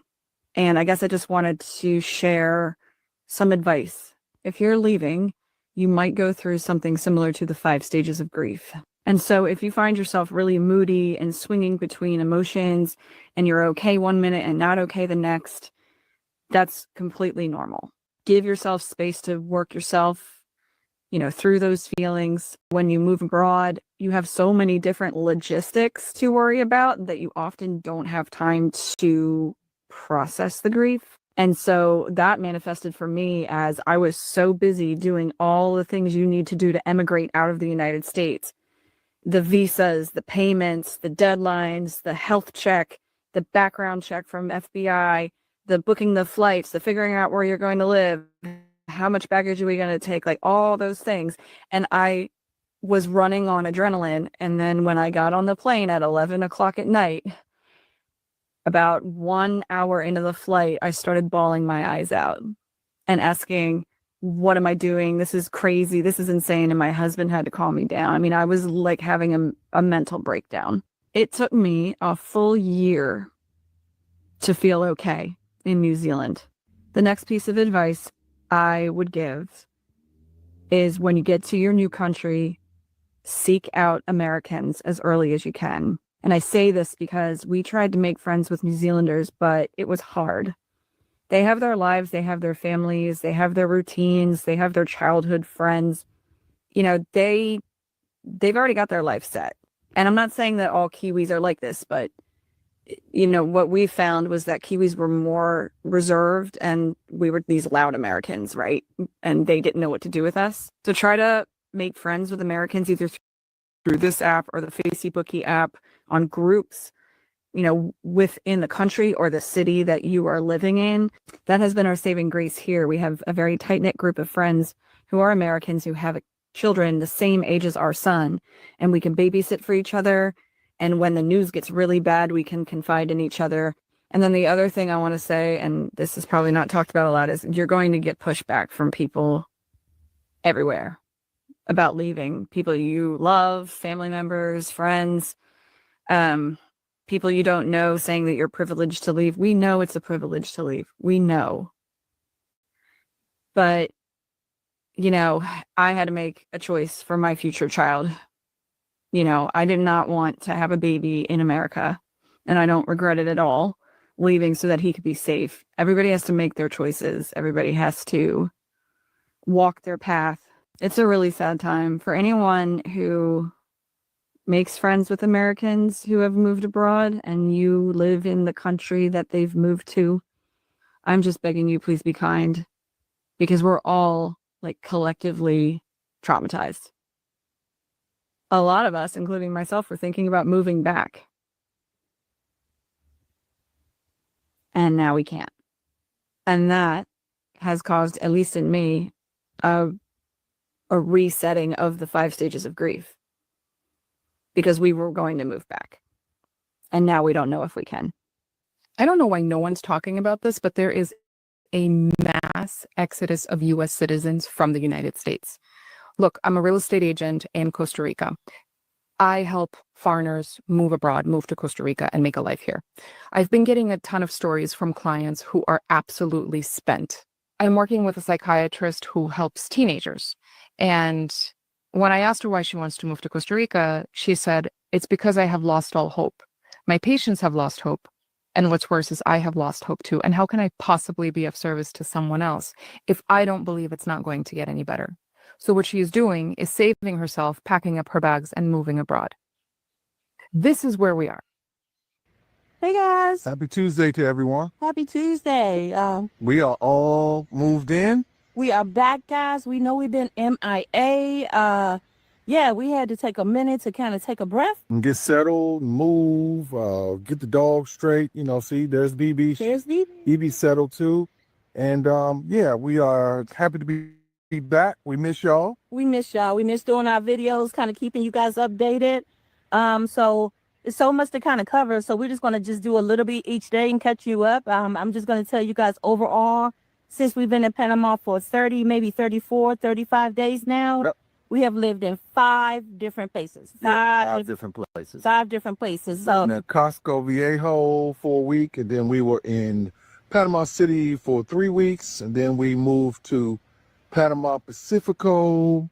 We had a small Airbnb there since last Monday, and then we moved out of that place on Saturday, and we moved into our permanent forever home, our Panamanian paradise, on Saturday. We are here, guys. Yes, we are in, this is called Toucan Country Club and Resort. Yes, in Arion. Shoccingly. It's Shoccingly, Arion. Yes, it is. It's near the, what base is that, babe? Howard Air Force Base. The old Howard Air Force Base? Well, actually right behind the Panamanian Naval Station. Correct. So we finally found our house. We were patient. One of the locations we mentioned, we lived in 2 different residences there. So that's kind of how we ended up with the 5. Yeah. You know, we touched on this before, that things move at their own pace here, and you just can't predict things. Their own pace is really slow. We experienced that today with the cable. Yeah. And that problem has not been resolved yet. It's still moving relatively slowly, but it should be rectified tomorrow, hopefully. Yeah. So we do have some things that we want to cover with you guys, but we just kind of wanted to give a big shout out and say hey to you guys. And yes, and thank you for all the love that people have sent trying to check on us and make sure that we're okay. Yeah, we're okay. We're here. We're going to continue to share our journey, guys. I promise you guys, we just needed a minute. We just needed a second to breathe and reset a little bit. Reset, get comfortable, and start all over. When I tell you from scratch, everything from ketchup to forks to bed linen to sheets to towels to anything, guys. Anything you can think of, anything you have in your home that you use on a day-to-day basis, we had to repurchase. So we're still in the process of accumulating more junk. Yes, that part, guys. But that's okay. I need all the junk. I'm sorry. I need the conveniences of back when I was in the United States, but changing my mindset from that, still trying to work on that. And yeah, that has been an adjustment for me. Yes, it is, because cable is paramount, guys. So you guys, please virtually send out hugs, and hopefully we get this done, because we need to get this cable situated. But in the interim, guys, we love our new home. I'm gonna give you a quick glance of what we're looking at, and then we're gonna dive in our next video and give you guys a tour and all of that. But this is what our home looks. This is the outdoors. That's the patio area. We don't have any outdoor furniture yet, and that's the entrance to the family room there. And then around here, there's our pool and some of the greenery we have. And like the boss said, we'll be giving you guys a full tour. A full tour on our next video. Y'all have a good day. Happy Tuesday to you guys, okay? No football today, so thank God that football. We got to get it straight before football comes back on. You guys, okay? All right. Y'all take care. Peace. Love you. So Americans, rich and poor, are packing their bags and leaving the United States of America. From the first 6 months of this year compared to the first 6 months of last year, Americans moving to other countries has increased by 90%. That's right, 90%. And so that's almost double where it was last year. And so, folks, people are seeing the craziness and the chaos and the instability and the violence, and they're just leaving. They're just leaving. Folks, let me know why you think this is happening in the comments. And I love you guys to give me a follow. Thank you. You know what? The good thing about being out here, we don't hear no gunshots, no helicopters, no police, no crackheads, no chicken heads, no nothing. Yeah, just clean, fresh air. Just smell good, huh? Tastes good. Taste the air. Americans are leaving. They're leaving this country in record numbers. But the amount of Americans that want to leave, that's got to be a new record in itself. 63% of Gen Z want to leave the United States. Their main reason being there is no economic future here. Okay, 68% of people in this country say that they are surviving rather than living. 52% of millennials also want to leave the United States. While Gen X and boomers want to stay put, only 25 and 26% of them, respectively, have any interest in leaving the United States. And while, yes, there is a huge gap of people who want to leave and people who can leave and people who end up actually leaving, this is worrying, right? Who's going to be left in the country if all the young people want to go somewhere else? Where do these people want to go, you might ask? Well, the top 5 countries that they want to move to are Canada, the UK, Australia, France, and Italy. There is a tidal wave of people that want to leave this country. And I can't say that I blame them. Life here is hard. I'm not saying it's a bed of roses anywhere else, but here it just feels impossible. We're moving abroad next year, and we can't be more excited. If you're interested in what that looks like, stick around.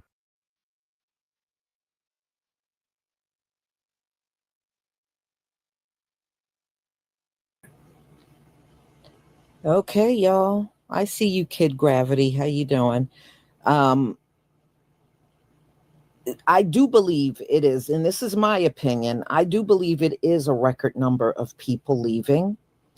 I'm not sure if it's the 9 million they're saying, but I do believe a lot of people are leaving. To be honest with you, I don't think I would go anywhere in Europe. If I had to leave, I would not go anywhere in Europe. I might as well just stay here than go over there. I used to live in Germany, but that doesn't mean that was like back in the 80s and 90s. And look, y'all, I can think of other places, but not Europe. Europe would not be an option for me. But I can tell you this, I can understand, some people getting frustrated and they just don't want to spend any more time here, but it's just not my thing to pack up and run. Been here all this time, I can just tough it out.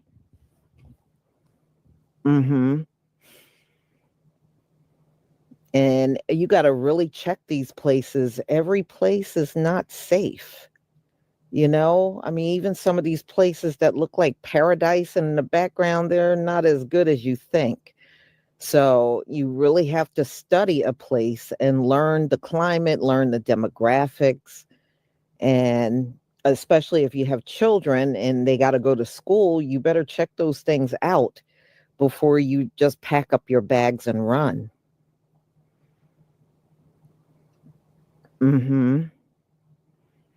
So, yeah, things are changing. They really are very rapidly, especially in this country. And we don't know what kind of bag of tricks Donald Trump is going to have when everything opens back up again.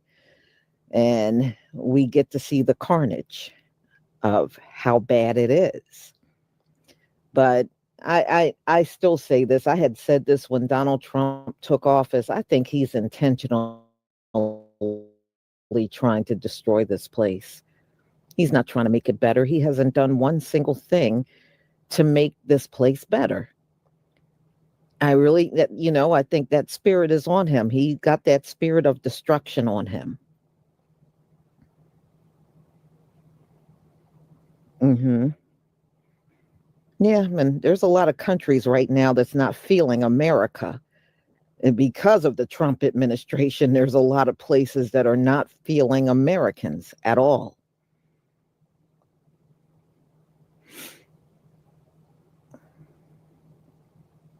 Mm-hmm.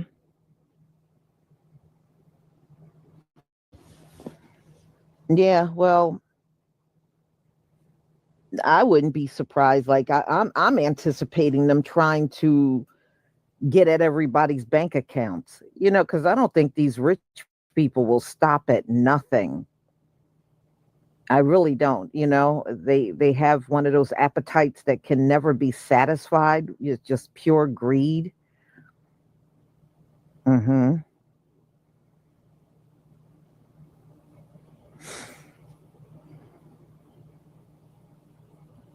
Mm-hmm. Now, I know some people are still moving to Africa, but you got to be careful. A lot of those countries, it's a lot of scamming going on over in Africa. So you got to be careful with that.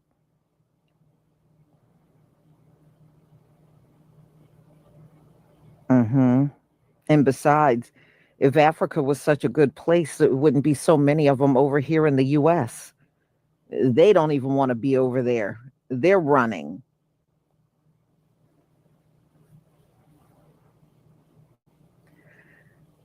So, y'all, this is my last live stream. So, I'm going to be concluding.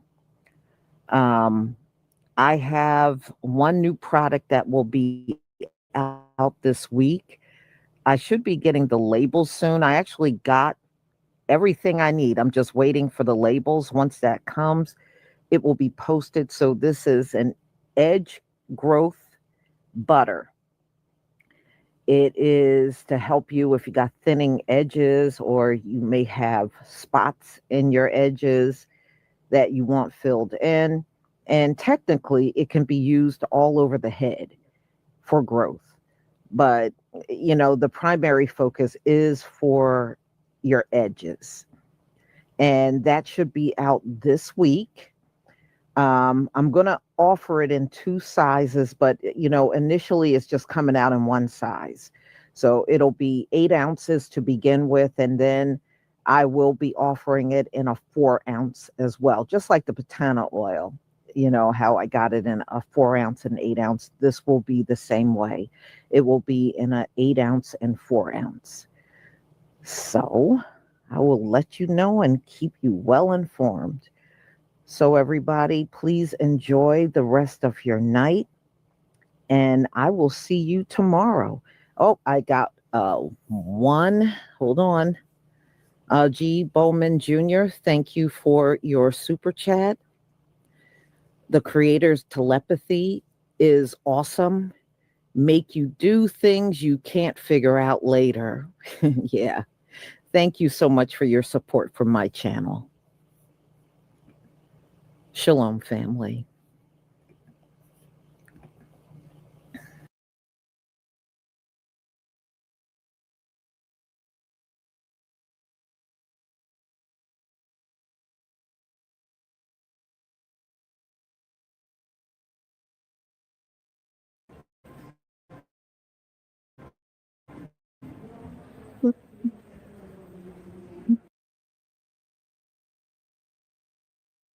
You have the TSA agents in Las Vegas up at the airport. They all walked off, said they are not working for free, and they left. And I would imagine this is going to be happening not only at airports, but even other parts of the federal government where people are getting up and working for free. What Donald Trump don't realize is, y'all, we're not that far away from the major holidays that the Gentiles celebrate. And these airports become madhouses. So that being said, they're going to be dealing with hundreds of thousands of people every day traveling all over the, really technically all over the world. A lot of people fly overseas during that time too. So you expect them to deal with these mobs and mobs of people for free if this government is still shut down? I can't imagine anybody dealing with a Thanksgiving and Christmas crowd and not get paid. So I think a lot of people that work for the government, they're looking at this and they're probably thinking, you know what, that's what we should do too. And I think eventually, just like the first time, people are going to call out and not show up anymore. Why should they? Nobody wants to work for free. I don't blame them. So I put some clips together for you to see, and the agents are on some of these clips, so you can see them and hear what they got to say and how the people are responding, especially if they're traveling. The lines are going to be much longer because you don't have the agents there to, get the lines moving. And without the agents, and everybody's got to go through everything themselves, the line is going to be a mile long. And people, hopefully you're there early enough where you don't miss your flight waiting in lines trying to get through. So let me go ahead and share my screen so we can get started.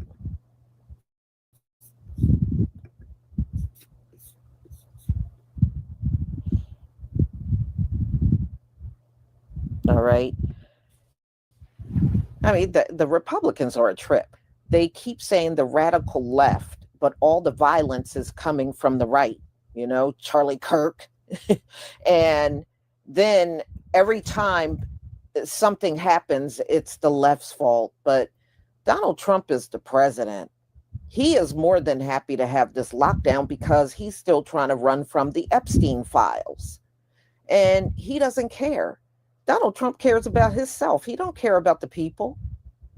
If nobody is talking about the Epstein file, he'll keep this thing locked down for the rest of this year, just so he don't have to hear about the Epstein files again. All right, y'all. Thank you. Let's get started.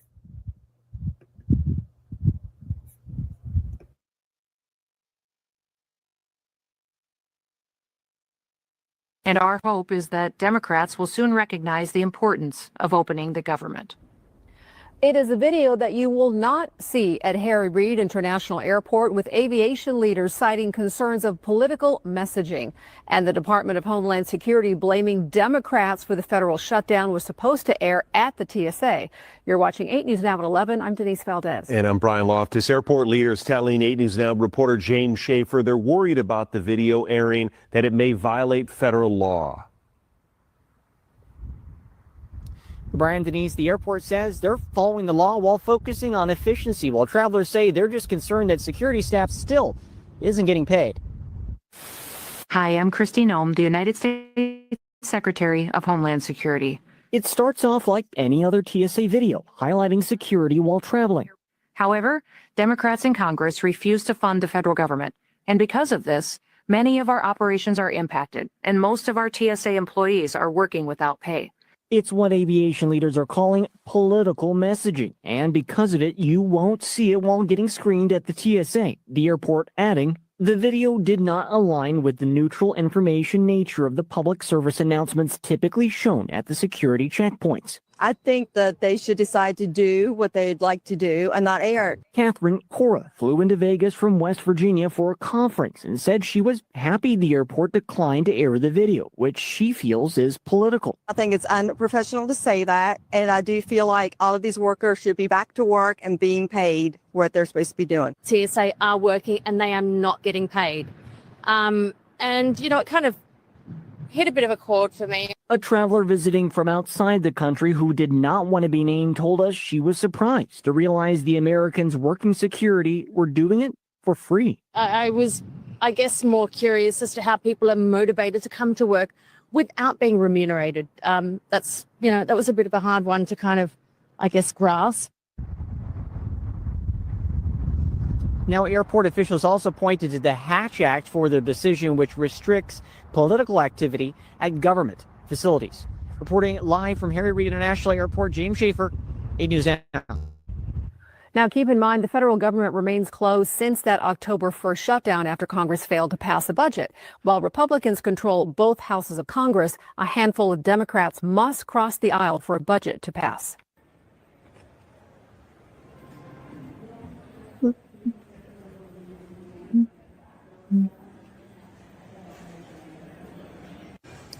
Okay, so real quick, I'm at the Las Vegas airport at 7:49 p.m. on the Monday, the 13th.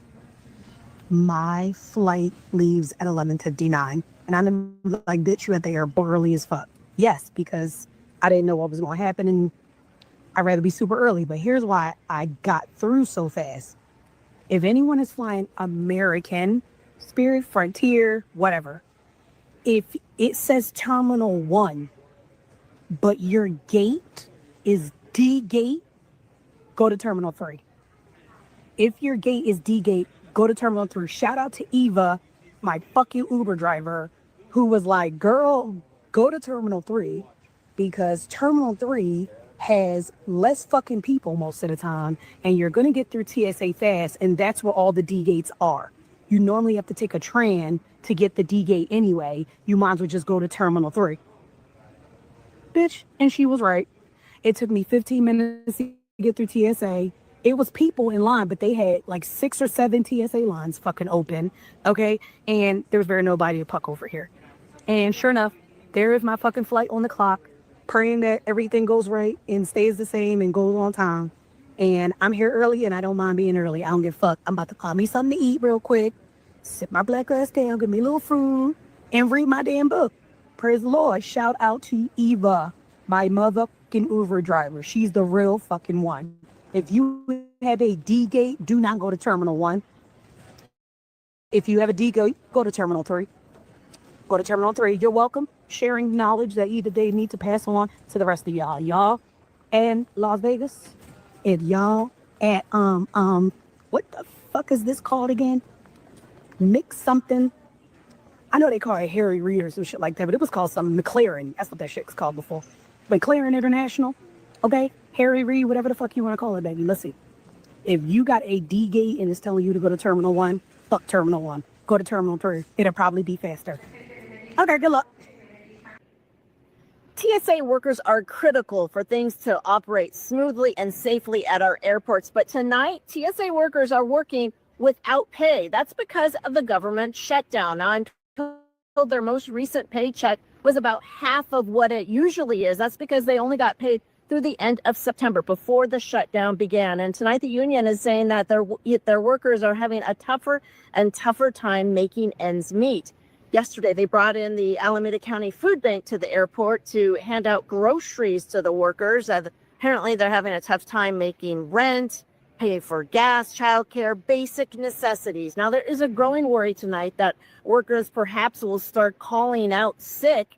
But the union says that their workers are professional and they are urging them to continue to show up. And so far, they have been showing up. That's without pay. Now, tonight, the TSA tells us that they haven't had any slowdown of operations because of call outs, and they say they are perfectly capable of delivering safe and secure travel.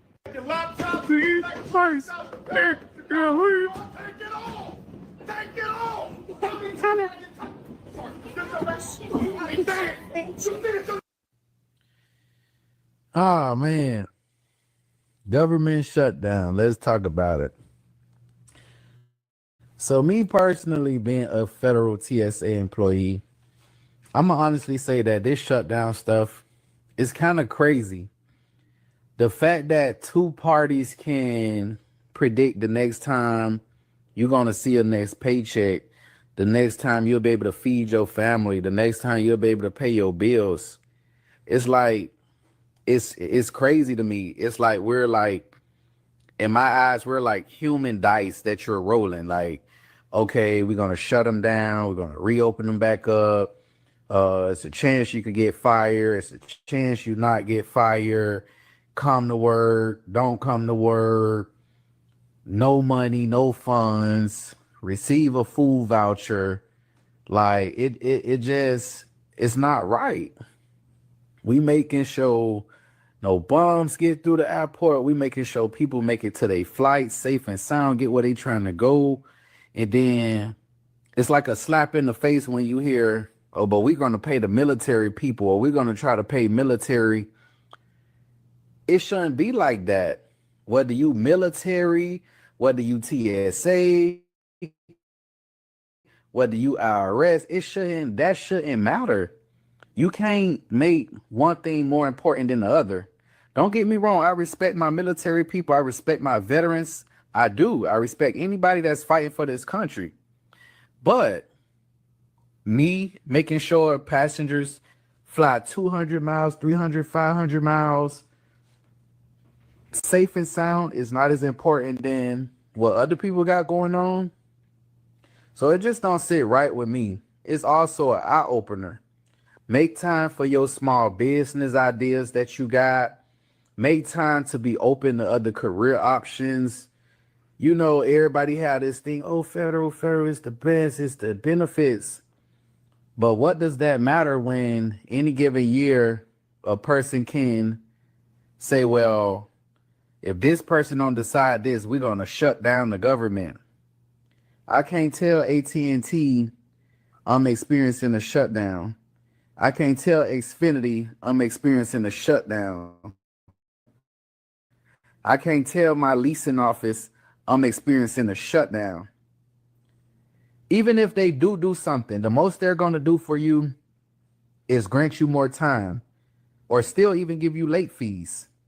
But what's more time when I'm catching up? So either way it go, one missed paycheck, yet alone two, can really start a lot of chaos and a lot of confusion. Not like that, but who wants to come to work and perform their job duty knowing that I might not get paid, I might do get paid. Even if I do get paid, I don't know when I'm gonna get paid. Like, who want to live like that? When you got kids, when you got yourself, when you got your family, when you got stuff you want to do. Oh, well, yeah, you could take out a loan here, or you could do this, or you could do that. Take out a loan. A loan is a loan for a reason, meaning you got to pay it back. That's why it's called a loan. Not only do you got to pay it back, you got to pay it back with interest. So all these options and all these ideas, it's still putting you in debt. It's still putting you behind. It don't matter what you do. You're still getting behind. Yeah, your bank can do this and a loaner could do this, but them people want their money back. So you done took out all these loans, and then when the government decide they do want to open back up, now you got to pay back this loaner. You got some coming out your check for this. You got some coming out your check for your insurance. So now you get back getting paid, but now you making a little or nothing because you done took out all these loans to hold you down during this shutdown. It's really like a no-win situation for us. And again, it's an eye-opener because what human being wants to deal with that, knowing that this can happen again? It might not be 2025. This shit can happen 2026, 2027, 2028. The fact that it can happen any given day based on two parties not agreeing on something, it's enough for me. I'm not speaking for other federal employees, but it's enough for me to reconcile a whole lot.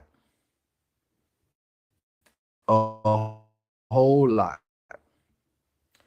All I'm gonna say, pray for all federal workers, not just TSA workers. Pray for us all federal workers that's experiencing this, not knowing when they're gonna get their next check, not knowing how they're gonna pay their bills upcomingly.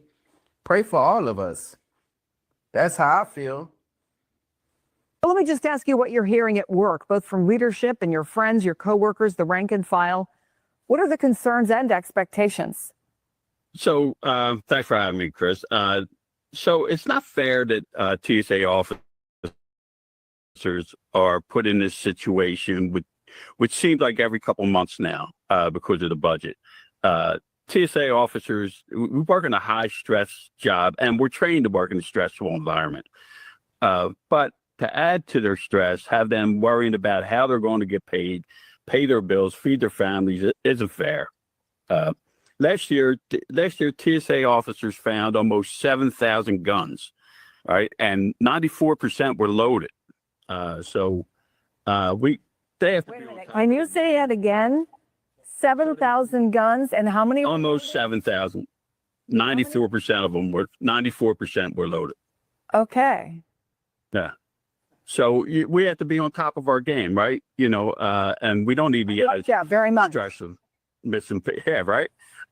So the risk of a possible security event gets higher and higher as this goes on because of the added stress, right? Like so the air traffic controllers aren't getting paid also. So you have the officers checking your bags for weapons, right? And the air traffic controllers all worried about when they're going to get paid.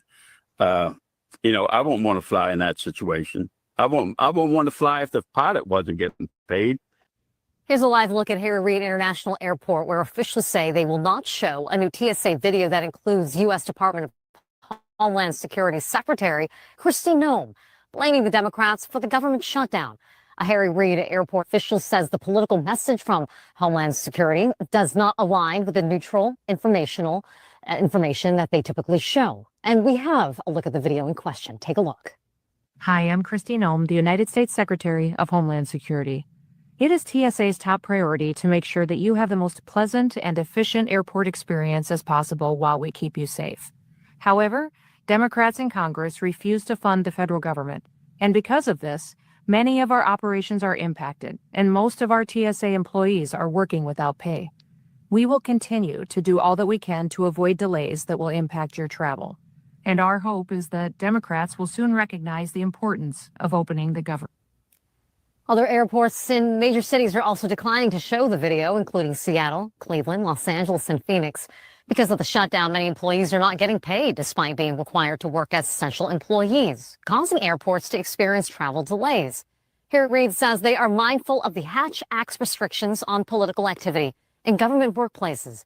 The Hatch Act is a federal law passed almost 90 years ago that prohibits using federal resources for political activities.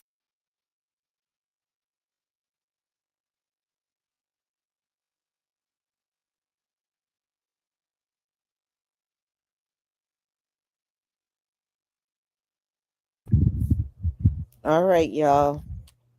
This story was one that stood out for me because I have to tell you, the times I've gone to the airport, the majority of the TSA officers are our brothers and sisters. And you saw that was the case in Vegas too. Everyone they showed was our brothers. And when you go through Philly and Newark, because I've been to both of those airports, most of the agents are our brothers and sisters. And, like that brother said, they got families. They got children. They have to, you got to pay for gas. You got bills that are not going to stop because you're a federal employee. Those bills are going to still fall and, just come rolling in. And see, this is why I go back to saying this is why it's never good to have a bunch of millionaires and billionaires, because they ain't going to care about you. That's why Donald Trump can get on TV and say this is going to be a long shutdown, because it ain't going to impact him. Congress, the Senate, and the president continue to get paid during the shutdown. And plus, most of them are millionaires, a few billionaires sprinkled in there too. So they're not going to care about the people. They're not going to care. That's why, it's not always good to have these rich folks in these top positions, because there's no compassion, there's no emotion, there's nothing. So I do pray for our brothers and sisters that are doing these jobs, and I hope y'all make it through. These are tough times, And, I was looking locally and they're saying that they're anticipating everybody's electric and gas bills this coming winter will be going up. And, a lot of people are barely being able to pay now. I really pray for these folks because what they're headed for is about to be tough. We're going through things here. I told some of you, my husband got laid off. So he's only going to be working until the middle of November. And after that, he's not going to be working. So, I just hope, I just got to lean on the Most High so we can get through it the best that we can, and I just pray that people that got these jobs in the federal government, all I can say to you is consider looking for other work, because under Donald Trump, this may not be the only shutdown. I would not be surprised if they attempt to do this again. So, so my prayers to our brothers and sisters that work for the federal government, for real. And I would like to thank Curly Locks for your super sticker. I deeply appreciate your support for my channel. It is hard. It is hard, but yeah, I was not happy to see they're going to go up on everybody's heat bill this coming fall and winter. People are really struggling. Y'all get the assistance if you need it. I know around here you can get heating assistance where they pay a portion of your bill. If you need it, that's what it's there for. You go get it.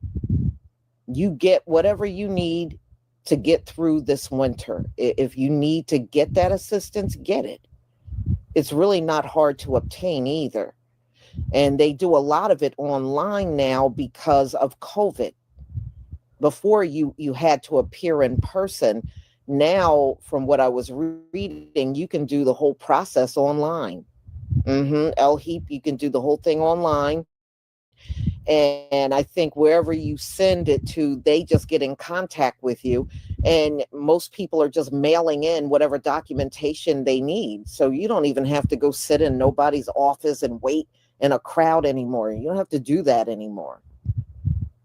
But if you need it, go get it for real. Go get it. So I'm going to go ahead and conclude. And I hope to see you. I got actually another live stream. There's like 2 more left. I'm going to be doing the reaction from our people about the No Kings protest, because our people did go out there and react to it and, and speak about how they felt about it. And I got another one coming up, which will be my last one, on why so many Americans are packing up and permanently leaving the country. Now, I don't know. I was not able to verify the number that people were saying. They're saying 9 million people have left since Trump took office. Now, I was not able to confirm that number, but I do believe people are leaving. They're just tired of being here all together. So hopefully I will see you at those 2 upcoming live streams. So everybody, please enjoy your afternoon. Shalom, family.